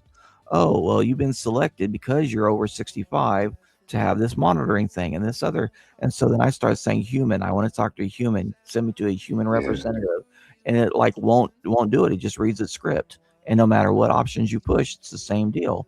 And so I thought, so is this like not really a legal aid anymore? Someone has bought out this website and this phone number just to try to sell old people stuff. Yes, it's a scam site, or Yeah. the place exists, but you've gone to a cover scam site that's like No, I think it hijacked. was bought out. I think that what was supposedly a legal charity at one time, I think that if you even go to their physical address, either there will be a sign saying that nobody's available, or you'll have a person inside that says, sure, come in and give me all your information, and then we'll get back with you. But there's that no actual lawyer there. So if you go in and say, if you go into Fannin Street and say, yeah, this is the case, we need to speak with a lawyer, they're going to say, no, fill out all these forms first. Come After you fill inside out, and give us your social security number and exactly, your 28 credit card. pages, because they want you to fill out a form and it's 28 pages long, and you give them your whole life history. Now with that, they can do anything. I mean, they could probably get a home loan in your name with all that, and you sign at the bottom. So now they got your signature. What if it is a legit legal system and they're just wanting to, like, instead of paying the intern that they used to pay to ask you that 28 page was worth of questions, they now want AI to do it? That's But you possible. feel like it's a scam because of that. But that's just it. If I can't actually, you're telling me I need to do something, when I try to do it, I can't do it, then I have to believe this is a fraud. And again, something else happened that I was going to go contact him, and then I'm like, because again, for all these years, I was always told to give out this information, but yet when I try to actually use it, I find out that it is not what they're telling me, and so that's called defrauding. They're getting me to do an action under false circumstances. They're using up my time and defrauding me. Yeah, okay. Yeah. So why would I trust them with all this information, 28 pages of No, information? I certainly wouldn't. I certainly fucking wouldn't. Yeah. So now I'm in a bind again. Like, who do you trust? And it's the same with everything with lawyers. I could tell the Well, situation. that's why yeah, really, you got to go old school. Like, find some lawyer place and go to their office and talk to a human. But even then, Yes. in America, what they're basically just selling you something. They want you to sign that you're incompetent to take care of your own business, so therefore you're trusting them and you're going to pay them because you trust them. But is there actually a requirement that they do anything? Because I can tell you about cases that there should have been major settlements and the lawyer never filed the first motion. And if they would have literally done anything, then it would have preserved that person's rights. But they didn't. Yeah. I can tell you about another case where a lawyer told my grandparents something and they did what the lawyer told them that was totally wrong. And then they went to the title company and did what they thought was right, but the title company screwed up. And now the whole deed to their property is all screwed up. And I'm having to go in with tweezers and move each individual hair to try to untangle the fur ball. And it's going to take forever.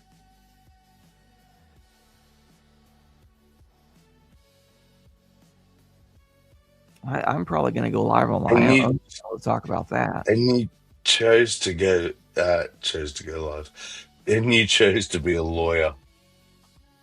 You sadistic, no? What's the one where you like to hurt yourself? Masochistic. Masochist, yeah. You masochistic bastard. Well, it's Why would because you get into something so frustrating? trying to help people out. And in this case, it is a group of people. All right, thanks. A group of, yes, thank you. A group of people that didn't understand what they were getting into. They believed other lawyers and other title agents and totally screwed up their situation. Now I have to go in and either say, look, this is such a mess, we just have to write it off. And I think that's what's going to end up happening. In the end, I think it's just going to, I mean, I hate to cut to the chase because it ruins the story, but in the end, we're probably going to just say, well, we're not going to pay the property taxes anymore. Yeah.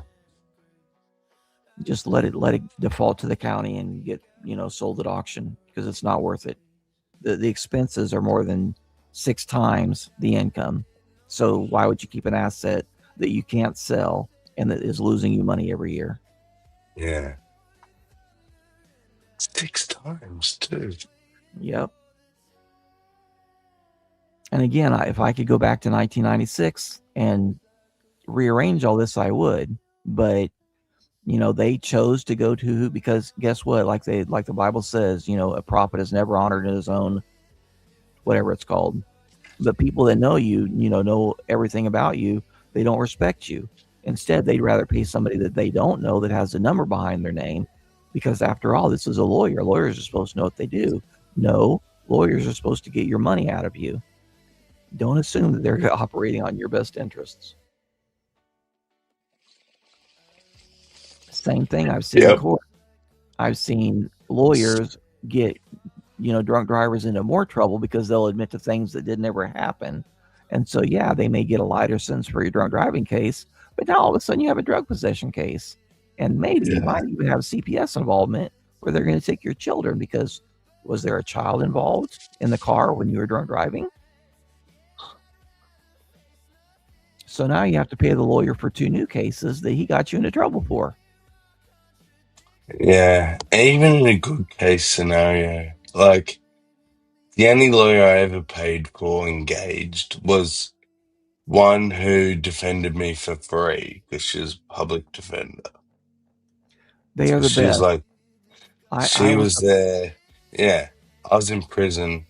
It was free. I told her my case. She was like, no, that's fucked up. And she did for no money. She fought her ass off for me. And so I was like, what's your number? And then in future, when I needed one, I engaged her and she did. She fucking went and always give me a cheap price, just a set rate, like $1,000 basically. You know what I mean? Right. And that's been my experience too. The public defenders actually tend to do a much better job because they believe in the system. Whereas the rich, slick lawyer with all the ads on the TV, they're not even going to be the one handling your case. They're going to ship it off to somebody else. And they'll To just take their the intern. and cut off the top. Exactly. Yep. And then the next lawyer says, well, I'm only getting paid, 65 to 85% of what you're paying. So you're going to get 65% of my effort.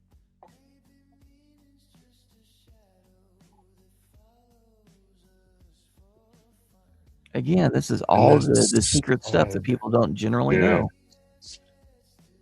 And that's why I think, like, your new channel, like,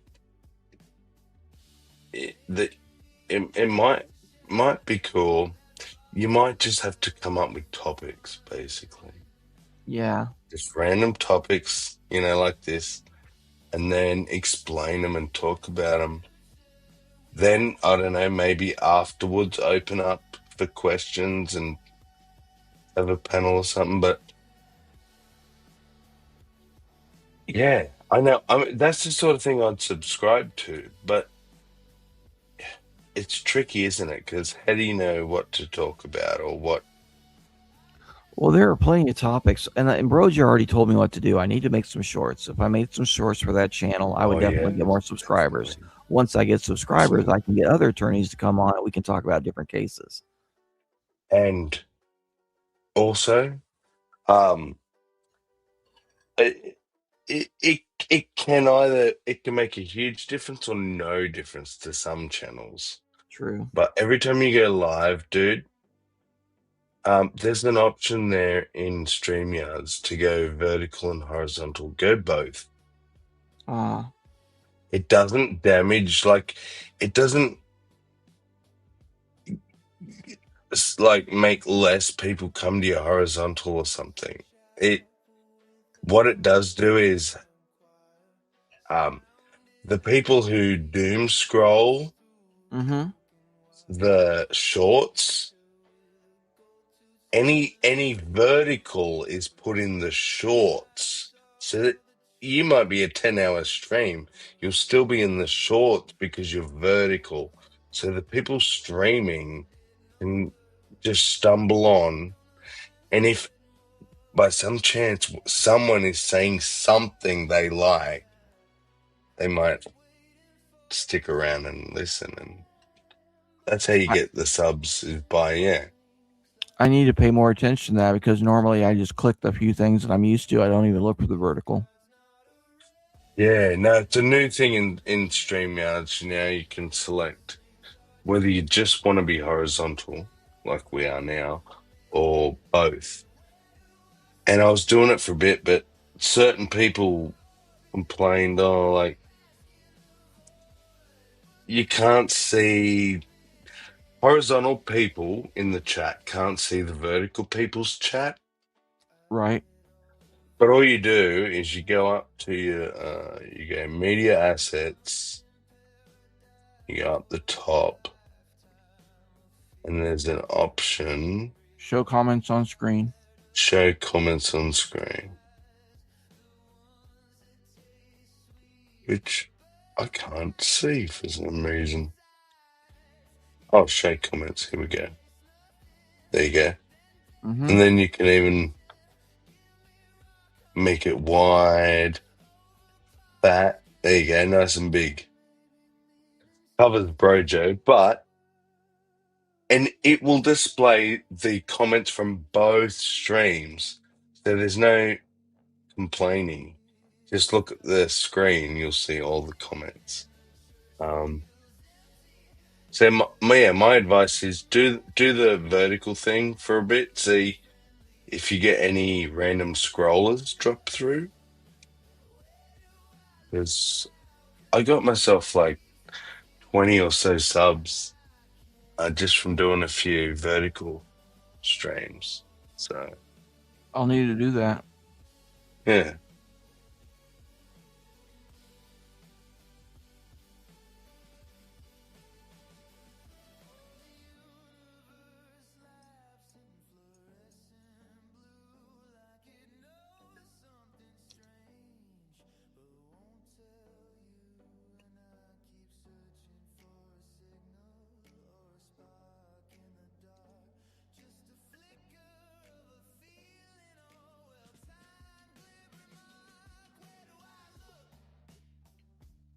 I wonder what sort of topics people are interested in. because I went to a sales seminar last week too, and it's supposed to be 30 minutes. It ended up taking almost 3 hours, for everything. Yeah. And like I saw all the sales techniques that guy was using, and when they were done, I was telling the other people at my table, like, what are the techniques that you noticed? And different people picked up on different things. But in the end, I was telling my mom this morning, like, the whole thing was a fraud. He kept saying we, but he never named anybody else. Who is this we? And what I believe at the end was that he was taking in people's money, but nobody was signing a contract. He said, we'll send you all the papers later. So what I think was happening is he was taking a cut off the top. He was taking like $1,000 commission, and then he was sending the rest of the money to the company that's going to write the contract, and then they'll send the paperwork. But even then, like everything he said, he didn't want anyone taking any photos of any of the presentation. The whole thing was just, when you look back and analyze everything, everything was a scam. And I've been to 2 other of his presentations. One was 3 years ago and one was 8 years ago. And it's funny the things that have changed. And I wanted to ask him what in the last 3 years has changed what happened 8 years ago. Which is a fancy way of saying you're clearly wrong. Yeah. Well, he's just perfected his technique. Right. But he's making claims now that are contradicting what he said 3 years ago and 8 years ago. Yeah. And if someone hadn't been there before, they wouldn't know that. And he's just counting on nobody being there. And he flipped his lid that the people on my table didn't have little name tags. Well, we had the registry, we had the 4-digit invite code, and we had the 4-digit confirmation code. So he had all of our information. The fact that whoever's providing him with the attendee information didn't forward it, that's on him, not on us.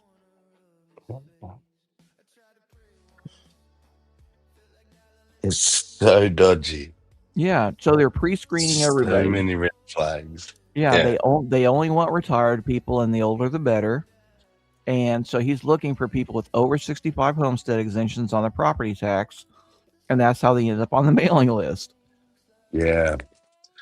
I've figured out the spam calls that I get that don't even speak is because my voice was too young.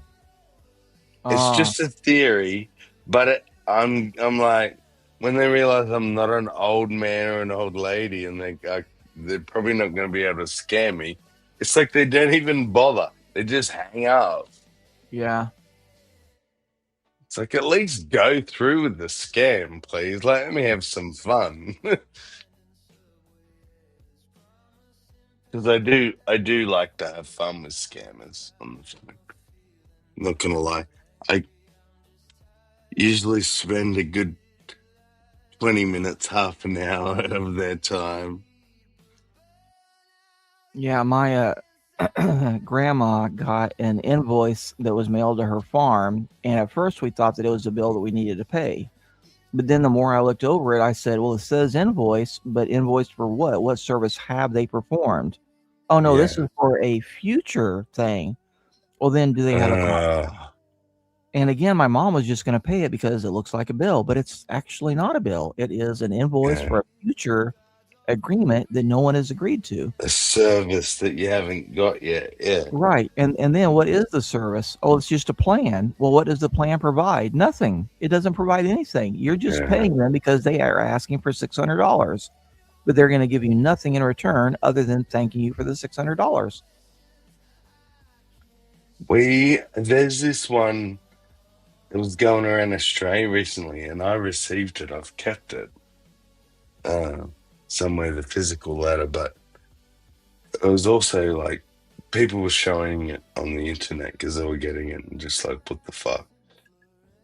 And it would say NDIS. So this is just in my specific industry. NDIS audit yearly renewal. And we do get regular audits, okay? But I know the company I get my audit from. I had to choose. I had to source out a company that can certify me. Like there are companies that's what they do, you know. So I know the name of my company, and it's like, what is this thing I've never seen in my 7 years of being in this industry, and now this very official government-looking letter has turned up saying, you know, pay this amount, and it was reasonable for an audit, and you keep reading down the bottom, tiny little letters. This is not a bill. You do not owe any money. It was an ad. It was with the company, like. But if you pay the money and sign up, then, well, you signed up.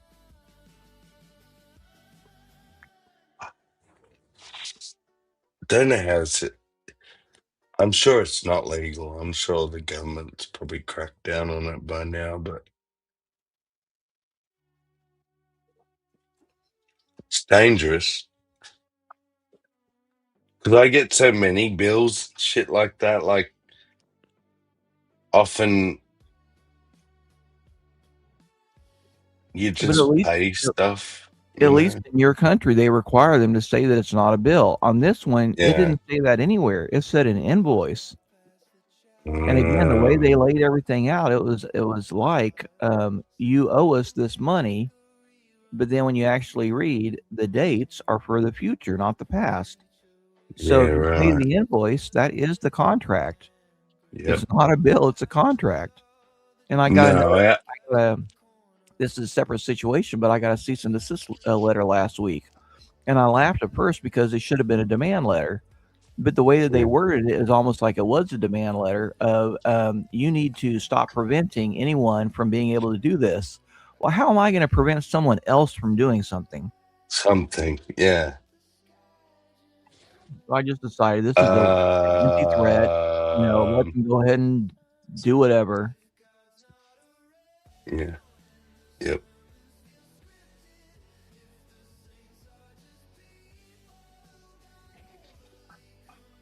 It's so prolific, though, isn't it? Like, yeah. And like you said, it's our elderly that I worry about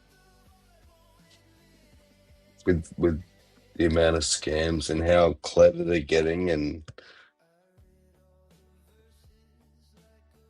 our elderly are trying to, you know, keep up with the internet and be online to be social and keep up with family members, whatever, and then they got these scum fucking. Yeah, it's just like the videos of the woman, you know, at the cash machine putting in money, and the policeman's like, stop doing it. No, I have to. Yeah. Like, stop, give me your phone. Yeah. Yeah, ignoring him. How do you ignore a police officer? That's how much power these guys have over these people, isn't it? Yep. Like, bad and scary. Yeah, but what did they tell her before the policeman got there that made her so afraid that she had to start We're dumping gonna her get money your in? family. We're gonna, we've got your grandson here. He'll be all right as long as you give us this money. Yep. That's the sort of shit they do to these poor old people. Literally traumatize them. Yeah, there have been cases where they used AI to replicate somebody's voice and say, oh, I was in a car wreck and I need you to send this money. Please just do whatever this person says. Yeah. Help me, Grandma. Help me. Help me, Grandma. Yeah. It's sick. I think we should actually probably, as a society, take those things pretty seriously and like punish them at the full extent. Don't you agree? Because it's sort of, yeah. I think that those are the people that we need to be going after as hard as possible. Yeah. As much as society supposedly irks up about pedophiles, even though in reality we don't do fuck all about it. Like, let's take issue with this elder abuse that occurs Well, see, that's the across beauty. society. That's the beauty. People want to, say things about Texas. It's a first-degree felony in Texas. So you would get less time for killing somebody than stealing from an old person if the amount's high enough.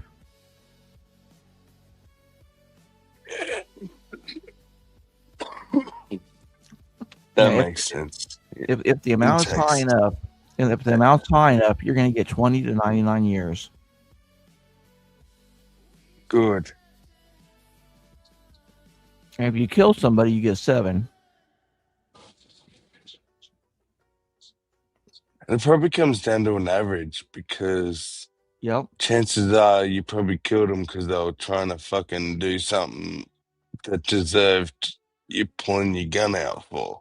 So, Well, if the person deserved it, generally a prosecutor won't. wouldn't get any. Yeah.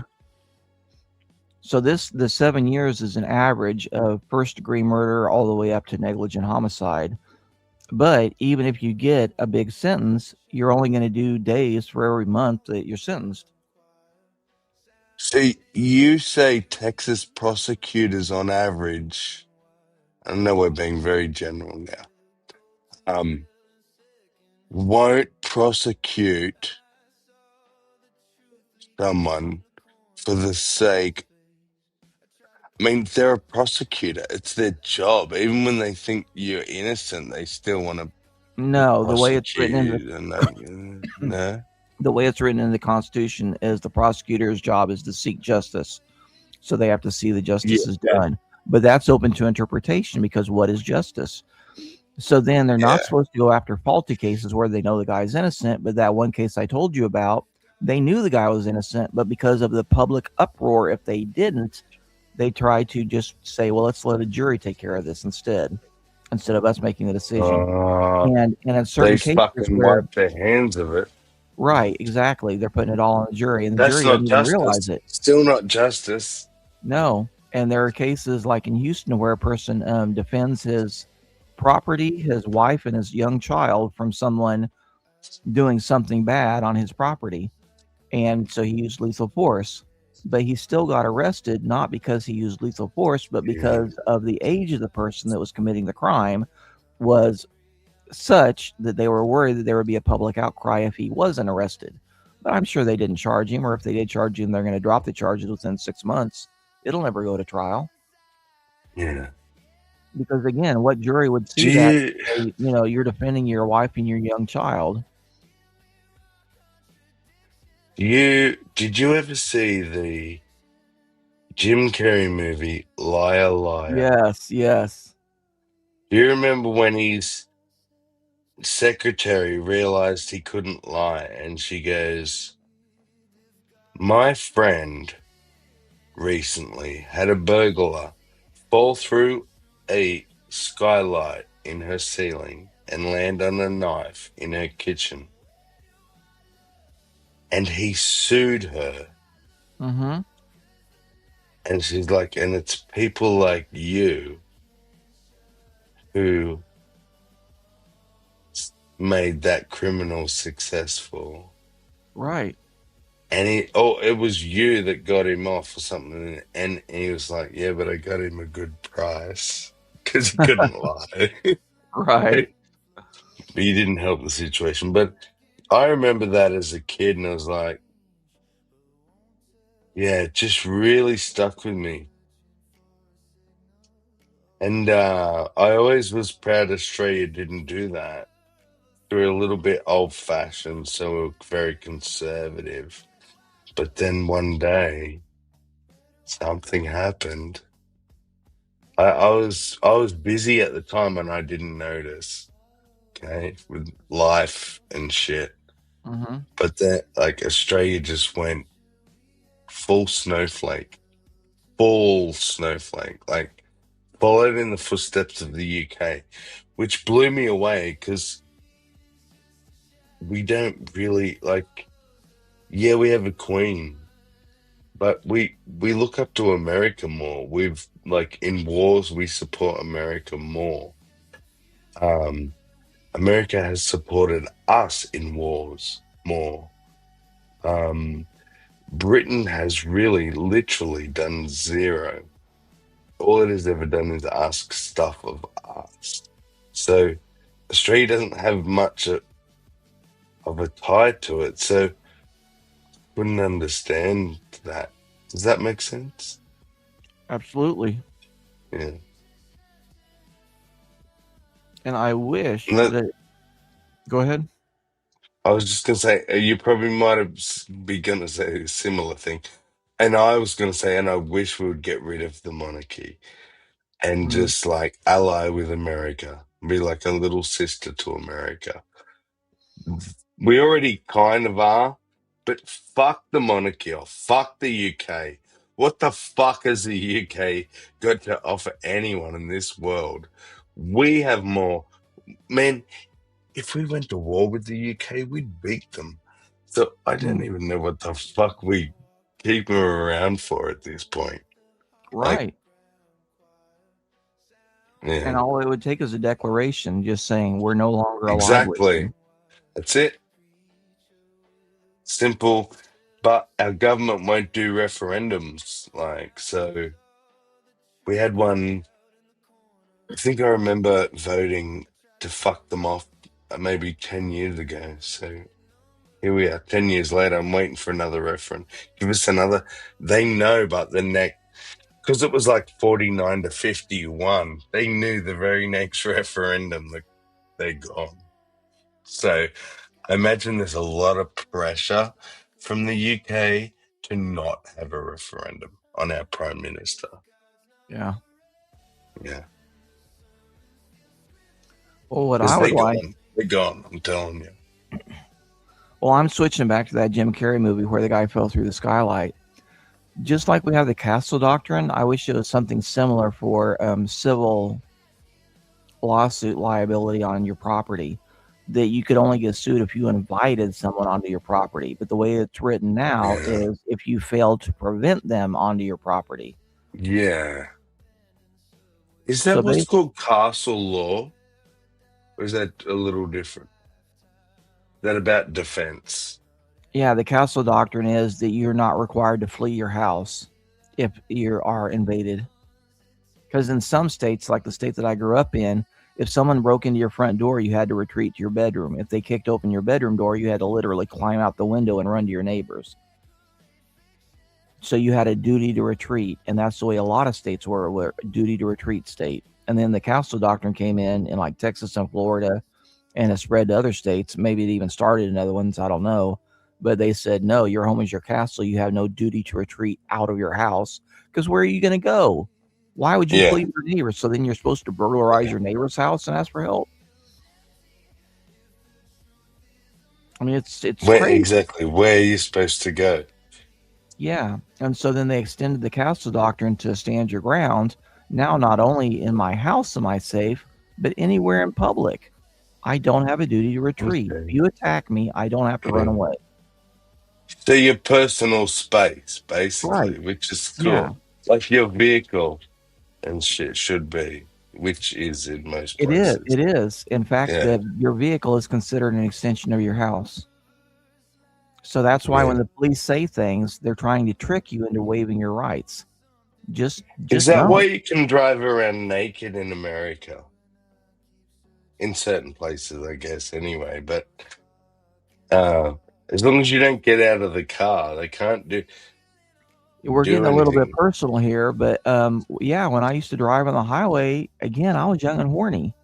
So I took care of my business, and because, if a person would have to intentionally look into my, window. Great, so my internet would drop out. What's that? I said, great, my internet would drop out just when you were getting to a good part. Well, if it makes you feel better, Hillary's. I heard not to get personal, but when I was he was on the road, he was on the road a lot, and he had to take care of business. And I used to be a salesman, so I was on the road a lot, and you got to take care of business. And sometimes being on the road in the middle of nowhere just kind of makes you horny for no reason. So, yeah, you got to take care of business. So don't feel bad, Hills. I'm totally there. Been there, done that. I think Brojo wants to make a confession. Yeah, come on, confess, Brojo. I can just imagine him in New York City traffic, like the gridlock, and just wanking away. Yeah, you're not driving, you're not moving. You might as well rub one out. Fuck. I don't. No, I don't. You know what? No, not without someone else's help. Not while I was driving. Yeah, so he's had a head job while driving. Yeah. That's his confession. Yeah. You dirty dog. In the It's post good, office. but isn't it? It's good, but isn't it, Brojo? I was in the post office, and you had some of those magazines coming through. Yeah, I had to take a quick trip to the bathroom sometimes. Can you imagine back in the day when people had to get photos developed? The bastard working in the development store. Yeah. When I got back from Russia, I went to those 24-hour or those 60-minute like development, and they said, "We're sorry, but we can't do this. We have a store policy. We won't." And I'm like, "Okay, but you had to develop the negative already, right?" And they're like, "Yeah, we developed the negative, but we won't do the prints." So I ended up having to go to an independent Photoshop place. And then they were like, "Oh, wow, look at what you did." I'm like, "Yeah, I got 3 rolls of film."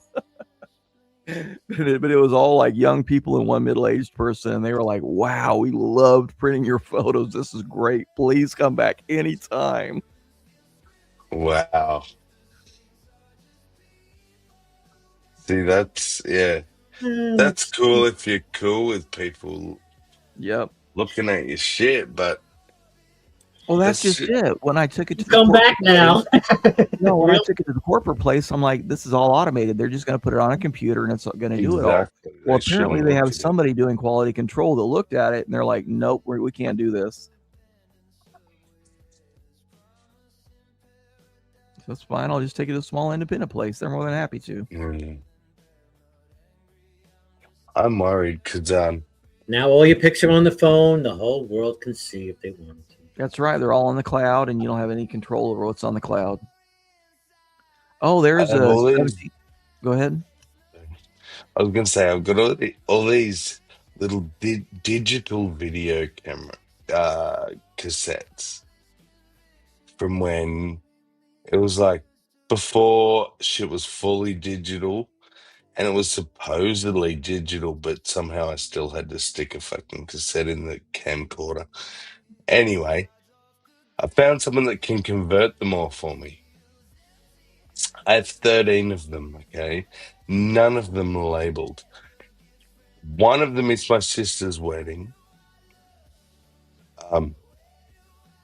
The rest, minus one, are just my eldest son's like early years of life. So I'm cool. But I'm certain there is one of them we experimented. We got a camera. It's back in the early 2000s. We may have filmed ourselves. So I'm worried this bitch is gonna fucking convert all these things for me. Because the way, the only way you can do it is you basically play the file and record it. So I don't know if she sits there and watches the whole thing, but you may discover a few surprises. In the mid-90s, when it was regular VHS cassettes, I have 2 full porn films that I made, and I was trying to get them distributed by New Sensations Video. And because I wasn't a major film studio, they didn't want to deal with me. They were like, "Geez, you were trying to produce." Yes, I was directing, in acting. I mean, I just set up a camcorder in the camera. I had us do our little introduction, and I did the full scenes. Yep. You still got those files? Somewhere, but I have a feeling that they're probably I'm degraded. asking for a friend. Yeah, if I ever find them, I'm definitely going to convert them and upload them. Yes. Good, thank you. Behind the paywall, of course. Well, I'll put it. If I'll do like a just membership. remember us Yeah. remember us little guys. Like, jeez.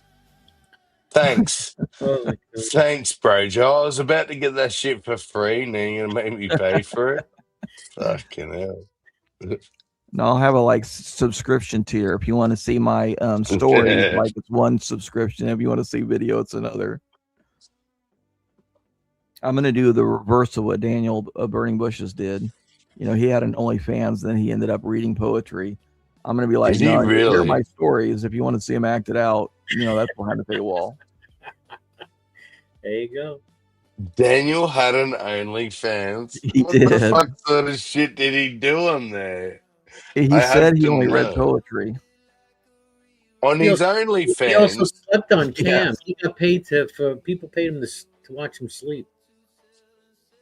I thought Well, he said that the sleep videos were not on his OnlyFans, and Yeah, back it was when I on was searching him YouTube. like a couple years ago, yeah, I saw him on YouTube, and he even admitted that he knew that 97% of the people that were watching him were going to be men. So I mean, that's a lot right there. What? Oh Yep. my gosh. Daniel. But he's like, I got subs though. I got subs. That's all I wanted. Yeah, I caught that hang you had last night. I watched a little bit of it. But, yeah, surprised to see Danny there. Yep. Daniel showed up to your place. No, yours. He did. Yeah, we started off on Gangster Ghost, and I was over there, and I was talking to him. And then when Gangster ended, I'm like, well, I'm going to go ahead and start a stream. If you guys want to keep talking, you know, go over there. And for a while, like, they didn't switch over. They were arguing so hard, like unmoderated. They were just screaming at each other. So I just started my own thing and started talking to the guy that came over, and then eventually they all ran over. Yeah, but yours, bro. It wasn't mine, bro. It was Hillary's. It was Hillary's. Yeah. Yep. Yeah, just while I was sleeping. There were a lot of good confessions, though. Very juicy. I was sleeping too. It came up in my thread. I was like, all right, let me skim through this a little bit. Yeah, there are definitely some juicy parts in there. Then there are other parts where people are just all screaming at each other. Anytime Brandon's there, it's a shit show. But, you know, that's what people seem to love, though. Like, the viewer count goes up as people are screaming at each other. So I'm just going to sit back and let them. But that's like, just personally, okay, individually. Uh-huh. For me, it sucks as a host. These conversations, the convos we're having right now, just the three of us calm dudes. Mm-hmm. Like, I think I'm a mirror of whatever's happening. So when shit gets raised up, I get raised up. But if shit's calm, I'm calm. So I love this personally. But I know that it's not going to get views when everyone's agreeing with each other. And I know they want the drama. They want Jill to come in and cause shit. They want... Yeah, people were even commenting on the side chat that I was masterfully orchestrating a shit show. They're like, you got them all charged up, and they're just going at it. And he's like, this is such beautiful chaos. I'm like, well, thank you. That is actually what I'm going for. Yeah. And I used to think I wanted that. But I guess I'm questioning it at the moment, what I want. Yeah, it all comes down to personal taste. Yeah. I actually changed my channel name from 420's Midnight Hub to 420's Brains in a Vat. I was inspired by something. You have to change your grammar then. The grammar? Yeah, I think you have a possibly brains. Ah. Possessive. Oh, shit. I was drunk when I did it, so. Yeah, no biggie. But no, that's bad. You don't want bad grammar in your channel fucking name. Jesus. Especially if you're going to be a brain in the vat. Yeah.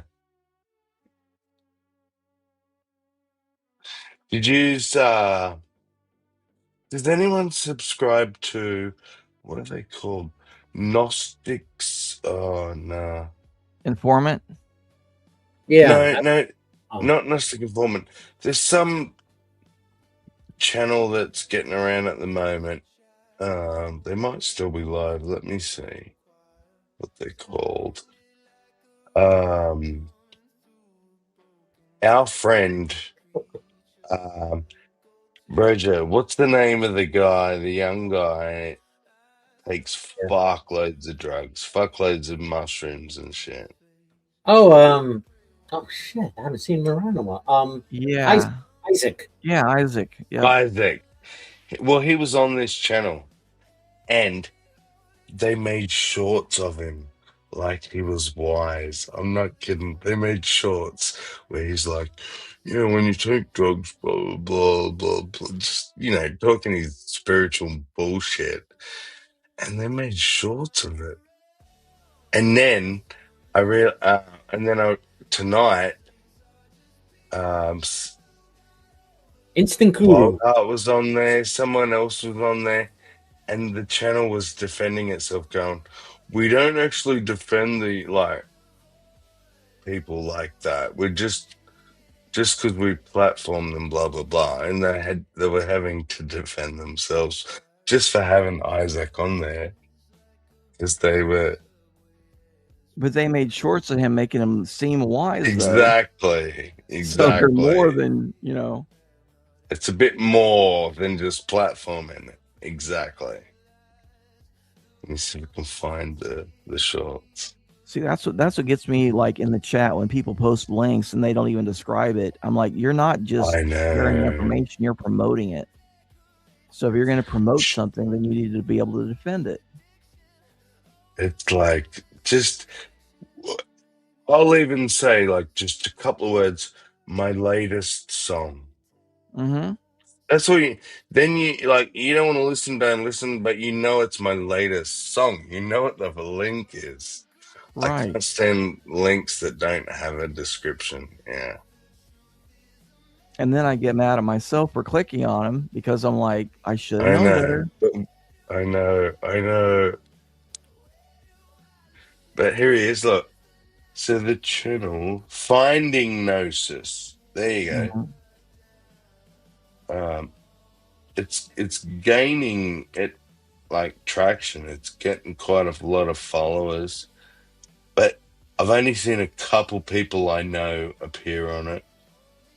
And here's this dude popped up and they thought he was so wise. It's so funny. DMT and loads of drugs, like speed and all those drugs. No, it comes from a plant, and it's also naturally found in the body, and it's naturally found in the brain, and that's why they think we dream, and that's why they think. Well, it's classified as a drug, but it's an hallucinogenic.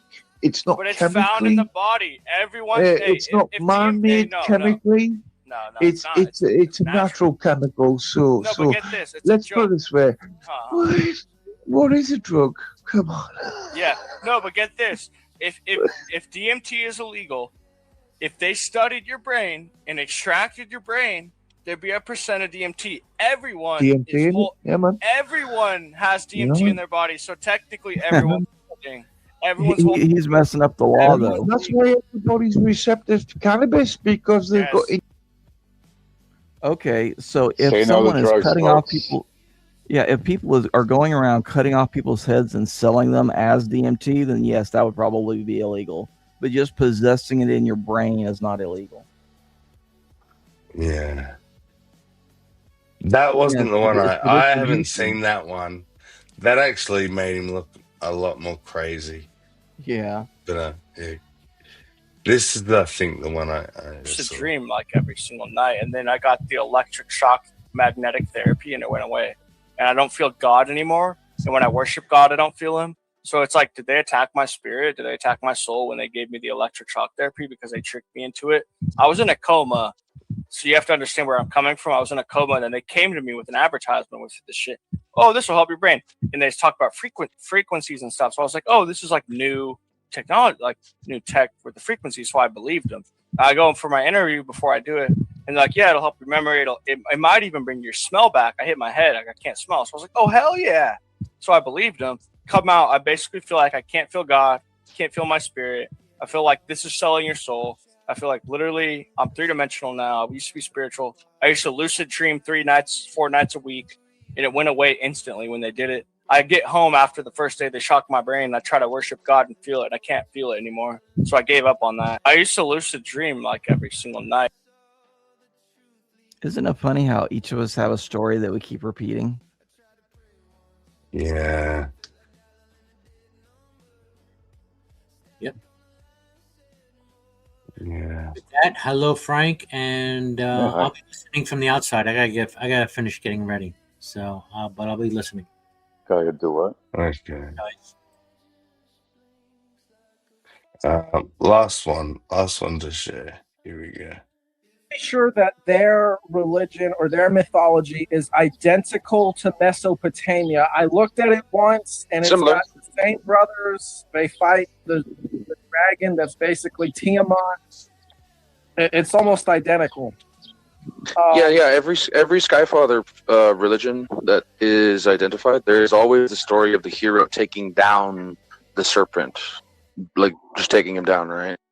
There's always that motif, like Thor versus the Leviathan, or Yahweh versus the Leviathan. You know, Zeus versus the monsters, and Typhon, and all that stuff.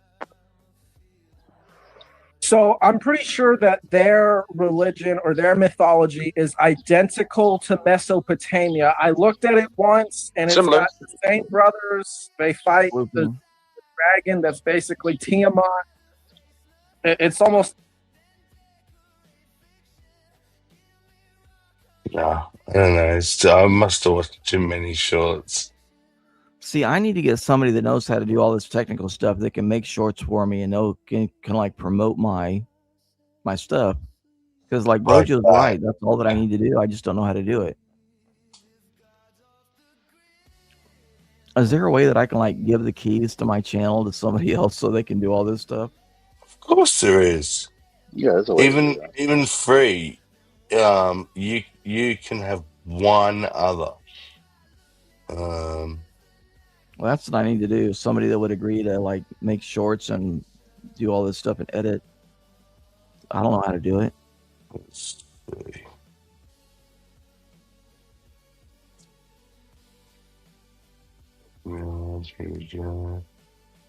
Oh, and also there was some video that I don't even know what it is now, but I was going to watch it.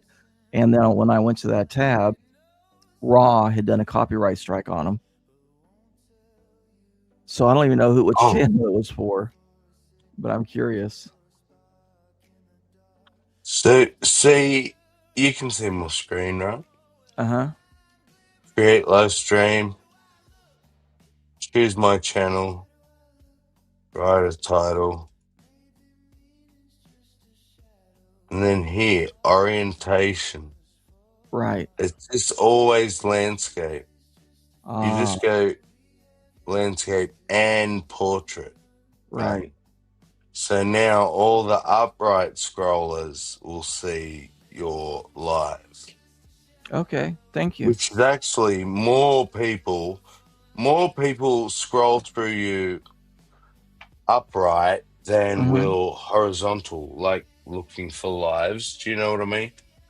Why don't people just hold their phone horizontally? That's or a good does it question. orient that way? I don't know. I always prefer vertical then. I think the answer is 42. Right. Well, and Green kind of said people just get in the habit of having it vertical, and so then that's what they do. But I'm the opposite. Like, I'll always put a horizontal, because that's the way I Yeah, just I'm see it on my always. on my screen. Because it goes full screen when it's sideways. Yeah, Yeah, I it want full depends. screen. Yeah, because a lot of times I can't see the words.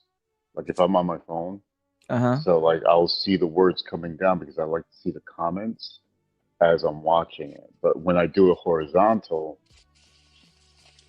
I just can't get used to the side, because it goes on the side. But Right. then I lose that screen space. I don't know. It just I don't like the way it looks. Exactly.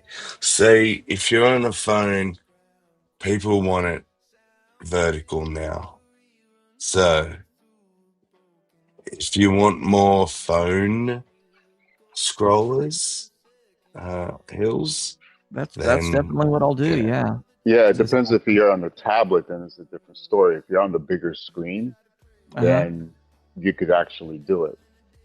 Right? It just looks better Right. on the bigger screen. But when you're on the smaller screen, which is on the phone, it's just I don't. It may be easier from the eyes. Like that's a question I have. It's like why do I like it more vertical than horizontal?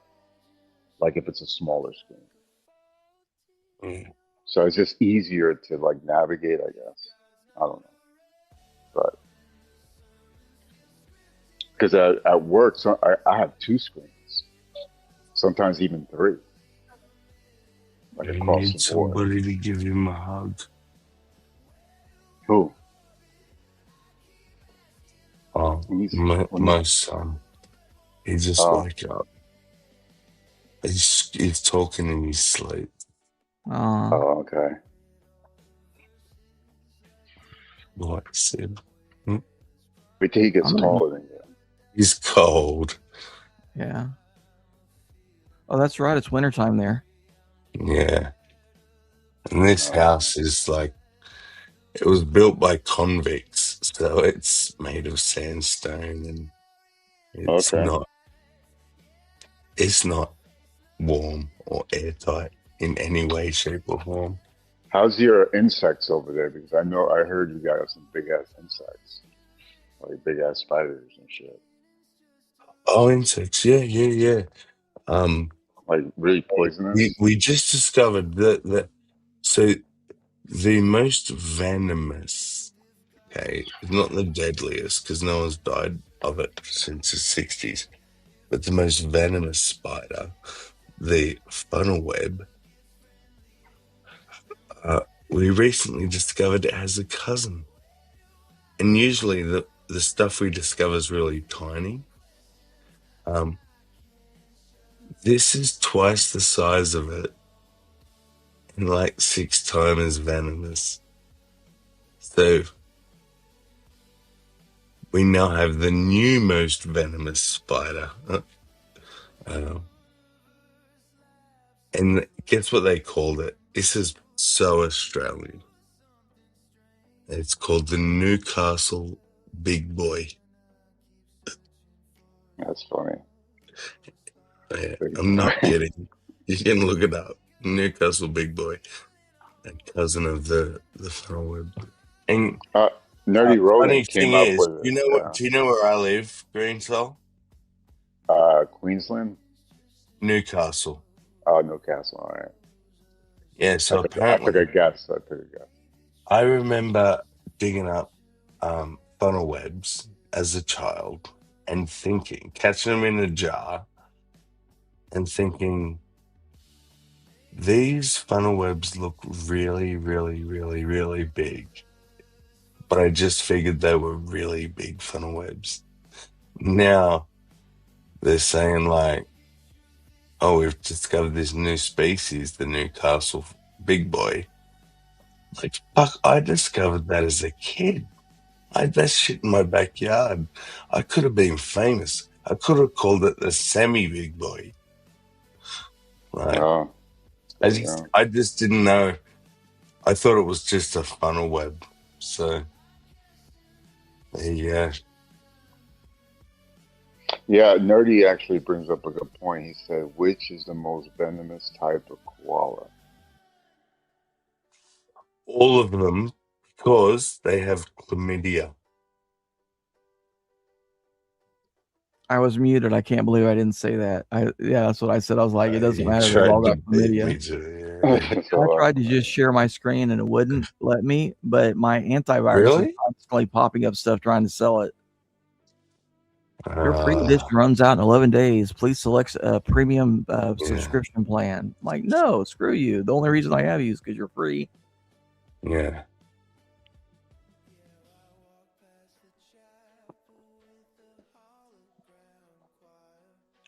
And really, I don't think it's ever, in all the years that I've had it, it has never caught anything. All it's ever done is blocked me from going to certain websites. Yep. For All StreamYard? of that stuff is Are you talking about no, StreamYard? no, no. Software to antivirus software and stuff. Oh, I got it. It's a big Oh, scam. Yeah.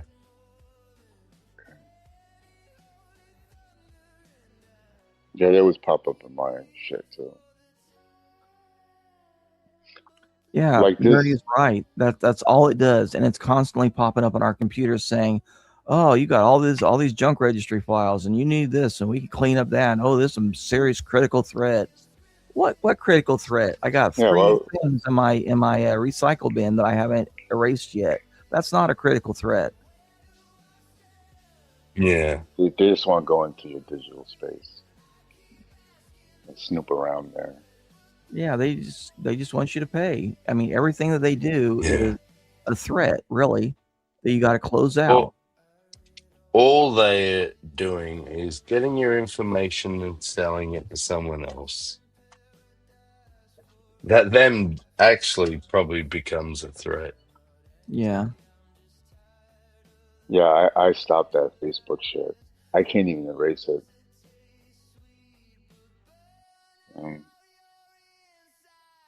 I haven't been on it for like almost like a year and a half. When I first started my Facebook page, it was because like all these companies are saying get like $20 off or get this or get that, if you do something on Facebook. So I went ahead and clicked the link or whatever just for that. Yeah, I And did it because of I actually did it because of a job. And I kept it there. So, yo, it's bad in there. You talk about scammers, like it's like freaking, it's raunchy, man. It's like this place is horrible. What I miss Google Plus. I like that one. So, you can post up like hangouts and stuff like that. It was good. But I just don't like Facebook. It's just a bunch of like there was a lady that pretended to be my mother-in-law, and I believed it because she had the picture and everything, and she was like, "Oh, hi," and knew my name too. And I'm like thinking it's her, and then all of a sudden I figured out it wasn't her. It was somebody else. It was a scammer. I got catfished once during COVID of someone pretending that they knew something about me. And it was a good scam. I'll give it to them. They didn't get any money out of me, but they had me going for like a couple of months. But ever since then, like every challenge that I have, I turn into something good. During that time, I learned how to do reverse image lookup and a few other things that I won't even mention.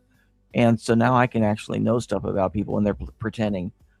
And then like a few days ago, someone, Lena Moon from another site or another channel, was wanting my email address, so I gave it to her. And then like a couple days later, someone popped up with the name Maria, and I'm like, I think I know who you are, but do you go by a different screen name on Gigi's channel? And then they came back with something that made no sense, to my question. And then I'm like, okay, this isn't her. But I would have thought it was her if I hadn't known, that there are scammers.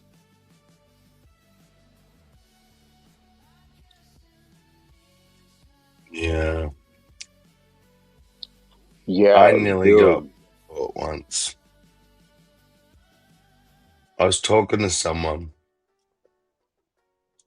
and on some dodgy site like Telegram or Kick or one of those dodgy ones, and they were sending pics and videos of themselves and stuff, and they convinced me to send Yep, a that's what they all do. compromising picture of myself, right? Uh-huh. And as soon as I did, they sent me like my Facebook screenshots of my Facebook, like, I'm gonna expose you to all your friends and family, blah blah blah, because you were trying to hit on a trans person, blah blah blah blah blah blah. You're like, joke's on you, everybody knows. I said, good luck, have fun. My family don't fucking speak to me. I don't speak to them. And so they gave up trying to extort me, but it was like, fuck. I can see how easily people might get. If you did give a shit, if you were in a scenario where that might have exposed you, Mm-hmm. you might start handing over money. Like, Yeah, I almost did. That was close. I was like, wait a minute. And then I called, and I was like, no, that's not me. yeah. You know, and I'm like, what the hell? Because the person knew my name and had the picture, had the same exact. And I'm thinking, is this actual person? But no. Supposedly, my mother-in-law, you know, got scammed herself. Like they took her for a loop, and I guess had her accounts. She got her accounts. And I was like thinking, because the person knew my name, I was like, oh shit, you know, hey, how you doing? You know, I'm like saying hello, how's the family? Like having a conversation, like, and I'm thinking it's her. You know? Yeah. So I was like, you know what? This is ridiculous. I'm not doing this. You know how they got me? Because lots of times they'll put like a really beautiful women. This was a very average looking, overweight, middle-aged woman, the photo that they sent. So I'm like, believing it. Yeah, of course. You know, this is very average. This person's in this situation. It's believable. And then they start sending me like, and then I later found out that it's an Australian porn star. I wish I could remember her name. It was, I don't remember if it was Alice or what, but I think it was like Alice White, maybe. Does that sound Probably familiar? Alice Springs. Yeah, I had one girl, you know, like she had a picture and she just started texting me. This is Facebook too. And I seen her picture, right? I was like, wow, you look really beautiful. And she's like, and you know, we're talking. And then you say, you know what? I'm going to Google this picture. And guess what? It's a fucking fake photo. Yeah. Right? Yeah. It's like one of those freaking fake photos. Like, damn. And not only that, this person had this Facebook with a whole bunch of pictures of the same person, right? Right. You know, different, but making it believe it. And this person was totally fake. And I'm thinking to myself, how many people are fake here? Yeah. Like, this is just like, and that's why I was like, this place is bullshit. Like, I'm not dealing with this. Some of those sites like Kick and Telegram, I would bet 70 to 80% of the people on there are like catfishing, false images, scammers. It's all bullshit. It's Angela White. I looked it up. And because she's Australian, I had no idea this was an actress. She's just, to me, an average looking person, attractive, a little bit overweight, middle, you know, no problem. But then they start sending like erotic photos of this person. And then they're like, now send me your photos. And I'm like, why? I didn't agree to anything. I didn't ask you for any photos. Why am I going to send you a photo of myself? Oh, they wanted your photos? Oh, that was great. Can't believe it. Oh, shit. Sending dick pics and shit. Fucked up. No, well, I did. Oh, you did? Yeah. They're like, I'm going to show it to your family. I'm like, pretty sure my family's seen it, but okay, like, go for it.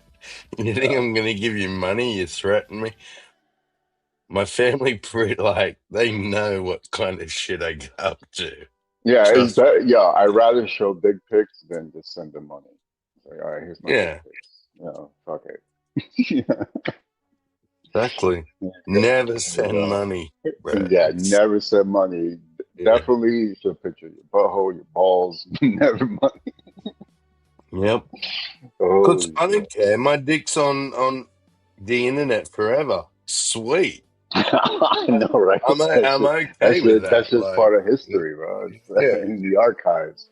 it's I get some people aren't down with that. They get weirded out that they might be there for eternity, but I couldn't give a shit.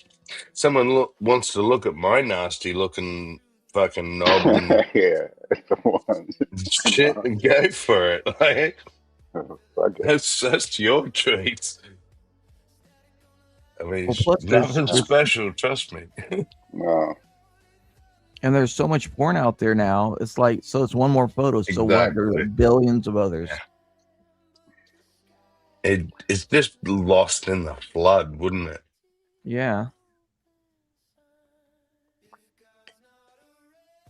I think one of the worst things I could have done. Well, I don't regret it halfway, but all this shit started happening when I started going to a dating website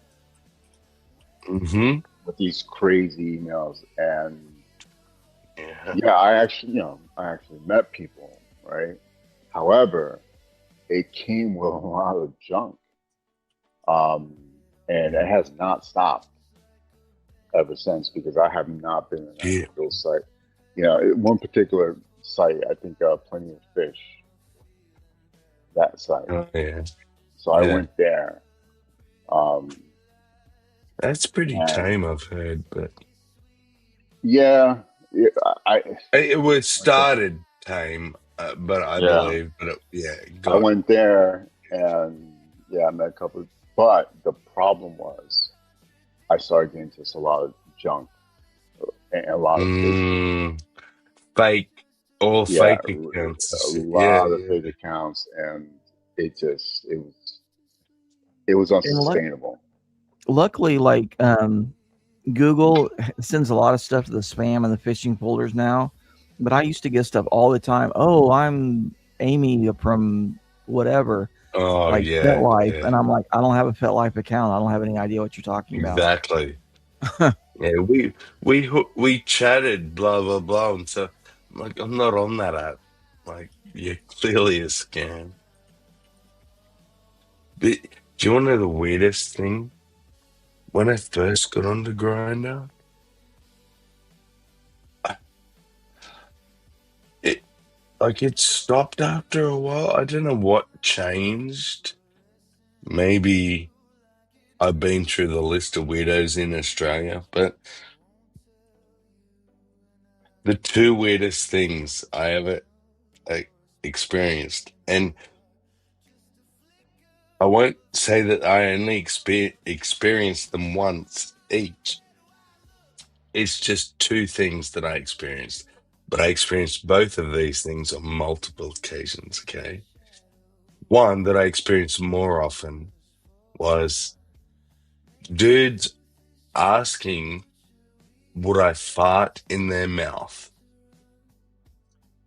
Okay. Wow. That was the first thing that, as in, like, newly coming out, trying to figure out who I was kind of person, was pretty shocking. But then I had this fucking one dude, right, who was like, would you stomp on my... Wait, what? And Would I you was what? like, stomp on his dick. Oh, wow. And I was like, what do you mean? And he's like, well, he goes, and I was like, well, I'm not adverse to it. I'll be honest. You know me. I'm a freak. I was like, yeah, I might stomp on it, but he's like, it got further and further. Would I chop it off and shit? And I was like, no, dude, you're basically like, you'll bleed out, okay? And then I have to explain why I have a dude bleeding out, like, to death of his cock. I'm not down. Sorry. And I'm wondering why they're even asking you He that. wanted me to mutilate it. Would I mutilate it? Would I mutilate it? Like, what the fuck?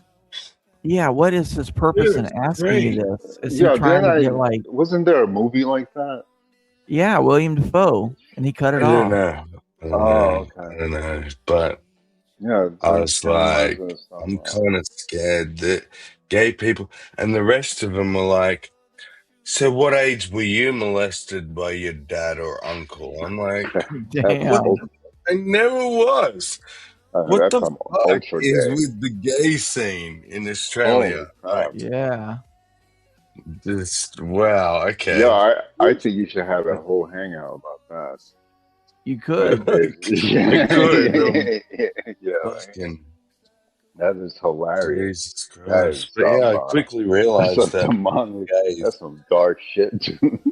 Now, I sort of understood why a lot of fundamentalist Christians think it's all environmental and it's all choice, because I was confronted with so many boys who were like, yeah, I was fucked by my uncle when he was only 20, but I was 6, but I enjoyed it. And I'm like, no, no, no, no, no, no, no, no, no, no, no, no. That, Well, no, no, well, let's no. say Sorry, if my that brain it's, can't fathom, but let's process, say this. shutting down, shutting down. Yeah, but let's say this. Let's say if a girl said that, and she said, "Yeah, I did enjoy it," but I know it could be that Oh, kid was that's what I always mean. To gay. me, it's no Yeah, different. It's as equally as yeah, horrific, yeah. No, it's boys or bad. girls. Like, Yeah. yeah. And it just made me think, well, hang on. I never had anything like that.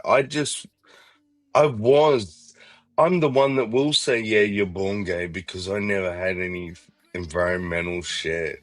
Mm. Do it. So, dude, I was just shocked by the sheer proportion, Greensill. You know what I mean? Oh yeah, hell yeah. That's some Of freaky. saying That's some that's why freaky I'm shit. gay, because like my dad or my uncle Yeah. fucked me. I'm like, Oh, what the fuck? really? I thought gay people were just born gay, but you're all basically telling me, yeah, Well, you're introduced to it. is one So what the fuck? it's one thing if you're introduced to it and you like it, but it's just one thing. Other thing that they do it and you don't like it and you're not like that. So like it could be either or. But can a 6-year-old decide whether they like something? Well, that's the thing. Well, I don't Yeah. know. You see, that's the thing. It could be either something, and it may be true. Yeah, I think in some cases it could be. I think each case is a little different, right? As a Oh, you're whole. lucky you're on my channel, Green. Huh? You're lucky you're on my channel. A, a lot of people would jump down your throat for saying that. Oh yeah, but, there's people that have those Because beliefs. they'll go, oh, you're talking about Aisha, the 6-year-old. You want to support Oh, your I didn't even victim. think of that. No, I didn't Well, mean yeah. specifically that, but he was like, I think in some cases 6-year-olds might be okay with it. And I'm like, I okay, wasn't. Well, I you're wasn't lucky even you're in going. my street. I was letting I you was say not that, Green, even. but I was not even saying 6 years old. I was actually thinking I like young did. teenage. I Oh, said, you did. like, Oh, yeah. oh, okay. I know what industry Green Soul's in, and in the mental health industry, you hear a lot of abuse cases, and so you hear Yeah. about a lot of stuff like this, and that actually becomes normalized because it's just so prevalent in the population that you're working with. Yeah. No, not all the time. It's just degrees, like Right, because I you get know. you get a whole Yeah. bunch of cases, right? Right. And you see different Yeah. histories, see different aspects, even Well, yeah. developmental part, and you see I like get that. the medical aspects of it as well. There's a cluster of Yep. shit that comes into it. And Hills knows, maybe you don't agree, but I don't know what industry you're in, but it sounds like you're in a very similar industry to me. I'm sure I am. So I Except Except He's over Sammy, yours here. is more medical and his is more social. Right. Oh, we do both. I'm medical Okay. No, I and do both. social. No, Oh, okay. yeah, So then you are the same. All right. Oh, yeah, you're I both do too. both. Okay, cool. Yeah, yeah, Yeah, I do yeah. both. So yeah. But when I was talking about, I was sadly disregarding all of those people. And I was talking about people that don't have any sort of cognitive delay or whatever. Mm-hmm. And yes, I agree. If we put all humans in, of course, yeah. I worked before I had my own company, I worked at this one place, the last asylum, if you can call it that, in Australia. But it was more like a little town because it was multiple buildings and they had little shops they could visit and wander around, and a little pretend bus they could sit at the bus stop and stuff like that. But the point is, some of them, all they would do all day long is lay on their bed and masturbate, and others would just go from room to room and have sex with whoever they could have sex with. Yep. And Damn. when you first get there, you're like, should we be discouraging this? And they're like, no, you have no, like, it's choice and control. They have the choice. If one participant's like screaming, stop, help me, yes, of course. But if that participant's like, yeah, come in and fuck me, then what can you do? You now have to, like, you have to then say, no, I now deem you incapable of deciding that, and I'm going to take that choice away from you. So Australia sort of said, all right, well, once they're adults, we're not going to stop them. So, but they're not adults. They're like 5-year-olds, but we have to watch them have sex all day, Okay. every day. Like, Well, the facility I worked at was a locked facility, and so it was some of the people were sent there for 72-hour holds. Other people were threatening self-harm or for other stuff. But some people would threaten self-harm just so that they would get locked up. So because they knew that like 80+% of the people in there were women, so then they would just like prey on the women. And then if there weren't any good-looking women, they're like, Yeah. okay, after my 72 hours, I'm cured. Let me go. yeah. Yeah. No. But there was a lot of sex, like you say, because it's like, Yeah. who is it? It's the younger women, late teens, early 20s, that they are feeling bad about themselves, self-image, whatever. So then they feel like doing self-harm. They get locked up. And then one of the guys, just understood that. And so every once in a while, if he didn't have any action, he'd get locked up for 72 hours. I can say for at least all the participants I engaged with there, because there was a lot that I only saw at a distance, but there was nobody in this place that was that, unless they were a really good actor.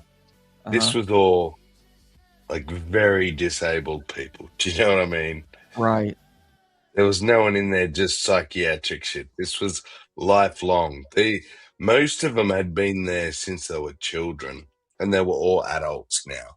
Like I said, it was one of the last institutes left in Australia, and it was only there because they'd been there since they were children. Yeah, what are you going to do with them? Because What do they you do with learn them? helplessness. Yeah. Exactly. Yeah. And they want to put them in group homes, and it's like, yeah, but they've just lived 60 fucking years in this one little town thing. Like, let's just let them all die there. Shouldn't we let them all just die there? Don't put new ones in, sure, but just let them die there. And then shut the fucking thing down. But no, they put them all in group homes and sold it to some big resort because it was on a peninsula. Oh, so you guys did something similar, like they were closing down a lot of the developmental centers. Oh, they don't exist. There's no such thing as a mental institution in Australia. Oh wow, we still have They're some. all living group homes in Australia. It's Wow. yeah. Yeah, generally here, there's always at That least was the one last state hospital per state. Yeah. Now we But have they, mental hospitals, uh, but you can't live there, and you like it's not long stay. It's once they figure out what's wrong with you, then you have to go somewhere that can deal with you, like a group home that has extended care, for example. yeah, They that's what call they it. pretty much try to do here too. Because, like Green Yeah. said, there used to be a whole bunch of state mental hospitals, and people did live there for like 20 years because there's nothing else to do with them. But now they're like Yeah. forcing them out into those group homes, like you say, where, hey, you just got to get along.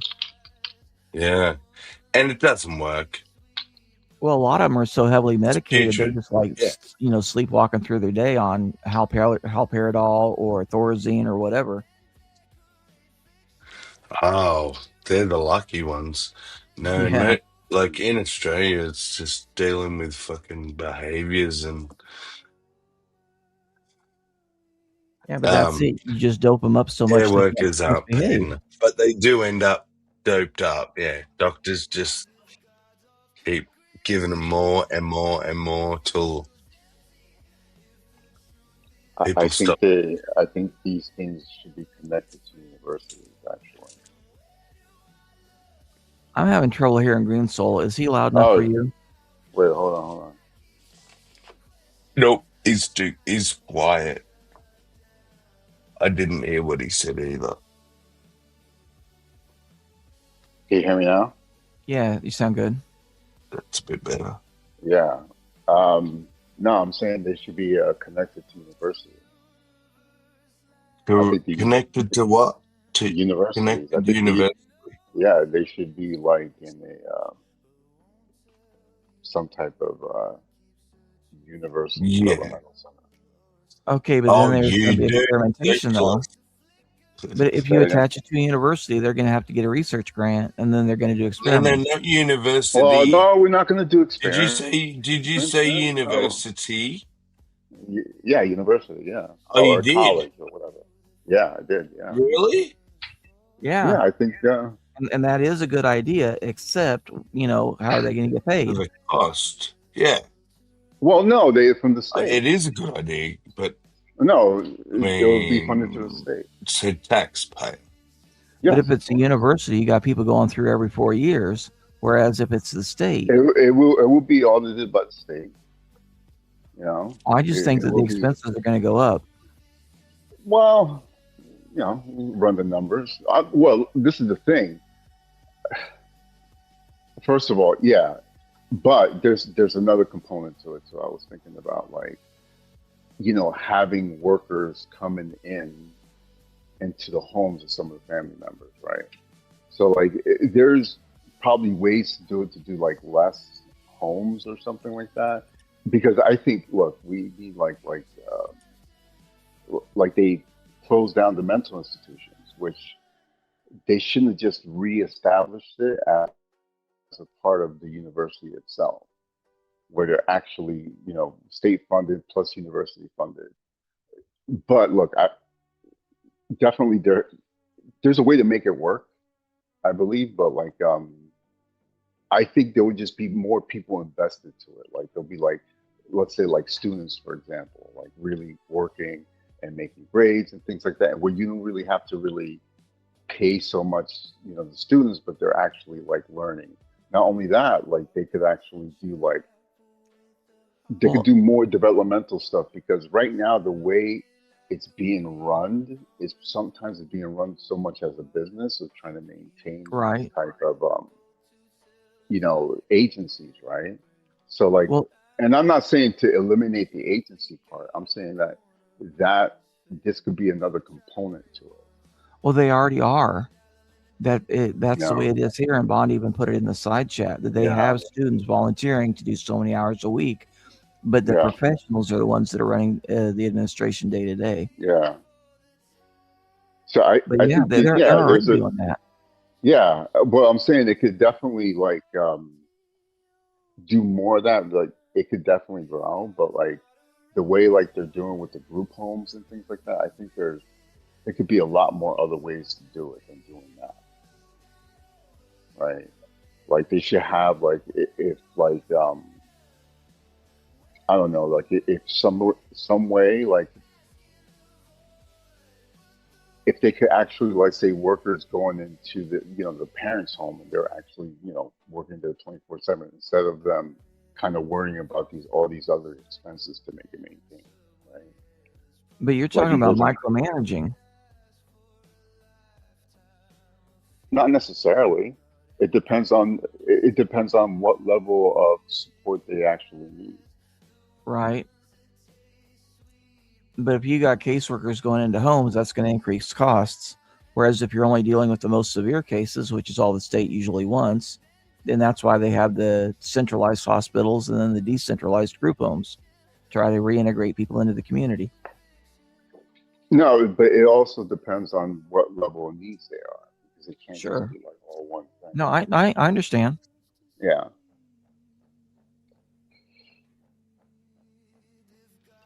Yeah, there's ways to do it. I definitely don't. So you mean like so in parts of Europe they've actually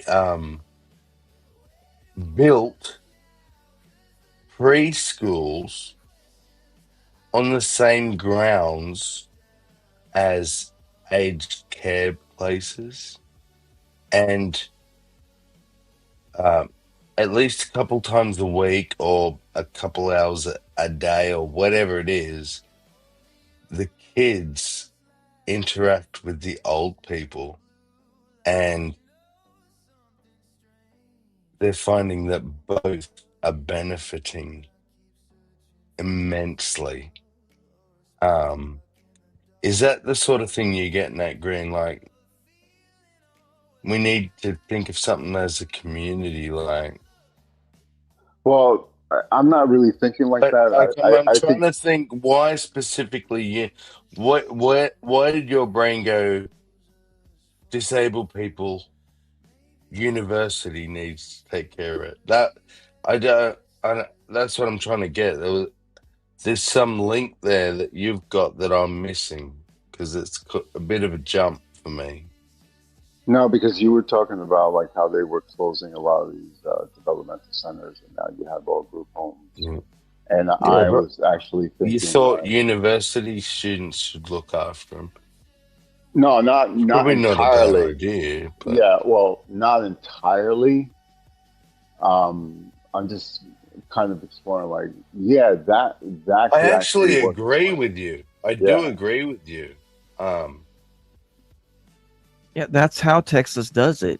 All these different youth facilities and stuff like that are in college towns, so that the college students rotate through so many hours a week. So that is happening some places. Yeah, and I say like this: always have like a dynamic approach to other things. Have certain, like options. I think a lot of times when there's good options out there, that then the individual could actually make some better choices for what is best for you or your family.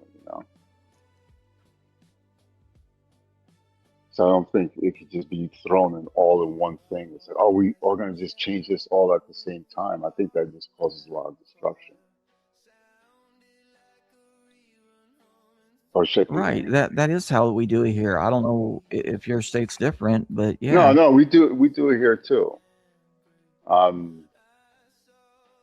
We do something similar, but it could definitely, I think, because we have Rutgers and they do something really similar, but unfortunately they're probably one of the only ones that do it, with some other colleges there. but we could Yeah. definitely use more of it. But we're like a small state though, so we don't really Right. have that many options. You bleeding heart socialists. I'm more of a comparativist, pragmatist, I would say. Yeah, a I'm a pragmatist. functionalist. Yeah. What works? That's all I give a shit about. Yeah, I don't care what What you call it. works? Well, this works. All right, cool. Let's try this for a little bit. If it doesn't work now, it's like, all right, forget it. We'll throw that away. We don't need that. Is that what you call what works? Is a pragmatist? No. Utilitarian. Yeah. Thank you. That's the one I was looking for. Yeah. For me, like I was really influenced with William James, the psychologist, like the school of pragmatism. So like, So what's pragmatism then? well, it's like that. It's like, In a you know, sentence, what's it do? It is. So yeah, I'm not. Am I confused or am I not confused? I Is think that the two pragmatism words have very, very similar meaning, and I don't actually know the difference between them. okay? Thank you. yeah. That's all I needed to hear. Yeah. Cool. Yeah, more So like, you could so if you said you're a pragmatist, and I said, "Oh no, you're a utilitarian," we're pretty much just saying the same thing, right? You couldn't really say a difference, or well, I'm just gonna go with this shit. An outcome-oriented philosophy that evaluates the truth or value of beliefs, theories, ideas based on practical application and is real-world that pragmatism? consequence. Yeah, that's what it is. Yeah. Okay. Yeah, based on outcomes. Yeah, that's same as util. Now Google utilitarian. All right. Maybe, or would it be utilitarianism?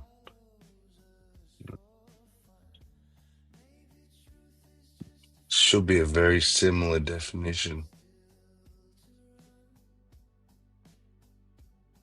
Something about decisions based on the best outcome, probably. Yeah, same thing. Yeah.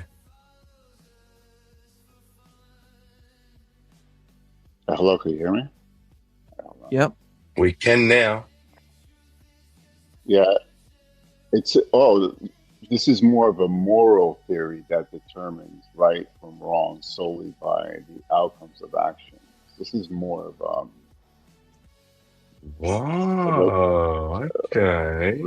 this is more religious. This is like, yeah, no, I'm not. There. Okay. Yeah. Okay. Yeah. I didn't know that. It states the most. Yeah, you know. Read Yeah, it to it's me. Read it to me. yeah, Read it out. Read it it's out. a moral theory that determines right from wrong solely by outcomes of actions. It states Okay. the most Yep. ethical choice is one to maximize happiness, well-being, utility. You know. Yeah. So I guess pragmatism would be closer to functionalism. Yeah. Functionalism. See, now that's what I thought utilitarianism was. Yeah. But I guess it's more a moral statement than anything else. Yeah. Well, it definitely influenced pragmatism. I think this is maybe something like, you know, more religious. I guess. Yeah, Oh, it's just a yeah. different way Okay. of looking at it, So but they both how's are like this? overlapping so much; they're functionally Yeah. not much different. Yeah. It is. Pragmatism is just doing good because good, whereas utilitarianism is doing good because morally good. Like there's some ethical foundation, whereas the other one doesn't. The ethical or moral part to it. It's just Okay, pragmatism definition 2, a described. practical, matter-of-fact way of approaching or assessing situations or solving problems. Practical. That's the other word. Yeah. So it is literally the exact same definition, but one is based in ethics or morals, and the other one. But see how it's kind of gets tricky when you try and say, like, what's practically good? Well, I don't If even not think based it's not concerned with good. That's the point. That's the moral aspect is concerned with good. Pragmatism is just, I want to do something. How do I get it done? Right. So how is practical? Yeah, okay. Yeah, I think what it is certain objectives, certain goals, and yeah, I think, like you said, Hillary, they do overlap as I'm looking at it, because it does have a moral aspect to it as well. But I think I'm too stoned. I'm struggling with the non-moral, trying to figure out why. Okay, well, an example of pragmatism would be, I want to kill this person. Should I use a rope or a gun? So if I can get close, then a rope would be the most practical. So it's not concerned with morality at all. It's just, I have an objective. How do I want it? How can I best do it? Okay. That's pretty. I know it's cutting right to his face. And the other, give an example of the other as blunt. The other one would be the trolley problem of a train is going toward running over 4 or 5 people, or you can pull a switch and only kill one. So then the utility would be the one has to go, unless the one has really amazing life and the other 5 totally suck, and then you just let them get run over.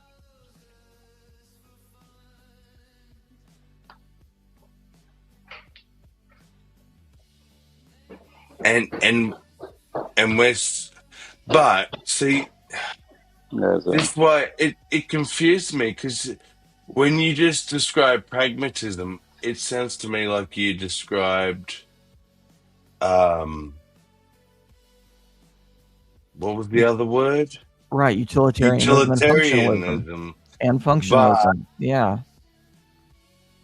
Yeah, so like I feel like I'm backwards. No, there's a very fine distinction between them, but in the gross outlook, if you're looking at it from way up above, they all are so overlapping that there's practically no difference. Okay. So it's just something I'm gonna have to ponder for a little bit.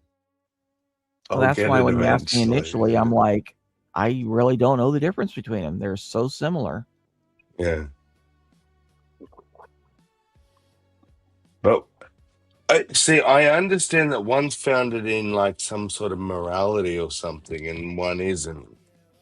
But the one that isn't is the one that I'm questioning. Like, then what is it based in? Practicality. Yeah, okay, I know what that means, but it's arbitrary kind of thing. It's just you decide that you want something. What's the best way of getting what you want? Thank you. You decide you want something. That's the difference. As opposed to, it doesn't matter what I want. What is the best moral outcome? Right. There you go. That's the difference. So which one's pragmatism and which one's utilitarian? Pragmatism is the best way to get what you want. Utilitarianism, what's best for the total situation. Everyone, right. And that's why I had a bit of trouble with all this because I was the opposite in my head. I always thought utilitarian was the one that said, I don't care about what's right or wrong. It's like what works, utility, utilize, Yeah. use, you know. So the fact that they're saying that that's the religious one, it's like, okay, you tell me that I can go with it now, but it didn't intuitively make sense to me, if that makes sense. In everyday speech, I'd use all three of them interchangeably. You know, most people are not going to know Would the you? difference. Frank is a specialist, so he knows the difference. Yeah. And I'm autistic, so my brain's like picking differences as well. So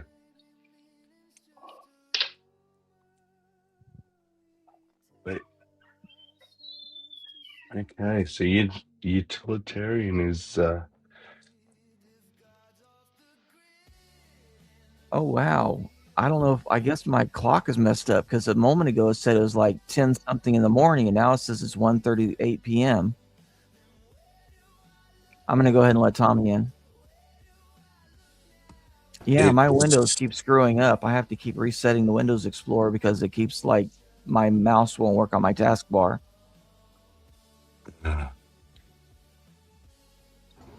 Hey, fellas. Hey, Tommy. Tommy. What brought you in? It was my banana hammock, wasn't it? It very well may have been, yes. Now that I notice it, yes. I've been looking at it for quite some time, Hills.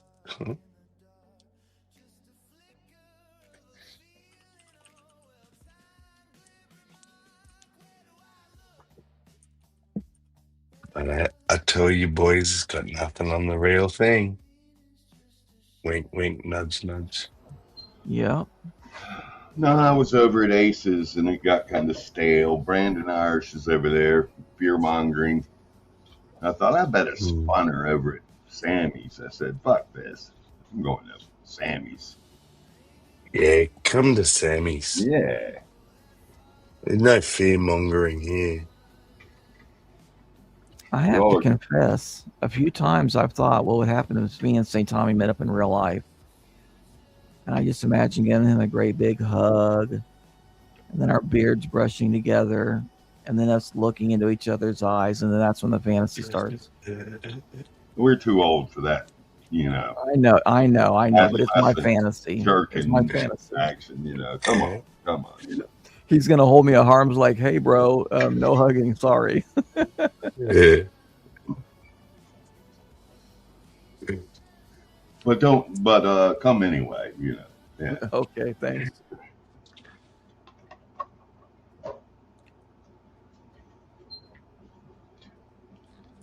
Now we have 12 months. All you Americans, Tommy, you're included. I'll figure out where the fuck you are. And I got 12 months. My 45th birthday, I want to come to the States. I missed the 250th fucking bash for America. But I'll come next year. And yeah, I hope to try and meet or even get us all together, as many of us little community, us YouTube community, sorry, peoples as possible. So That sounds great. A lot of us have good pot. And, you know, maybe we could go on a cruise or something, or some good moonshine. Tommy's live in the mountains, so I'm expecting some good moonshine. There'll be some good pot. Beautiful Had a few women. people tell me they'll bring me some nice big American steaks. So we're set. We've got friendly women, friendly fat women. It's a great place, America. Yeah.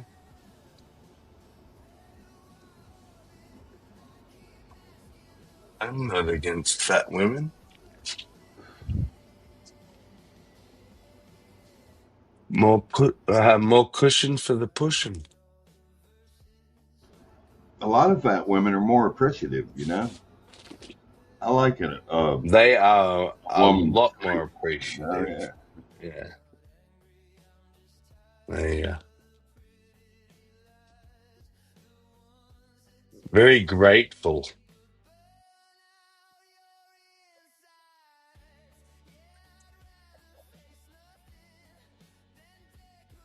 Testing. 1, 2. Can you hear me? Yep. Oh, all right. Hey, what's going on, Sandom? Oh, it's all happening. It's all happening. Yeah. Good to It's see all you in the happening. neighborhood. All right, cool. You wouldn't Yeah, still kill me, would you, Frank? Kill you? Yeah, I heard Brojo ask you one time, would you kill St. Tommy? And you said, yeah. I said, no Really? way. Frank would never kill me. He must Really? right. Frank? I will kill him. Well, I don't know. He I must don't have know. said something bad. If I said that, then oh man, that's You were pretty probably messed up. joking around. You were joking around. I just don't believe it. I don't believe it. I I talked you out of it. can't believe Green it doesn't either. want to kill people. He's like a pacifist. That doesn't make any sense. I know. That's what I thought too, you know. But Wow, it takes a lot for me to kill you. Like, wow, what do you have to Yeah. do to like make me say it? Now that I'm thinking about it, got me thinking. I hope I never said that. You know, you I were wouldn't probably want to kill you. joking around. I would never want to kill you. I don't think so either. I don't. Yeah, I don't know. Can't imagine. Well, what I can say is Green is a bit of a joker too, like the best of us. So he might have thought, depending on the situation, saying something like, "Yeah, I'd fucking kill Tommy," might have been funny, but yeah, I don't believe for 1 second he would say that genuinely. Well, He's a big softy. He probably I'm just wondering shoots how that spiders up conversation and ever takes them came up. outside. I'm just wondering how that conversation just came up, and Yeah. why Brocho But asked me Green, that question. in defense of Tommy, he doesn't forget stuff like that because he hangs on to it, which is Tommy. I'm judging you right now. But saying that, he doesn't forget stuff. He says stuff to me like, did you mean this when you said that? I'm like, oh fuck, I did say it, but I was just being a dickhead. Like, yeah. Well, them boys. Maybe we should be careful what we say. I think I'm the victim here. Actually, I think I was set up with a question. I'm just You now could be. wondering. You could be. Yeah, I'm And trying I'm to rethink.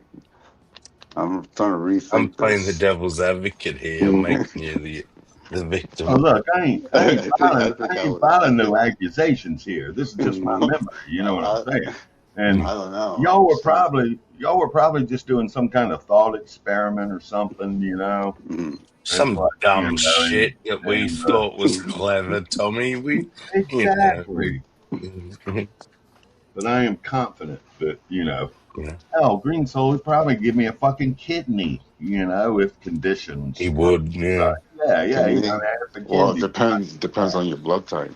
Yeah, truly. A positive. Here's something for you, Tommy. Sorry. This might put your I don't need a kid. Your anxieties at rest that he's gonna hunt you down while you sleep. He went to fucking Midnight's funeral. That's beautiful. That is he actually physically attended. Yep. Physically attended it. Spoke to the family. Talked about 420 Cafe. Like, what Midnight meant to us all and blah, blah, blah. So, I don't think he's going to come and kill you Fuck anytime no. soon. I didn't believe it when I heard it. I was like, nah. Now that being said, he was a U.S. Marine. That's true. Yes. He knows the Now, ropes. he could kill you in your sleep. I just don't think he would. I agree. I think I could probably squeeze a kidney out of each one of you rascals. Yeah. Oh boy. Yes. How many have I got? 2? Yeah. Yes. Any organs I got 2 of, you can have 1, Tommy. Well, I I'm want in a good testicle. shape. I'm in good shape right now, but if conditions occur, thank you for that assurance. Thank you. That's okay. The only organs I will ever say no to is anyone that I only have 1 of. I'm sorry, but I need that. You can't have it. But anything else, Well, what about so half of your liver? yes, because it'll grow back. That's right. Absolutely. So Damn. go for it. Half my liver's yours. Any of yous. I would, anyone that if my blood types matched and shit. Like, what kind of monster would say no to that shit? Honestly. Yeah. Would you give Jill half your liver after those If wicked my blood matched and he asked me for it. after those wicked things he said about our Sparky? In fact, he probably wouldn't have to ask me. I'd probably offer it just Sammy and Will are. because Go ahead. I'm a fucking That's softie. sweet. Sorry, That's go sweet. on. Yeah, Sammy and Will are much better people than I am. Better at what? They are far, far more giving and far more forgiving and tolerant. Charitable. Yep. And Tommy, but it is a bit selfish because I know my mental state. Like, I would lay awake all night thinking I killed him. Oh. Knowing I could have, as scum as he was, I could have given him half my liver or whatever and let him live. Yeah, he believes disgusting shit. I don't care what he believes. He's a human. I would help any human out of the gutter. That's kind of my You're vulnerable. philosophy. The world is Yes, full it of is. There's good lots of The world people is that full don't of good causes. deserve to be pulled out of the gutter. Yeah. But what do? You're gonna stand there and watch them, Tommy? I can't. Like, I wish I could, but maybe I need to go to war. I need a good war. I need to be like hardened up, so see lots of dead bodies and stuff. So maybe then I could turn around and say to Jill, you do not get half of my liver. But I guess until then. Fuck that. Stay away from war, Sammy. Yeah. Stay away from it. Get your experience somewhere else.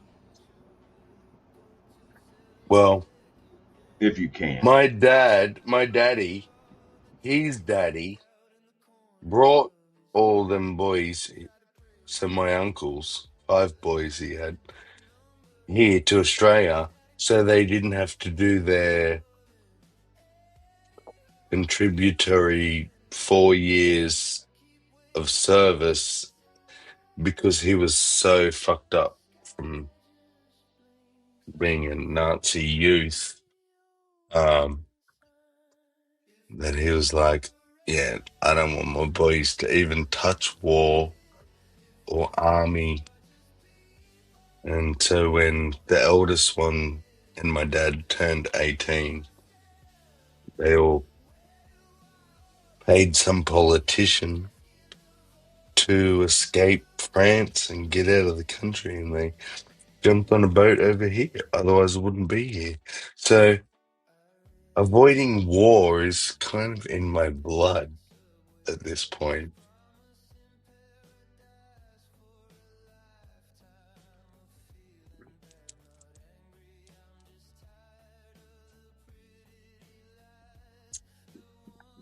But having said that, I would go to war and die if anyone tried to invade my country or something.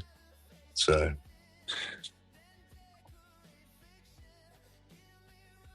and I think most Australians think like that. So just take heed, motherfuckers.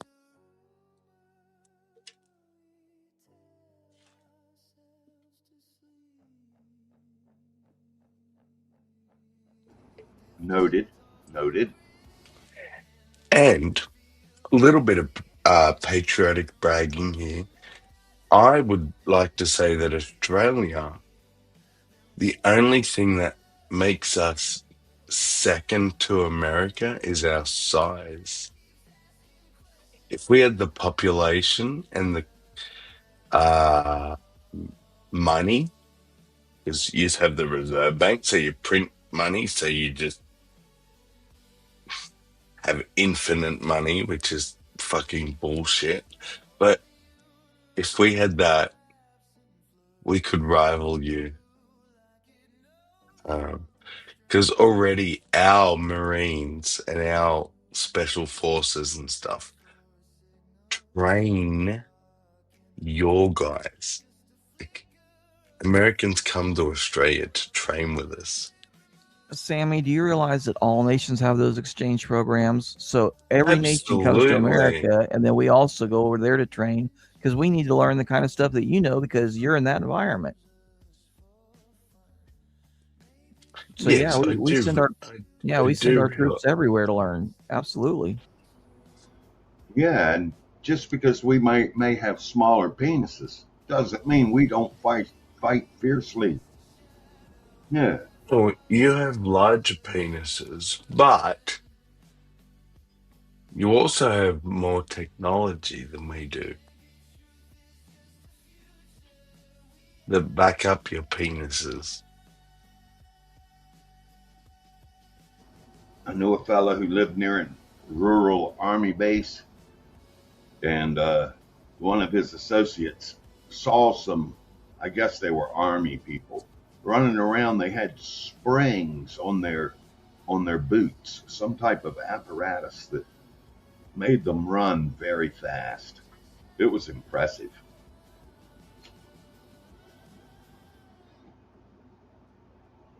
Have you heard of that, Hillary? I have.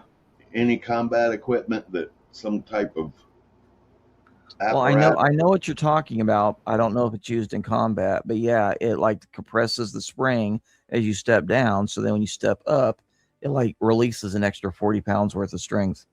So then you can run a lot further. Not nearly as taxing. Yeah, Tommy, not a lot of warfare is like man on man anymore. It's all done at a distance, really. Micro drones. Yeah. Drones and shit, yeah. Yeah, I seen that. They've already captured a bunch of those over the Houston Stadium because they said that the FAA said that all drones are prohibited for like a certain distance. And there have already been a whole bunch of them that have flown it in there. So they're putting it on the news. Yeah, there's up to a $75,000 fine. And we've already confiscated like 63 drones.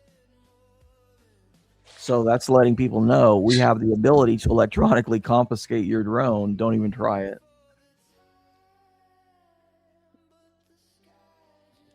You've seen how to combat the so drones come along, so then they started developing anti-drone guns that shot like EMP pulses, right? Yep, exactly. So then they started having drones that have a fiber optic cable, like microscopic sort of hair thin cable that can stretch for kilometers or miles. So it's literally plugged in. So EMP doesn't do anything. Like, these guns are now pointless and these drones are working again. It's fascinating to watch And then they also in the Ukraine had these like 40 millimeter grenade launchers that they're using like shotguns to shoot out Spider-Man webs to capture them. I heard the Goodyear blimp is a mothership of micro drones. Could be. Has anyone witnessed drones coming out of it though? That would Not- be the question. Like bees. Not to my knowledge.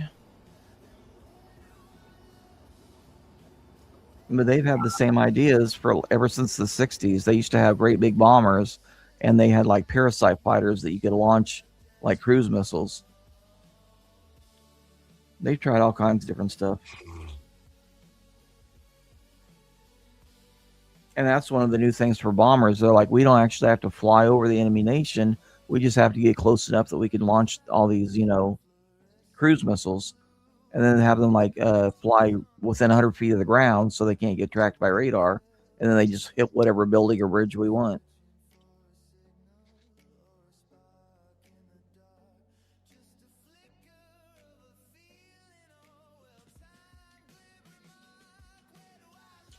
And while we're still at the stage where there's still soldiers out there walking around, it's like I see these footages on all sorts of platforms. Would be YouTube, Twitter, it doesn't matter. Mainly Twitter. But like troops laying there on the ground, they're just laying there. You can see them looking up at the camera, which is obviously a camera on the drone. Mm-hmm. And then watching them like roll this way to try and dodge it, roll that way. And then eventually, if they dodge that drone, they think they're safe, and you think, oh shit, yeah. And then all of a sudden, another drone comes out of somewhere, and it's like,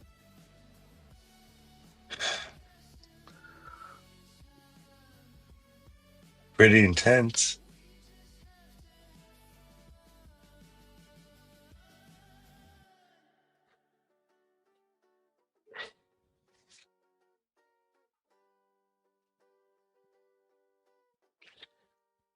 But if we remove soldiers and it's now just drone on drone, why don't we just stop going to war? Like, it's like that Star Trek episode where instead of destroying each other's planets, they just digitally drop bombs and go, okay, you were in this radius that we like digitally dropped a bomb, so you have to go and commit suicide. Yeah. And they happily do it. It's like, why not just stop going to war?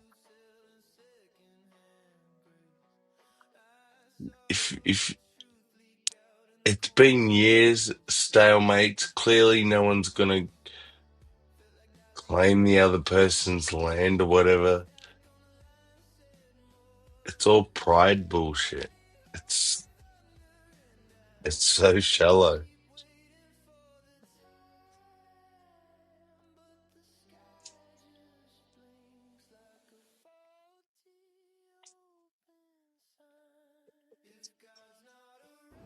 All we are saying. See, now you might suggest we need Christ, but I would just ask the question: when, like, would a society in whole ever embrace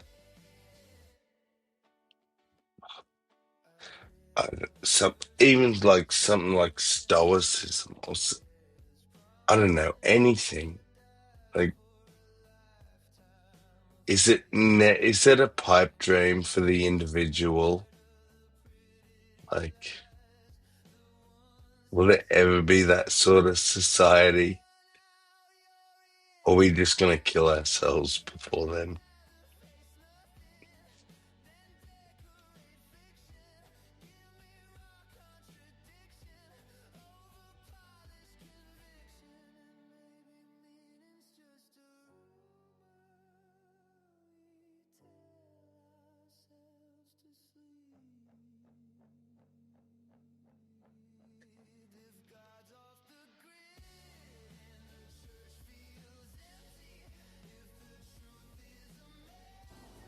Time will tell.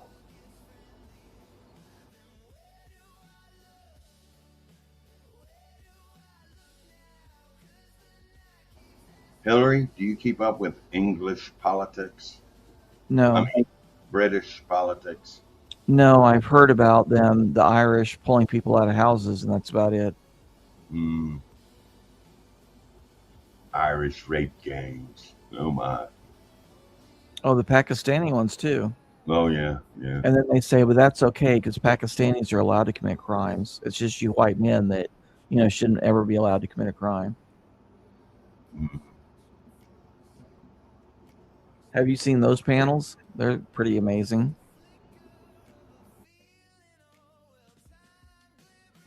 Missed them. Yeah, Pierce Morgan had one, and people were arguing, and one guy was being logical, and he's like, shouldn't crime be bad? And everybody's like, no, they're immigrants, so it's allowed for them to commit crime. Oh, but if anybody commits a crime against them, it's bad, though, right? Well, of course. But they're immigrants, so they're allowed to commit crimes. And besides, it's all the white people's problems. If they didn't have to immigrate, then they wouldn't be committing all these crimes. Well, sure they would. They'd just be committing in their area. Well, yeah, so what's the problem? Well, the problem is they're here. Well, you're just anti-immigrant. No, I'm anti-crime. I don't know what channel it was, but I saw a short Hills.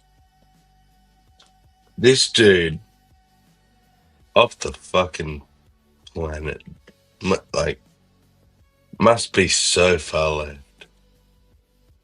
Was wearing sunglasses inside, and that explains a lot. But if people have come to your country and are beheading people because they've come from a place where that's normal and acceptable, and you have an issue with it, then you're racist. Right. And the woman I was talking about on Pierce Morgan, so basically her argument is all immigrants are criminals because he's saying he doesn't like crime, and she's saying that if you don't like crime, that makes you anti-immigrant. So the natural conclusion is she believes that all immigrants are criminals. Oh my God. But you have to actually say it out loud in order for people to understand it. How stupid it is. Yeah.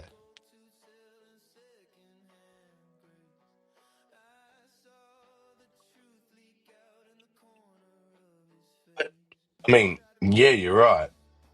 But for some reason, my brain doesn't need you to say, like, it already sees how fucking bullshit ridiculous that is. Like, why do people need it to be said out loud?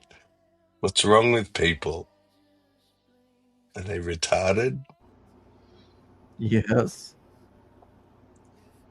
Do they have lesbian rape gangs in Britain? I If so, I'd like to imagine. see some footage. I imagine they have them in every country, Tommy.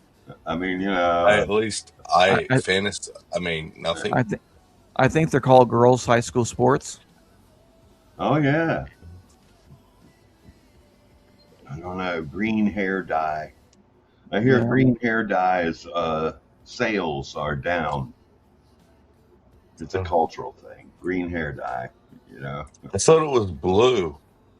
They Yeah. changed it now. It's green now, is it? Yeah. I'm usually behind the times. We were at the gym and my mom looked at an older guy with like bright electric blue hair, and she's like, I thought only women did that. And I'm like, no, it's a fashion now. If you're making a political statement, you dye your hair blue. Yeah. You also celebrate your abortion with a cake. That's right. A fetus cake. A fetus cake. That's right. You've seen the videos too, It's Tommy. red and white. Yeah. Do you know those cakes? Part of why I woke up from the left and realized I was like stuck in some fucking,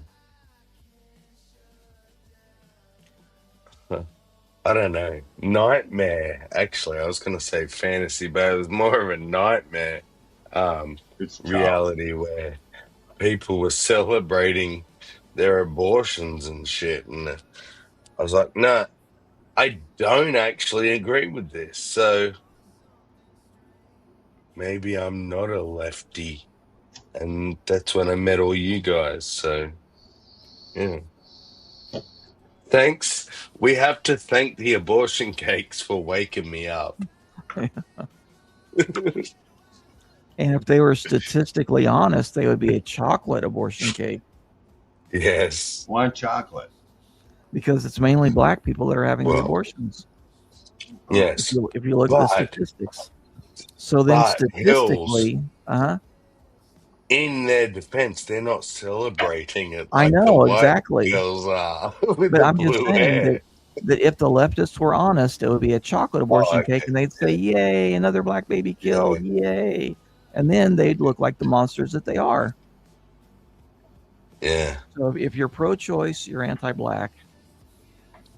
Thankfully, I was rational enough to realize that when humans started making cakes celebrating this thing, that regardless of the color, that it was whatever it is. I don't know the Monstrous, word. yeah. Monstrous. There. Thank you. Beautiful. I don't see so many black people anymore. Most of them are high yellow, you know. That's true. Angry high yellows. I'm part black myself, so I get to say that. Shit. I'm not far right nerdy. I'm just not left. That's all. Are you a moderate? No, Are you one of those mysterious moderates I've heard about? I mean, I don't want to pigeonhole you. No, because then I would be a unicorn, and I don't believe in unicorns. So I'm happy to say, okay, I'm on the right, but far right. Oh, that's a bit of a stretch, nerdy. I still queer shit and gay shit and all. Sammy, you're saying that you're on the right, but that's only because you're on Australia and the whole system is so far left. If you're just barely right at what they are, then you're considering yourself right. But if you actually took that political compass Would you test, say in America that I'd be on the left still? No, I'm saying that if you took the political compass test, you would probably be just slightly left of center, as am I. The last time I took it, I was definitely left. Okay. Good. Maybe I should do it again. Is there a good site with a free one? I think it's just called political compass or political compass test. But it's been a while since I've taken it, so I don't remember. But a lot of those questions are really misleading too. You're like, well, what are they actually asking me? They're like, don't think about it. Just take the test and it'll work out.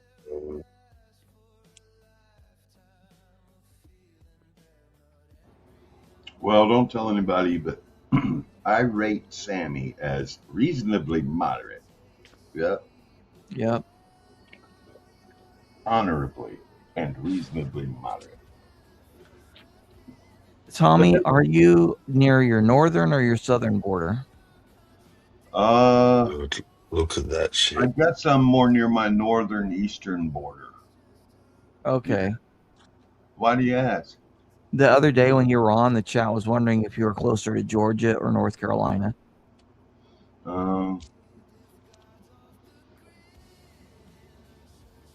You've got my home 20. Surely. A man of your resources? You have never given me cause to look it up, so no, I do not. Okay, good.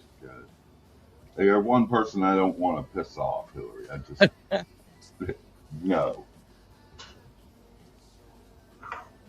Can I just say before I even start that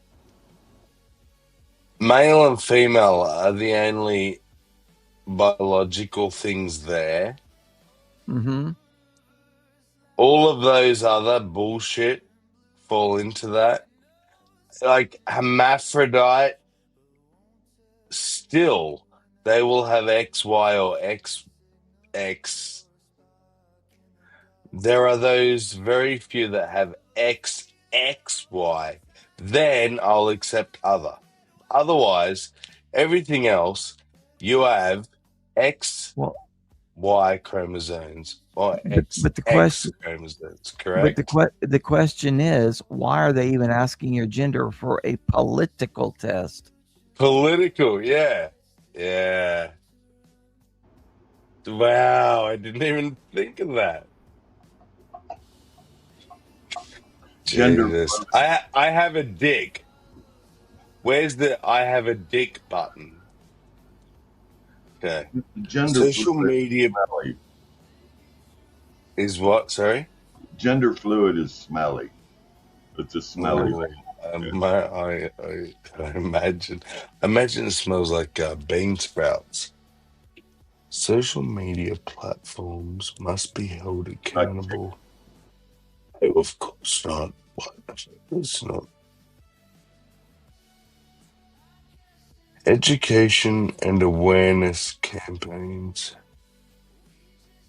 have better. Oh, I actually agree with that. Strongly or agree? I already know why they're asking these questions. I think laws do. Yeah, they're very leading, aren't they? Your first guess was right. The concept of mediocrity does not apply to what? Meritocracy does not apply to a society. The ego that carries genderhood. Meritocracy doesn't really agree with equal opportunities. This shit's so fucking like. Maybe I don't understand the questions. Okay. It's rad Oh, did you hit strongly agree? No, I hit disagree. Oh, okay, good. To that one. Yeah. Yeah, I approve. Any kind of prohibition tends to create parallel markets where regulation is impossible. This is such an obvious question, but I bet you a lot of people get it wrong. Any kind of prohibition tends to create parallel markets where regulation is impossible. No, I disagree with that. Would I be wrong there? Like, this is your test. If we give you the answers, then it'll be our results. Yeah, and that. Yep. Every country has the right to protect its citizens by any means necessary. I strongly agree with that. Taxing the wealthy is the least we can do to level the playing field. And see, this is what I mean by a trick question. Taxing the wealthy is the least. Yeah, I think we could actually do a little bit less than this. Yeah. Doing nothing is probably the least that we could do. Questions, isn't it? Yeah. Who do you think wrote this test, Hillary? What do you think they're just left wingers? Yeah. There's no need for minimum wage in a thriving economy. I agree with that. A justice system should be primarily centered on rehabilitation. I think I agree with that too.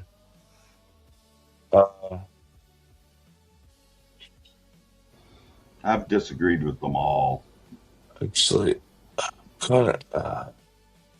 No, I agree with that. I'm a bit of a lefty there. Smoking should be completely off. Okay, Fuck well, off. I guess after you take the after you give your Here we answer, go. we should give comments. So if somebody goes out and kills 20 people, how are you going to rehabilitate them to then send them out to kill 20 more people? Exactly. Take them out the back and shoot them.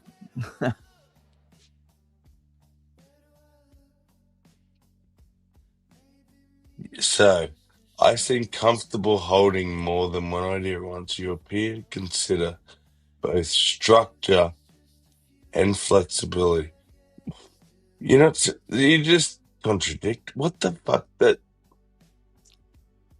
It's like a fortune cookie. No matter which thing you Yeah. answer, they're going to stroke your ego just so you keep going. Everyone has the same 24 hours a day to try and get ahead in life. Like, literally? That's the whole thing about the question. Literally, yes. Everyone has 24 hours. Yeah, I'm literal, so okay. Free market is an illusion. I disagree with that. My country is deeply intertwined. Yeah,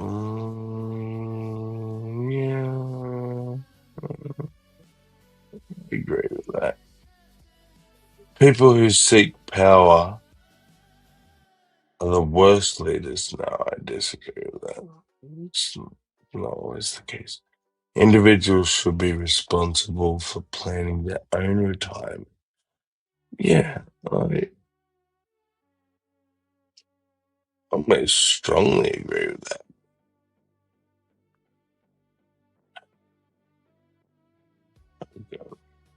But you ultimately would have to disagree. Yeah. I would have applauded if you had strongly agree.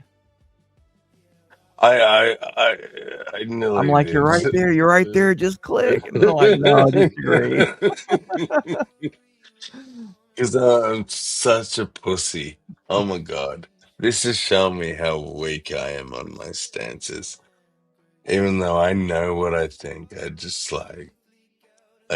just click the button, Sam. Just click it. The government should provide free healthcare to all citizens. I'm actually neutral on that. Government security leaks should be regarded. Oh, absolutely. Foreign policy should be guided by diplomacy, avoiding military. Yeah, of course. Access to information is a public utility and should be. What? What? This is an economics question. Okay. Well, then I'll agree. As soon as you answer, I'll tell you the result. Like, should be provided by access to. What information, though? That's the thing. Look at that. Access to information. So what they're really About saying is what? there should be no private Nicholas? companies, that there should be no Facebook and no Google, that the government should control Google and decide who gets what information. Oh, well, then I strongly disagree. See, that's the difference between understanding the question and not. Right. Affirmative action only breeds more discrimination and prejudice. Yeah, I actually agree with that. Strongly agree. All discrimination. Yeah, but I'm a pussy. I don't think I hit strongly agree on anything.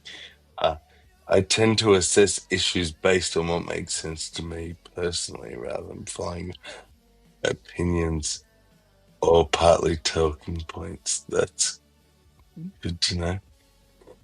The concept of countries and nations is just an imaginary line. No, I actually strongly disagree with that. There you go. There's a strongly. Speaking a country's official language fluently should be among them.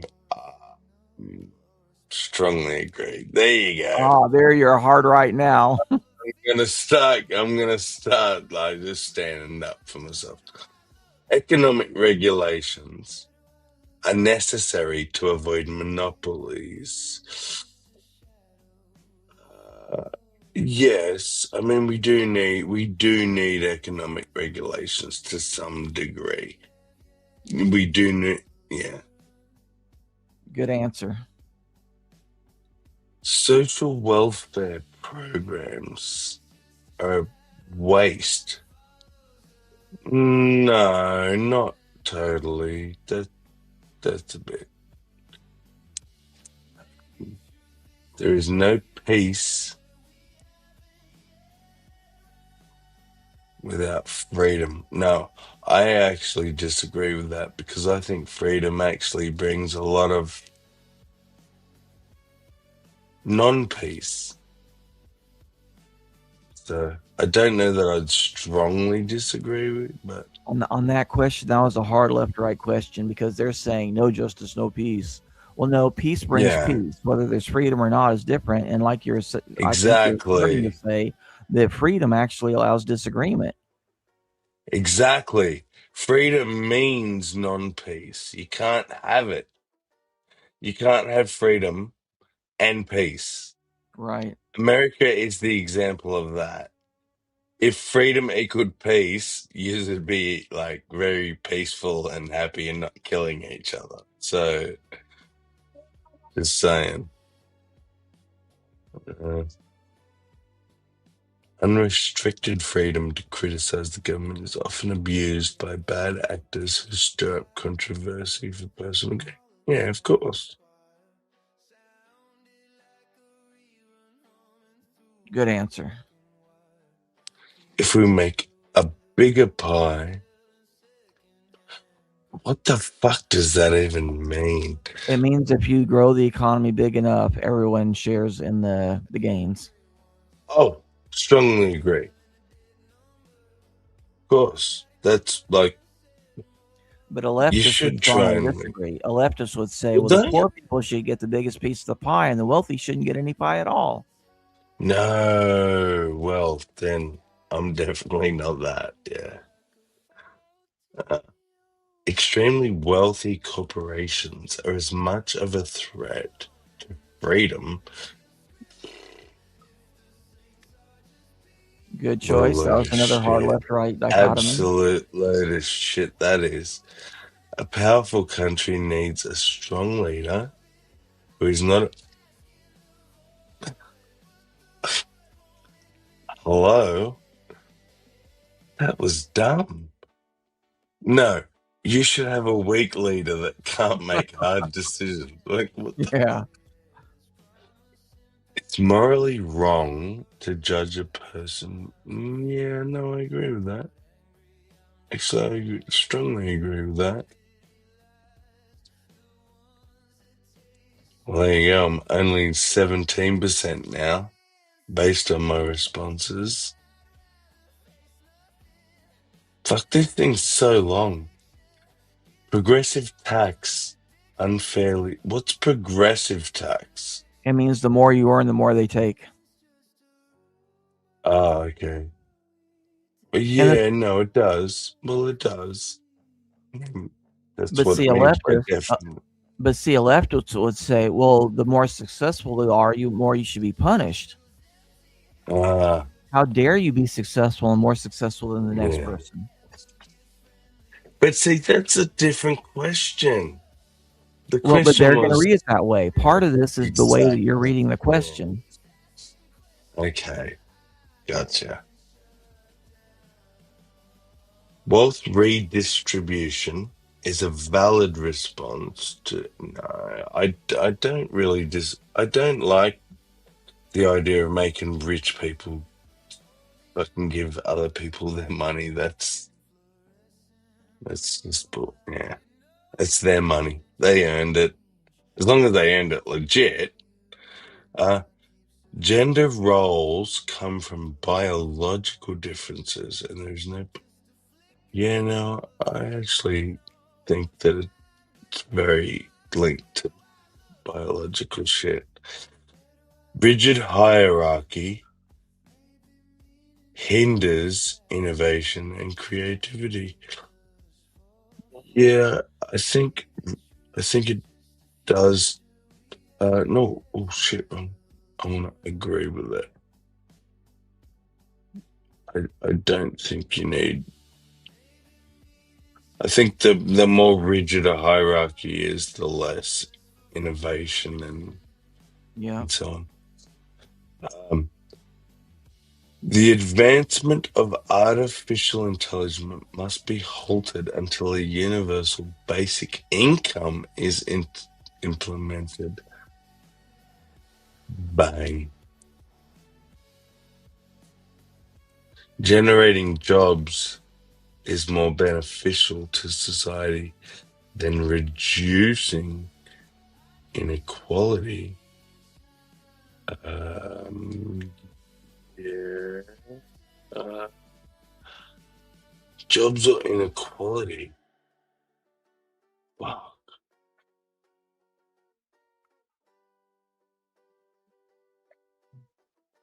I think jobs have more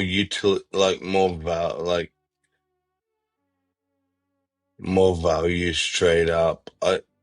We can reduce inequality all you want. If you don't have a job, you don't have a job. So yeah, I'm gonna say I agree with that. Nothing can ever justify torture.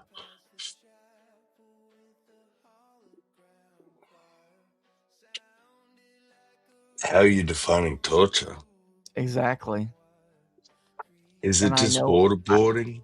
Like, Yeah, I know the way that I know the axis that they're going to be judging this on. It's your totalitarian versus minarchy. okay, well, I'm gonna go neutral. on that then. Democracy is only as good as the average citizen's judgment. These questions.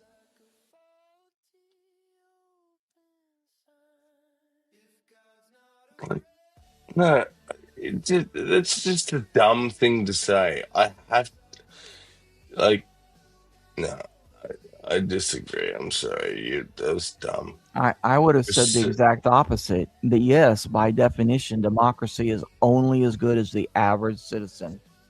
That's why we don't have a democracy in America. We have a representative democracy. Yes. Well, see, I was looking at what is the reality, not what is the. I answered the question incorrectly. Well, no, they purposely make these questions so vague that you just have to see how you perceive the question. Yeah. But see, when you put it that way, I'm like, yeah, no, you're totally right. I should have said the opposite. Yeah, it's bullshit. Preserving the environment is more important than economic growth. No, I disagree with that. You're a rightist. Making a profit. Am I? Yeah, that's an economics question that would definitely put you on the right. Which I would answer the same way, by the way. Making a profit should be the only concern. The only concern of a CEO. Of a business, absolutely. That should what the fuck? You're more consistent. Good. Oh, okay, that's good. Employers should be allowed to consider age.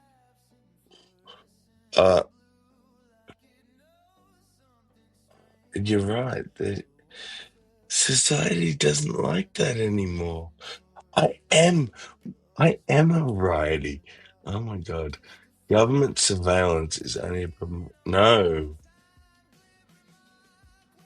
Perfect answer. They're fucking surveilling all of us.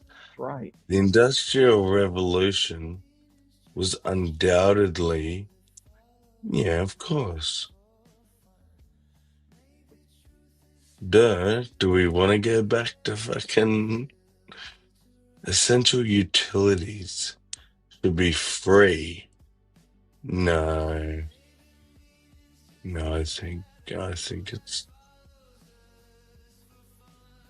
if the rich have to pay, the poor have to pay. Or nobody pays. New technologies must be regulated. I do like some regulation on scams.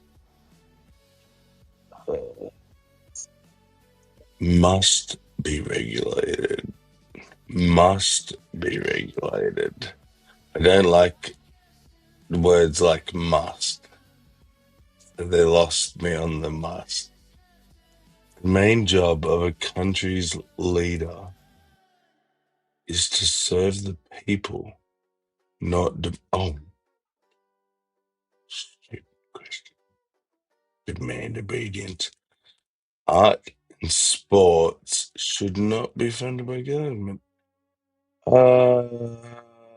If no. If other things are, yes, they should be. If nothing is, then no, they shouldn't be. But I don't think we should just pick those things out of other things, so I'll disagree with that. Affordable housing and education should be the government's top priority. What did you answer for that? Strongly disagree. Okay. So you're not a collectivist? I think it should be the protection of the country. Like, right. Good. However you word that. Yeah. My bad, man. I had to go take care of something. I'm back. No worries. See you, Green. Thanks, bro. Shit. The death penalty is the only appropriate punishment for certain crimes. Actually, I like the death penalty for certain things, so yes. Laws that undermine basic individual freedoms should be revoked. Yeah, of course. I would like them to cite 3 examples of what they mean, because I'm having trouble thinking of what it would be. Yeah, I want to do this shit too, but you know what? I'm gonna go on my laptop because fucking I can't see shit.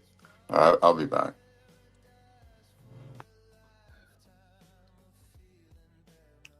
Now that you've answered, I would say in theory, yes, trade unions are essential, but in practicality, I can give you examples where trade unions totally screw over the workers. I know. That's why I tried to skip over it before anyone noticed. I should have went neutral because of that. But yeah.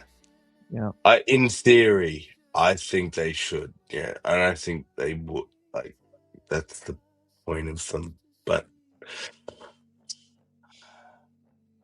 have they historically? No. The market should be allowed to regulate itself without the government's interference. I agree with that, actually.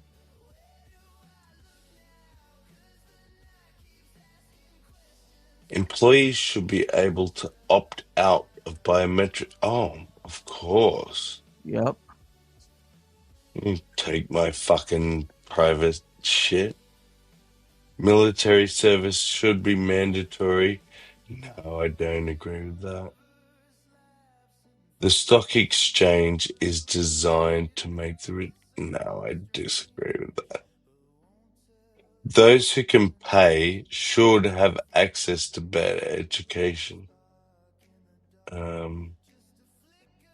Well, yeah, like the more you can pay, the better anything you can have. Really, that last one, I would put strongly agree. Yeah, if you can afford a private school and you're already paying the taxes for the, I'm talking about the last one. Yeah, yeah, So, and you're yeah. already paying taxes for everybody else to go to a public school. By you going to a private school, you're actually giving more money for You're public paying education. double. Yeah. You're right. Yeah. No. Never thought of it that way. Yeah. National security should not be above personal. Should not. No, I disagree. I think you've got to protect the country, unfortunately, for the individual. Homeschooling should be discouraged to avoid. No, I disagree with that. Protesters who damage private property should face heavier penalties. Yeah, no, absolutely. Yeah, I agree. Like, Prosecute them you're for hate doing- crimes. Yeah. But you damage shit, you damage shit. I don't care right. what your reason. Like, I'm angry at Trump, so you burn my fucking shop down. That's right. Why should I give a shit why? Yeah. A carbon tax would be effective countermeasure. No. Only 23 agree with me. 23%. You know, have a similar level of openness. Oh, Which of again, what does openness even mean?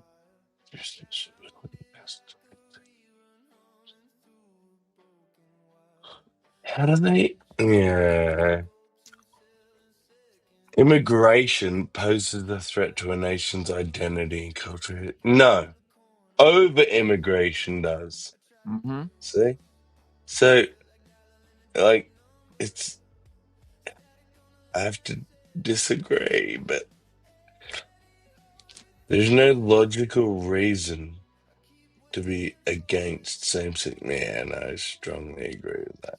There's no logical reason. Automation is the key to a post-scarcity society. I disagree with that.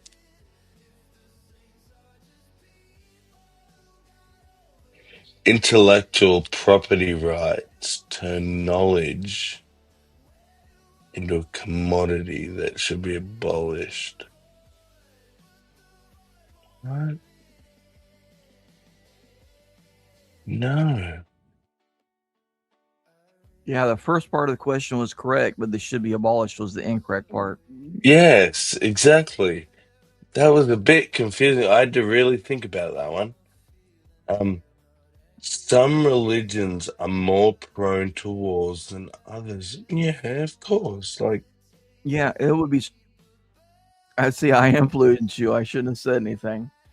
no, But no, yeah, I don't think yeah. you If did. you got a religion that says cut off the head of the infidel, then yeah, that's a lot more Exactly. warlike than a pacifist religion that says And just be then I tolerant and let thought, everybody do their thing. exactly, and I was thinking, and then I thought Buddhists, and I went, oh shit, like all these peaceful ones that are like, say, stand there and be killed rather than respond. Right. You can't say that's fucking, yeah. Allowed to legally change the nation. Yeah, absolutely. I agree with that. All basic needs should be all basic needs.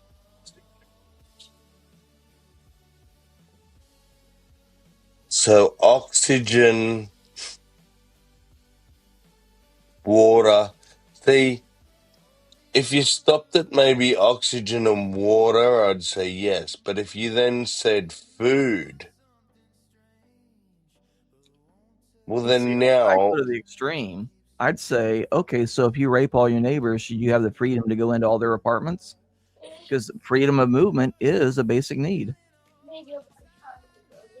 okay, well, then it's be that.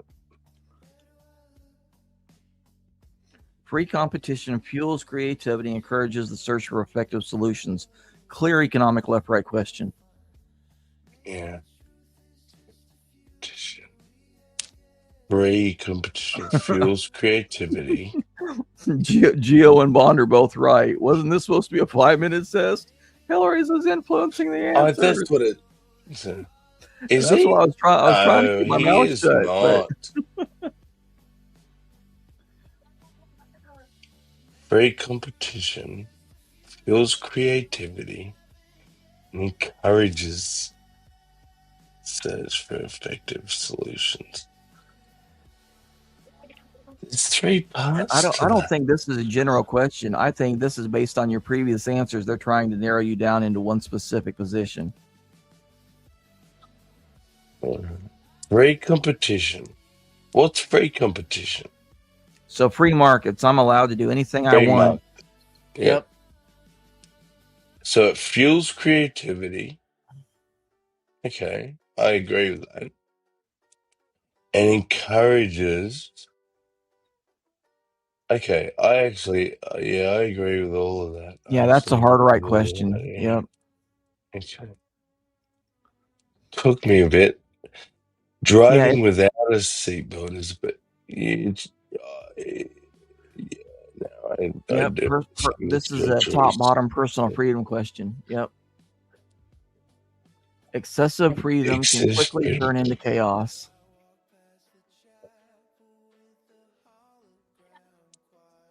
I mean, yes, not necessarily.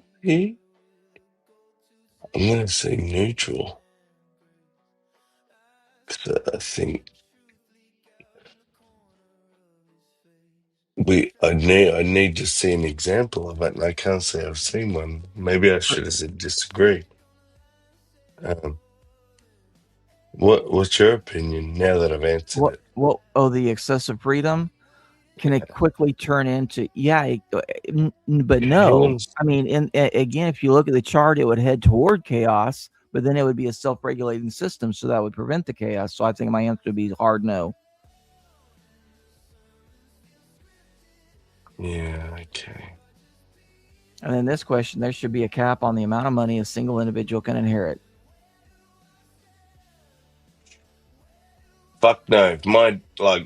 That's my daddy's money. He wants to give it to me, or it's my money. I want to give it to my kid. Mm-hmm. Fuck no. No one should be able to cap that. Government should reduce the company tax rates. The government should reduce company tax rates. Yeah, of course. Do we not want foreign investors? That was another right answer, but it was a moderate right since you put agree. Government has no right to interfere in the way people raise their children. Unless put them in cages and shit, or neglecting them, then I think a government should interfere. So, traditions and family values are essential pillars of course they are. Fuck your laws and shit. Developmental aid. I think it can help. I don't think it necessarily stifles. I think if you overdo it, developmental aid. No, I definitely disagree with that, actually. Without proper regulations to keep them in check, companies will always put profits above ethics. No, I disagree with that.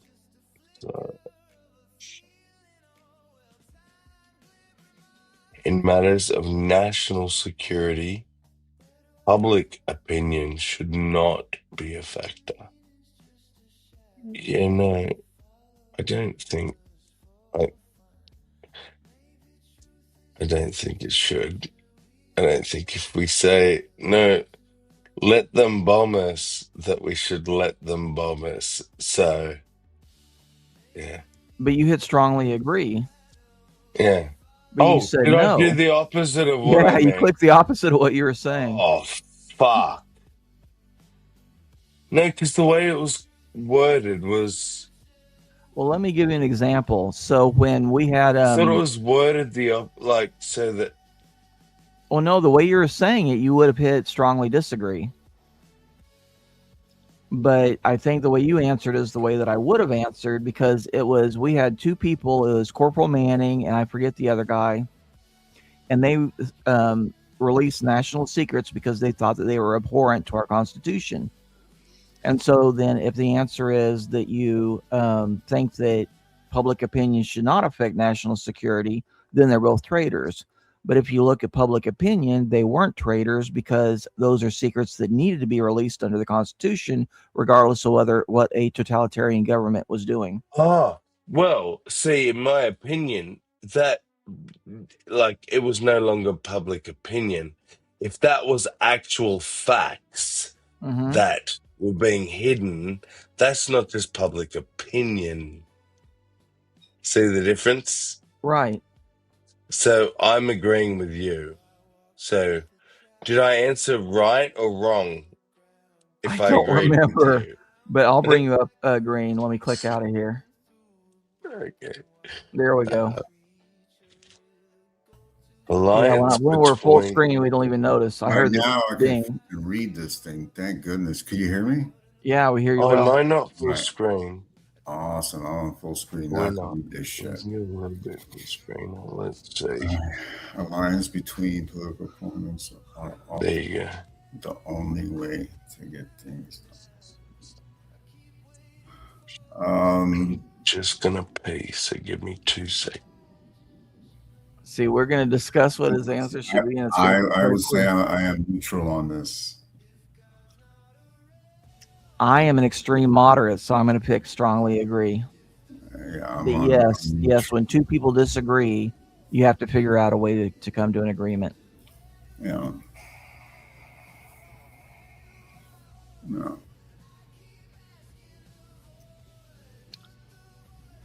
Take everyday objects and convert to massive human-sized proportions, or carving something entirely out of raw multi-ton hardwood tree trunk whilst wearing, I don't know if that means jogging shorts.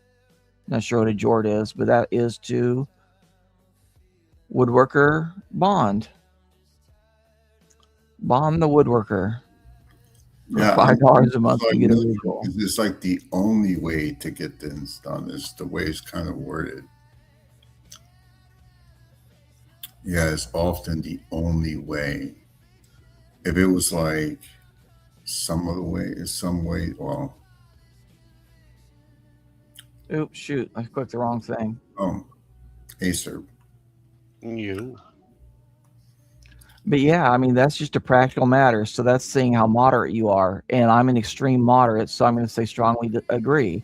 But if you are either hard left or hard right, you would say strongly disagree, because like when Sterling was on my channel the other day, he was like, no, I'm going to vote my conscience no matter what. And I'm like, not me. If one side gets too much power, that's a problem. So I'm going to vote for the person that I disagree with, just so the person I agree with doesn't get too big of a head. Between political opponents.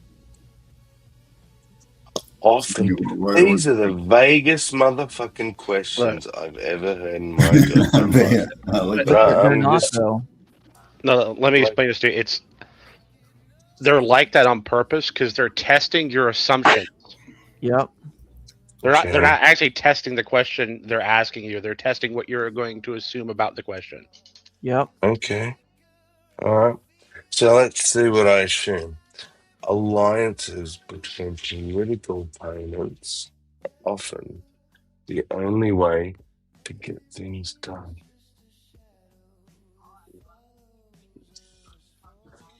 Right, so you want me to help you with this, Sammy? Second. Well, not to give you the answer, right? Not to give you the answer. Yeah, no, but help me with the question because I'm not sure. So they're asking, is this often the only way to get things done? Well, in reality, like just base reality, there's always the option of murdering everyone you don't like. Exactly. Right? But are So- no, before you click, they're trying to see if that's what you think, or are you assuming that there's like a democratic process and people should get along? And if you're assuming that, you wouldn't hit strongly disagree.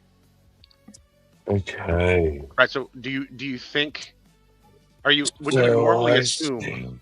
Yeah. Would you normally assume that there's a process, like a political process, to do things?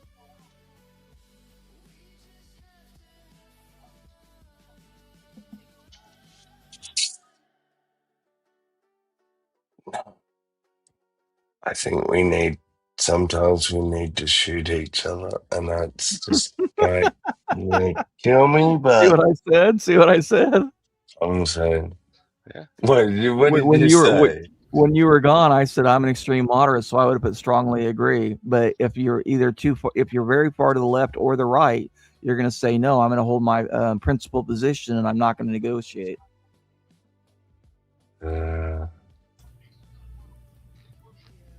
Yeah, that's why I'm neutral on this one. No, I'm with Sammy. Was it the tree liberty needs to be fertilized with the blood of patriots and tyrants? Right. Yes. Yeah. Employees fired with cause should not be eligible for unemployment ever again. But do I even agree with them to begin with? Like, oh my God. But I think that is a bit silly. That's like the civil death penalty. If you ever get fired, then you will never be able to be eligible for unemployment. Yeah. Like social credit or something. Right. So no one is ever allowed to make a mistake. Yeah. No one should have an income 100 times. Fuck off. You can earn as much money as you want. Oh, I think I'm finished. Yep. And now you're going to make me pay for the result? Oh, that sucks. You got 15 minutes to give us $3 or we're going to Oh, show your damn, result. bro. Oh, no, that's okay. No, don't pay for it. Screw them. We were giving you the analysis for free as we went. Don't pay them anything. Yeah, no, I thought I got the result if I wait 15 minutes. I'm not No, it's paying. saying you got 15 minutes to pay or we're going to kill it. It's holding you hostage. Yeah, they're timing you. That's crazy. That's insane. I think you all got the idea of where I must stand. I think I realized I'm a lot more right wing than I realized I was. Yeah, that's what I put in the comments. Like you're a lot further right than I was guessing. Wow, I was a bit surprised by that, actually. Bond says you took us down a 5-minute journey, so pay it. Oh man, but we gave commentary the whole time. You guys know what his answers meant. Yeah, you know where I'm like. It is only $2.95. No, screw them. Yeah, don't do it. Yeah, okay. I already closed the window. It's gone. There's like the 9-point test. I think that's what it is. It's pretty good if you actually want to take it. There's a bunch of places for free. Okay. But how do you know ahead of time that it's free? Because Sammy thought this was they going to be free. always say it said free test. Yeah, the test is free. Your results are. They make you pay for the results. Yeah, it's like going to the doctor's office. Take your blood if you want us to analyze it. Yeah. No.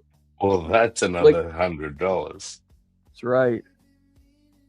In response to like what you're saying though, as far as leaning right, I think probably when you translated those concepts into actual policies, you'd probably move more towards the center, right? Like because they are just talking about kind of. Yeah. And what I noticed was it was going between like only 28% of people agree with your opinions to you're like 80% consistent on your answers and shit. Well, Are they saying everyone else is just inconsistent on their answers? That wouldn't follow, but I would bet that they are probably commonly inconsistent. Yeah. Yeah, they'll vote an extreme way in one measure and then a very moderate or even opposite in the next. Yeah. But yeah, I agree that you, and some of those were fairly moderate because you're like agree but not strongly agree, or a couple of them they're even neutral. But do you know, I think, like, in reality, I'm strongly agree where I clicked agree on a lot of those, just because of like some psychological adversement Yeah, to you're pressing the self-censoring. strongest. Yeah. What was it? What did you say, Hills? I said you were self-censoring. Yeah. That you didn't want to take a strong stand because, in public, you're told, oh, no, you're not allowed to have extremist views. But sometimes, like Serb Why says, do you we need do to have an that? extremist view. Well, yeah, and I think that's circumstantial is kind of what I'm saying too. Like if you were to just take that kind of abstract concept and say, oh yeah, I would agree with that, but then when you put a context around it and say, would you agree with it in this situation? And then you'd be like, oh wait, no, I might second guess in this situation, so maybe I don't agree with it 100% all the time, because there's always the circumstances surrounding whatever you're talking about. Trustee, do you think what cap do you think there should be on inheritance? A cap on inheritance? That was one of the questions. I would say no cap on inheritance. Oh wow, you surprised me. I That congratulate is you. that's a right wing answer, see? That's right.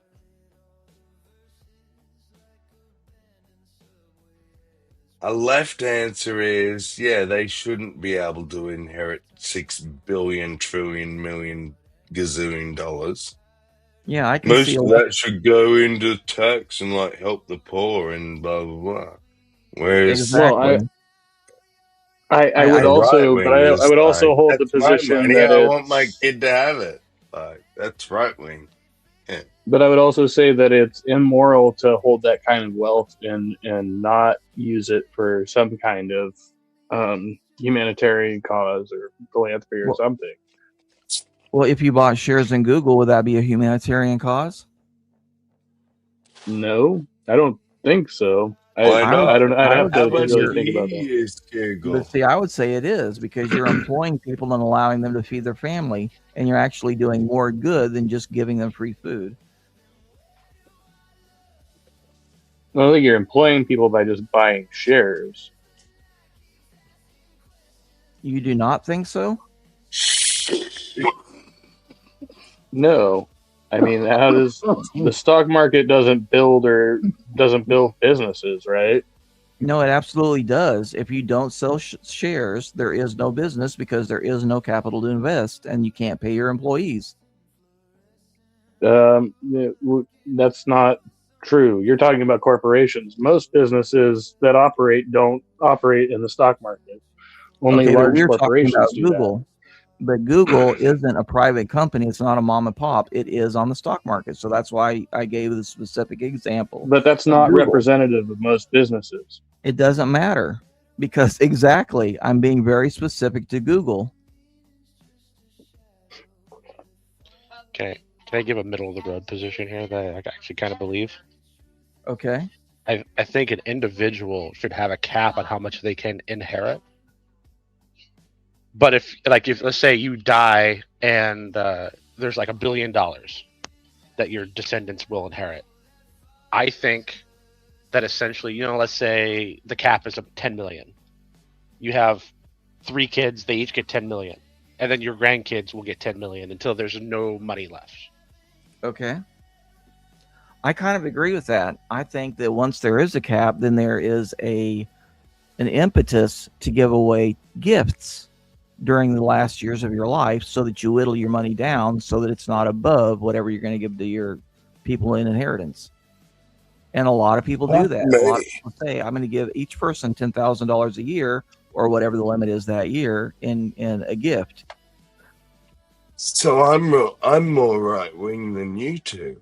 Yes. This is mind boggling, because if I have $1 trillion, I want to give that to my kids. Fuck all y'all. But why are you waiting Fuck until you all die to do y'all. it? No, I'm not waiting.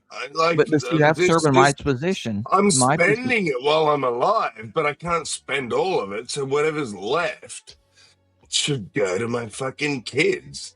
Okay, but when you look You at it, can't say, "Oh, he only gets 10%, and the grandkids get 10%." And like, fuck off. That's my money. You ain't tell me what I do with my money. Like, and you're right. Well, no, you're dead.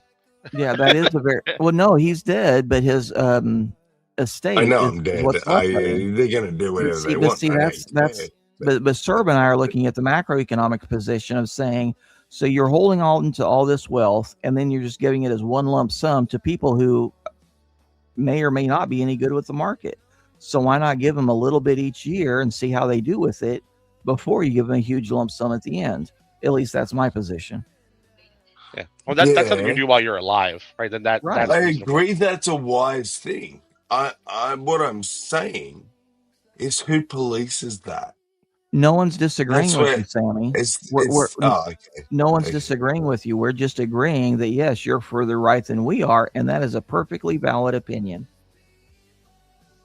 I think we're also somewhat conflating a couple of different issues there, because like the capitalist angle there or whatever, which kind of seems to imply by your argument that people cannot amass wealth without using the stock market, which I think is a fallacy. No one's saying right? that.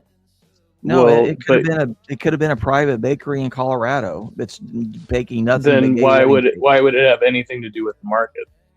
You're the one attributing it. Well, why would it have anything to do with the market? Well, if you're baking gay wedding cakes, then of course you're selling those to people. That's the market. You're assuming that it's the stock market, and no one's saying that. Okay, maybe I misunderstood what your point there then. Okay. My bad. Yeah, when I say market, I just mean free commercial exchange.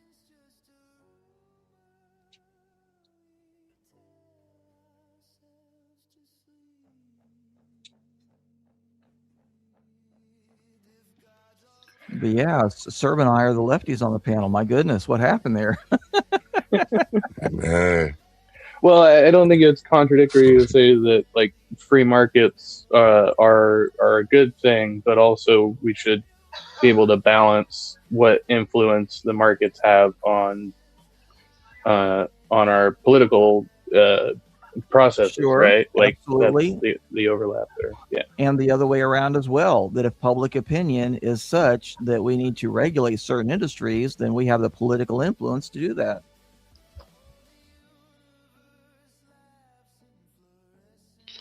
See, I'm just coming from a economist perspective where there is a certain amount. There's not a clear cut line where it is, right? But there's a certain amount of wealth gathered together in one person that's actually an existential threat to the system. This is why I'm saying that instead of just that billionaire giving his 10 billion to a kid, you should take that 10 billion and spread it out amongst his family members. Just spread it all the way out to spread the power out.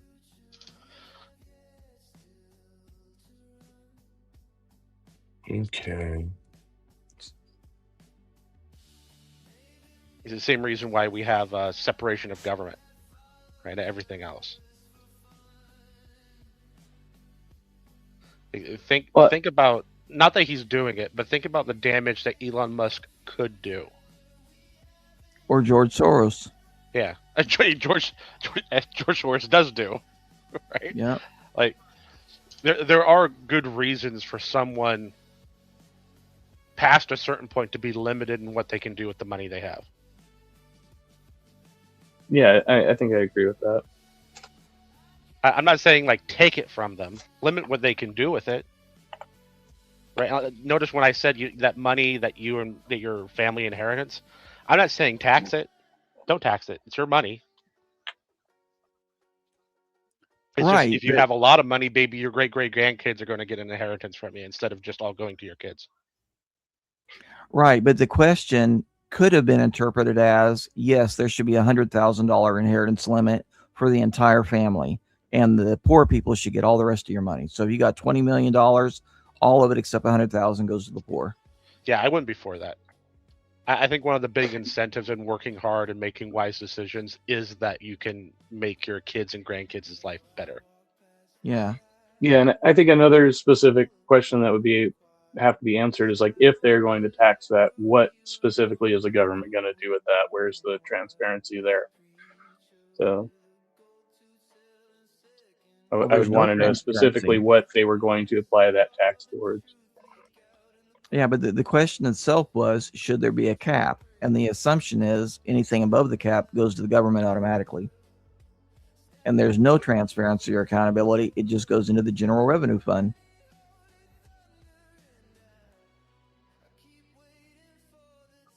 Yeah, I don't think I see the government as being like a service. So you have no obligation to pay the government any money for a service without having some type of service provided in return for that, whether it's defense or roads or infrastructure, whatever it is, you know. Mormonism is really rubbing off on you. You're extreme ultra hard right now, Kev. And I'm loving it. Wow, I can just imagine my conversations with you from like 5 years ago to today. Nationalize all the wealthy people's homes because they're not using them anyway. And now it's like the government should provide services and shouldn't take any taxes unless they do. Yeah. I mean, I see them as being like a service provider that way. Yeah. But a service provider with a monopoly, though, because they can use force to compel you to pay for their services. Right.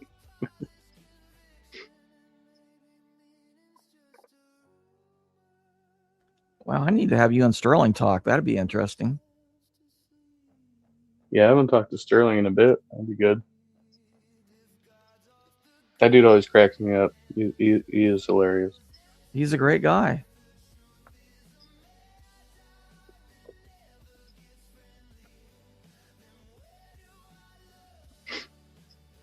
I mean, so, you know, I don't feel right leaning, right? Like, but definitely, like, I guess being in more of a position, like, you know, being a public servant for as long as I have or whatever, has definitely given me more perspective on, like, the way people behave and the way they get into those circumstances and they stay in those circumstances. And because of my own personal, like, journey, I do recognize a lot more of it is based on choices, you know, and like, you know, a lot of people that choose to stay stuck in a particular set of circumstances or whatever it is, they just don't apply themselves to find, you know, alternatives to whatever lifestyle they, you know, are committed to at that point. So maybe it's something like that, you know, where I'm just like seeing like the plurality of choices and recognizing that that not all people are being like oppressed as such or whatever. Like, there's, you know, I'm growing out of that conspiratorial thinking where.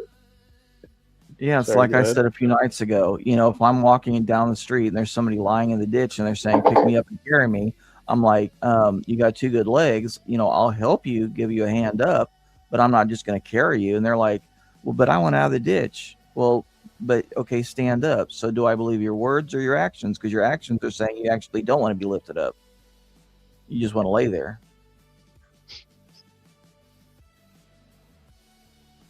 But yeah, I think all kids should have like a lemonade stand or some small job where they learn I'm providing a service and I get paid. I can then take that pay, that liquid asset, and convert that into something that I like, a video game, going to the pool, going to a movie, whatever. If they're paralyzed, that was what I gave in the example. I'm like, if you only got one leg, then I'll carry half your weight, but you still need to put Right. your leg on the ground. I'm not just going to put you up on my shoulders and carry you. Yeah, I'll do all the heavy lifting, but you got to put some effort in. Otherwise, you're telling me that you really don't want to get up. I will say it depends on where you are, the community that you're in, but anecdotally, like what you were saying, like I remember being probably like 11 years old or something, and I thought, well, like I had access to a lawnmower, and I was like, I'm gonna go around the neighborhood. I want to make some money this summer. I'm gonna put little flyers in everybody's mailbox. Hey, I'll do your lawn, whatever it was, like $10 a lawn or something like that. And so I went around the neighborhood. I was all proud of myself. I'm gonna get some work. And then I had the county sheriffs or whoever it was who showed up at my house. So I left the address, and they were like, "You can't put these in the mailboxes. That's federal. That's a federal crime. You can't be tampering with people's mail." And so I did not get any work out of that in that community. So sometimes See, that isn't that initiative. shitty though? You see the That is bullshit. totalitarian, yeah, they're putting their heavy boot of the government on, the poor capitalist. Right. Yeah, my first job was selling boxes of greeting cards door to door when I was 8 years old. And I learned a ton from it. I learned how to read people. I learned how to emotionally, get them invested in something. And I dressed up in my little Cub Scout uniform and went door to door. And I learned that because you set yourself up, they're automatically more willing to open the door, and they're automatically willing to engage you. And then you show them, you just figure out, well, what's important to them. Is it your grandkids? Well, I got greeting cards for them. Is it, your friends, your family members? Is it Christmas cards? Is it birthday cards? Just find out what's important to that person and then maximize your return. And on the other hand, when I was it was only for a couple of weeks, but when I did a timeshare sale, I made the first sale for the top amount right off the bat. But then every family that came in after that, I knew this was a bad deal for them, including one was a single mother with a bunch of kids, and she was going to put it all on her credit card. Well, I knew the credit card rates were 20 to 40% at the time. And so I'm like, no, I feel bad. This is not a good deal. And I actually kept talking, and I didn't exactly talk her out of it. But by the time the supervisor came back with her credit card, she was like, no, I want to cancel, because I felt so bad. And so I ended up leaving the job. But that's what you got to do sometimes. And I could do a whole stream on timeshare. It is the opposite of what they're telling you. My parents got sucked into this buying 3 different weeks when I was young. And we almost never used them. We did a few times, but what they're really doing, you aren't buying a week like they're telling you. You're buying debt. You're buying maintenance dues and all this other stuff. And almost all the money that you pay, whatever the price is just going to salesman commissions. You're not actually buying anything.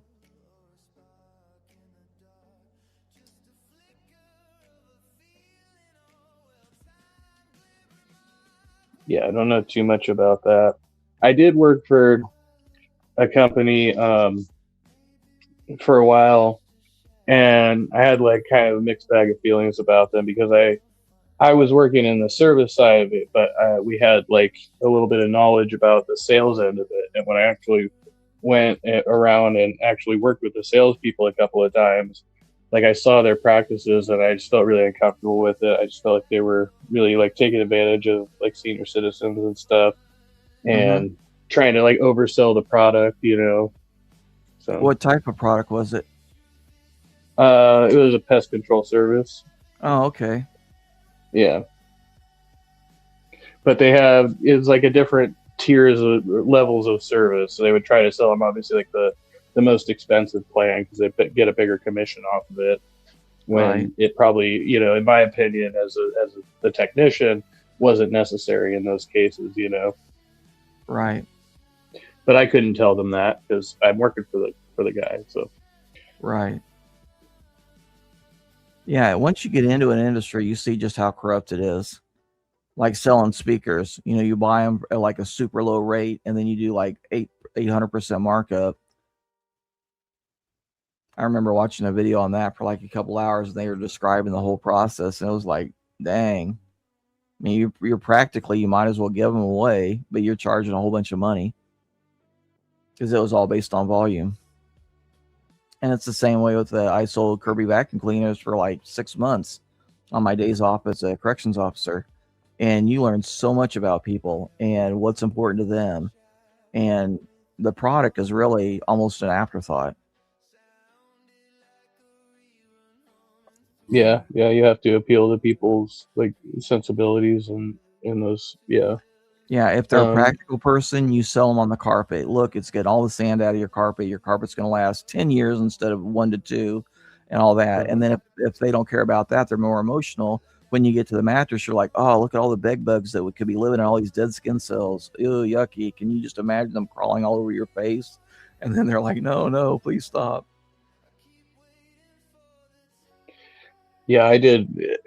One of my first jobs was actually for Kirby as well, and I went out there. I did the whole training, and then I lasted out there trying to sell for like literally a day, and I walked out and I never went back. I was like, no thanks. Yeah. And then if you get deep enough in, if you had stayed there for a few months, you realize what a scam it is. The factory sells the vacuum for a very low amount. Then they just keep marking it up as it goes down the pyramid until you finally get to the end user. And at the time, it was like $2,000. I think it's $3,000 now. But literally, the vacuum, if you were as a salesman, it costs you $1,000, and anything above that is just markup. But it costs your boss $400. It costs their boss $200, and it costs the factory about $100 to $120.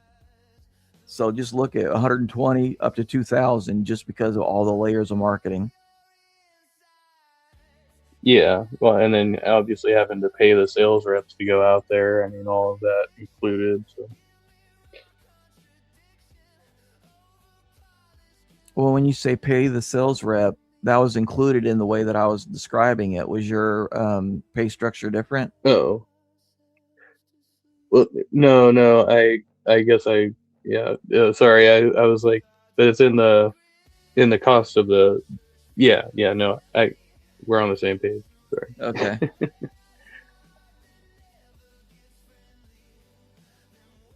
Yes, Savage. That's why I described it as a pyramid.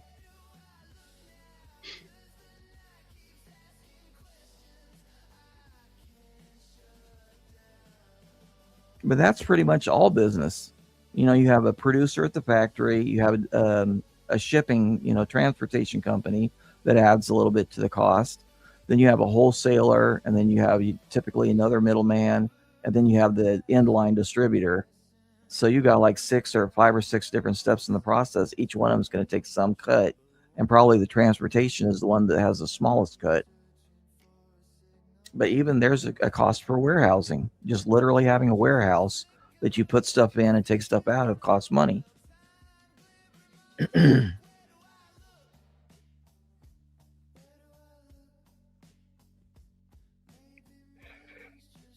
Yeah, I worked for the wineries for a bit, and I find it interesting how much they invest in that industry, and probably in the alcohol industry generally, where you have these massive warehouses, and that's all they do is they bottle it, they cork it, they box it, they label it, all of this good stuff. And so the warehouse is just always there, and then all of these various producers come in and they dump their stuff in there, and then I'd be on the bottling end and all of that, and yeah, just tons and tons of product flows through there. But there's this necessary intermediary, for these people to do this in mass production, to be able to ship their product over to the warehouse, get it bottled, get it labeled, get it boxed, and then ship it out to wherever they're getting sold. And yeah, and you see the stuff in the store, and you're like, yeah, there's a good chance I probably put that label on there or something, But anyway.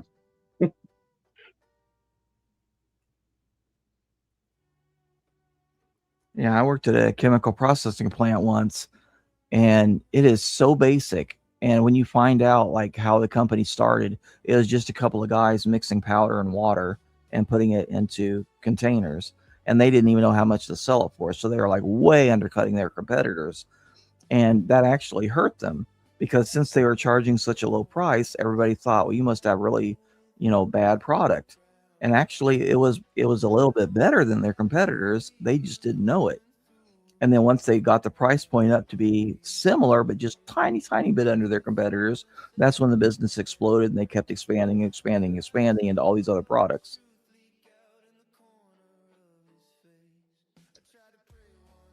And again, that goes into human psychology. You get too good of a deal, you think there must be something wrong with this, and I'm not going to buy it. Actually, they would have been way better buying the product. They just didn't know it.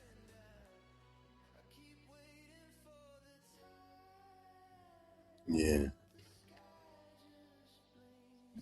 Stupid humans.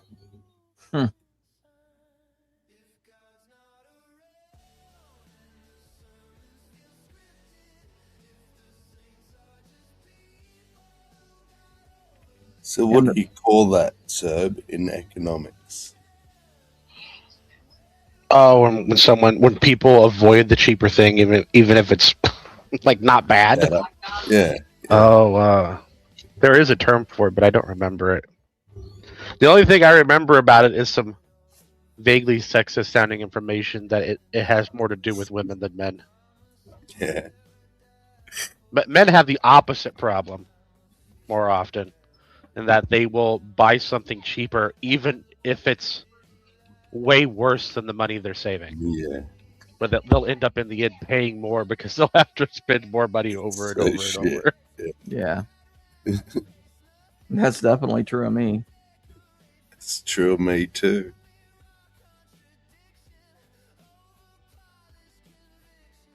I will drive a car until the cost of repairing it is greater than me having to buy another used car. Yeah.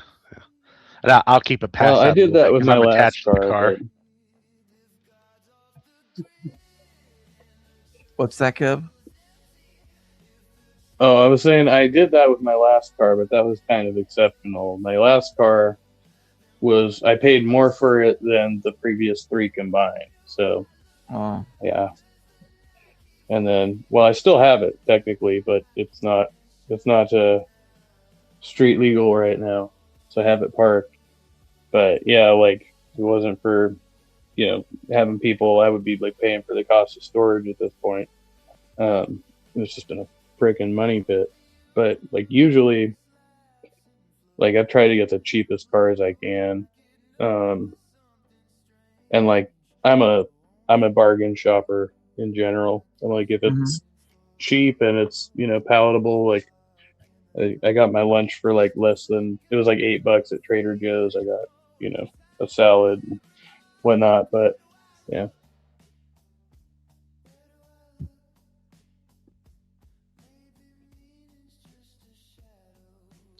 But yeah, I I don't guess- know if that. What? No, go ahead. Oh, I don't know if that's just because I've gotten used to being poor at this point or whatever, frugal.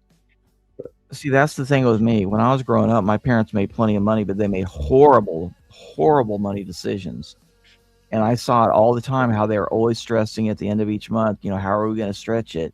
And I'm like, quit spending on all this stupid crap. You're buying crap that is useless and you never use. And you end up throwing away because there's no place to store it. So I almost feel like a kid that grew up in the Great Depression, or a mini Great Depression, maybe of too much abundance. Yeah, I went from like one extreme to the other. Like my early childhood, we had a great deal. My mom was working, and then my mom ended up, she wasn't able to work for a long time. And so we like shifted from having like a pretty kind of lavish lifestyle, and then like all of a sudden just had to suddenly move. Now we're downgrading from, into like a literal slum apartment and stuff like that. And I just never really graduated back out of that, like in my adulthood. Like I've just gotten used to living that way. But I see my partners be like like extremely wasteful, and yeah, I'm always like trying to counterbalance that and stuff. So yeah.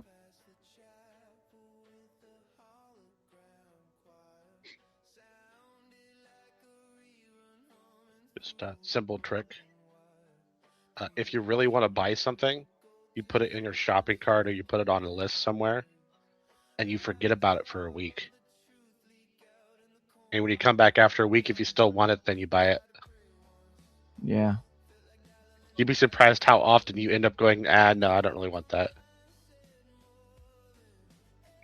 yeah, I find like for me, just the way my brain works, maybe like I have two categories of things. It's like the things that I need now, like my food or new shoes, but I've been putting that off for the past like month, but it's like the more immediate needs, and then the other needs is like, okay, I want this thing, but I'm going to continue to use it for like the next 5 or 10 years or something, or at least that's what I expect from it, so it's like more of a deep investment on that end.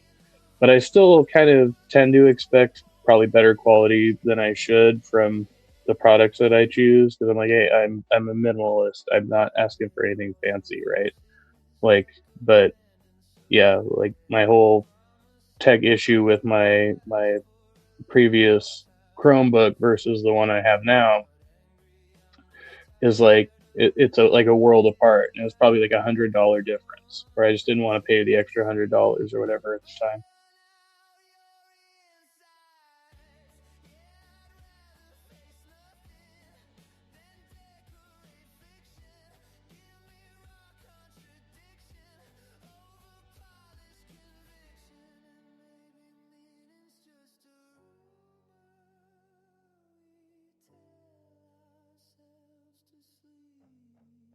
Damn, that got quiet fast.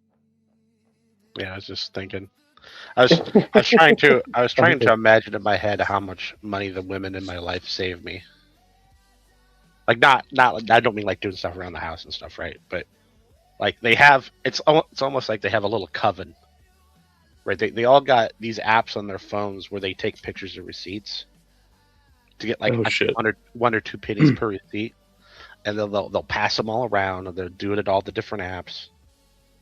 Right, but before that, they'll run all of the charges through a credit card that has like a high cashback rate.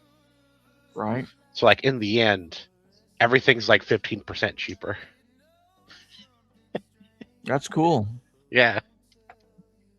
I don't know. I've had the opposite experience with women, but that may just be another preference thing. Like I was saying, I was trying to decide how much money they save me, because I'm pretty sure they're not saving money. I'm pretty sure they're just taking that money and spending it on something else.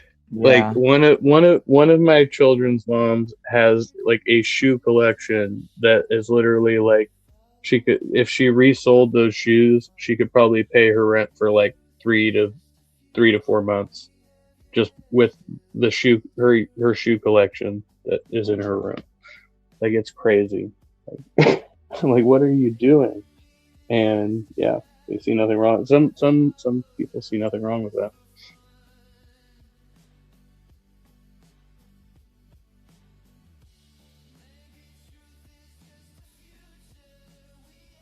I wonder if I got really good at making shoes, if I could start a rent-a-shoe business for women. Probably. Right, because they always buy shoes, special shoes, and they wear them like twice. Right. Yes. I remember when I became a Shriner. When I became a Shriner, I rented a pair of fancy dress shoes just for that day. Yeah. They kind of do that on the Facebook marketplace now, I think, where they're like reselling like their gently used clothes and shoes and stuff like that. That's reselling. I just want to rent them. Just imagine a local rental business. Yeah, I just rent them for like a third of what they cost. Right, so then they can come in. They can come in for the the date next week. They can have a different pair of shoes. A third's a lot. Yeah, I think they'll pay it though. Wow.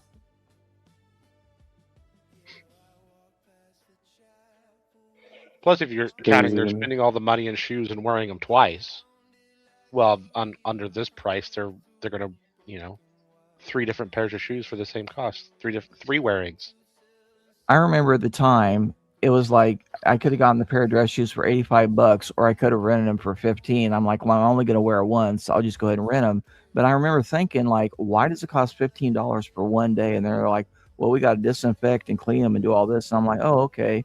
But thinking back, I should have just gone to, if there would have been a fancy shoe store in town, I could have just bought it and returned it within 3 days and got my money back, and it would have been no different. But where I was at was a small town. Like, I didn't even have that option.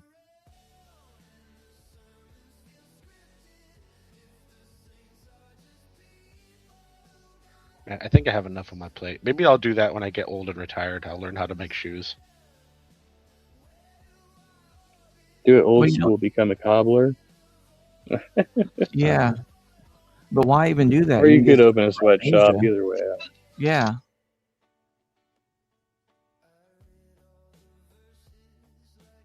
So all of your capital investment would just be in warehousing all the shoes and then taking them out to give the women when they come in, and then restocking them.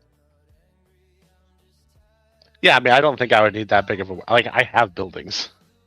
Uh-huh. Like, I don't know how many shoes I'm going to be renting. Like, do I need more than, 200 pair? Well, you'd have to see what the most how popular many... items were.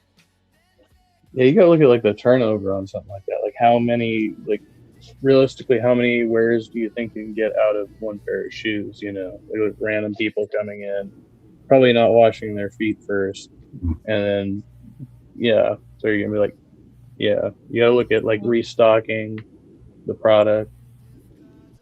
How many often wears is do you that think? going on? How many wears do you think he could get per pair? Well, I would try to calculate on a minimum. I would bet I could do 10 on average.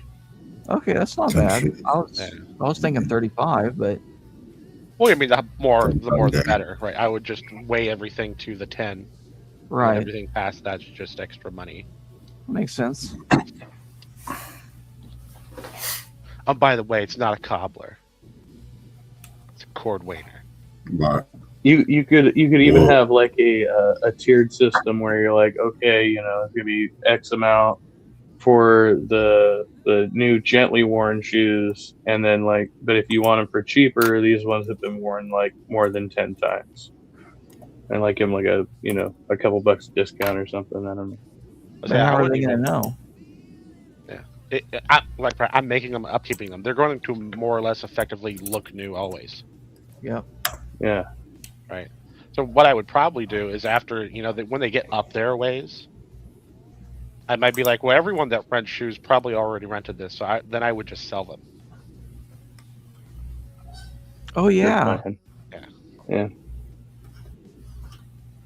And then I make a new pair that looks different. wait, so that's not a cobbler? That cobbler is someone who repairs shoes. Yeah. Yeah, or someone who makes shoes. Damn it. What is it? Is it Look, we speak modern English. Just say shoemaker. shoemaker. But you said something else. Cord waiter. Cord waiter. Wow. I love his movies too.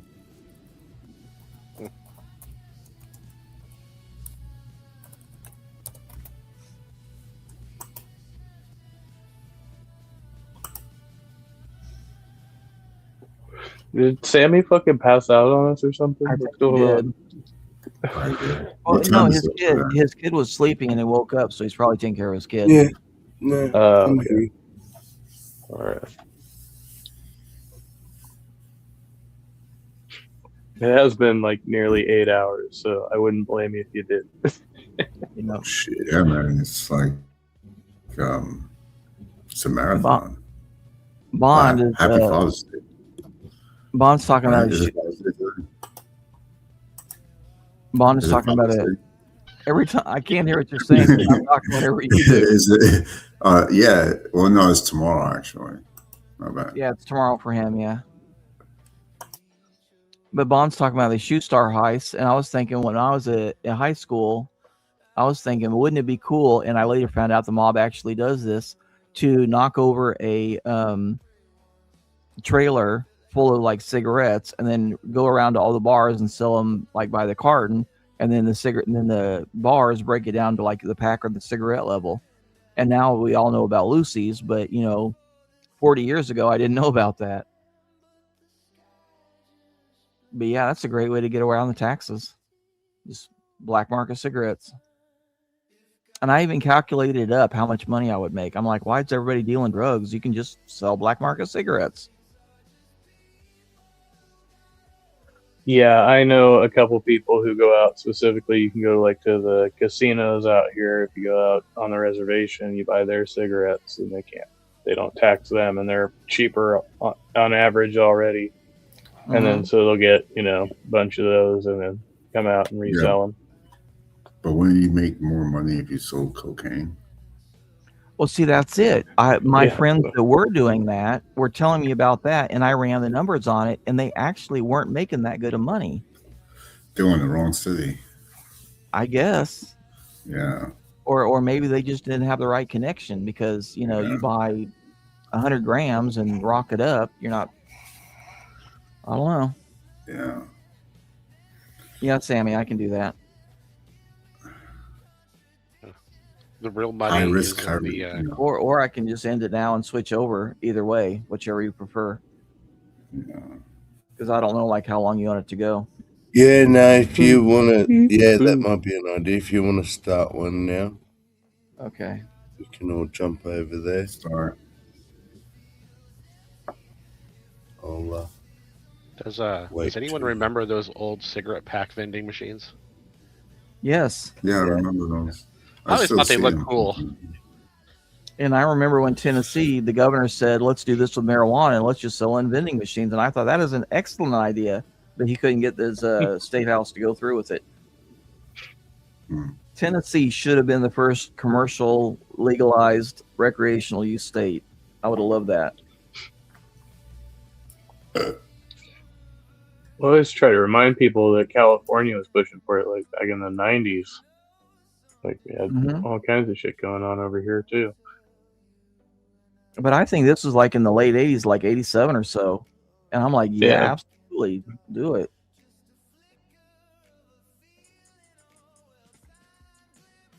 How will I get to your, you're just gonna do it? Okay, I'll just figure it out, I guess. No, he'll drop us a link. Oh, yeah, okay. I'll put the link in the private and the outside. It's just taking me a while because I had to restart my Explorer again.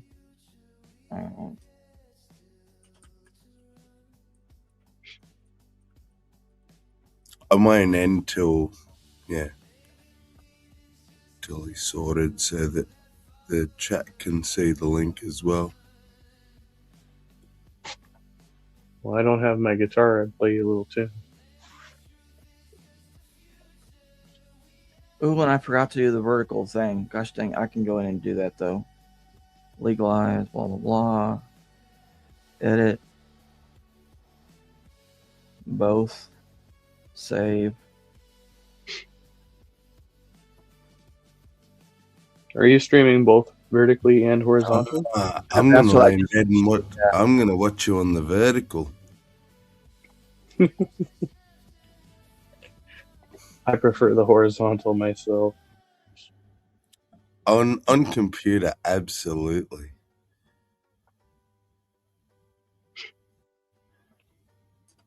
Okay, it's in both now.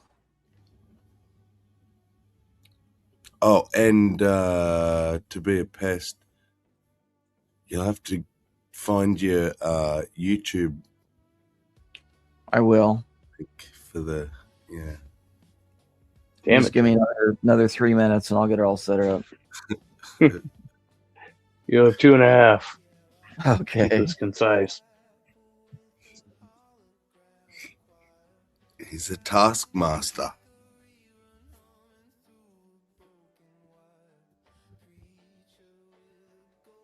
Completely off subject, but can I just say that the song Grab Bag from Duke Nukem is the best I Want to Kick Ass song ever.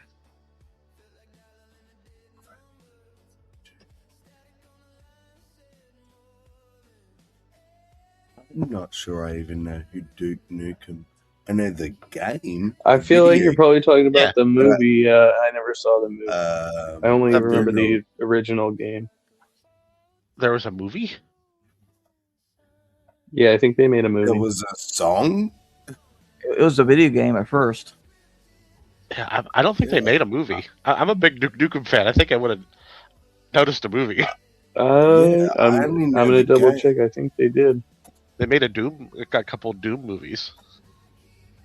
Doom, I'm going to fact check right now. Yeah. Grab Bag is like the main theme Everything's- from the Duke Nukem video game, 3D video game. Okay, everything is set up if everybody wants to transfer over. Okay, sweet. Well, on that note, then I will thank you all for attending. All right. You have all earned credit in the great beyond. So, yes, thank you very much. You are now exiting Australia and entering America. Welcome. Correct. Into freedom time now, people. So, All right. See everybody over there. see you over there.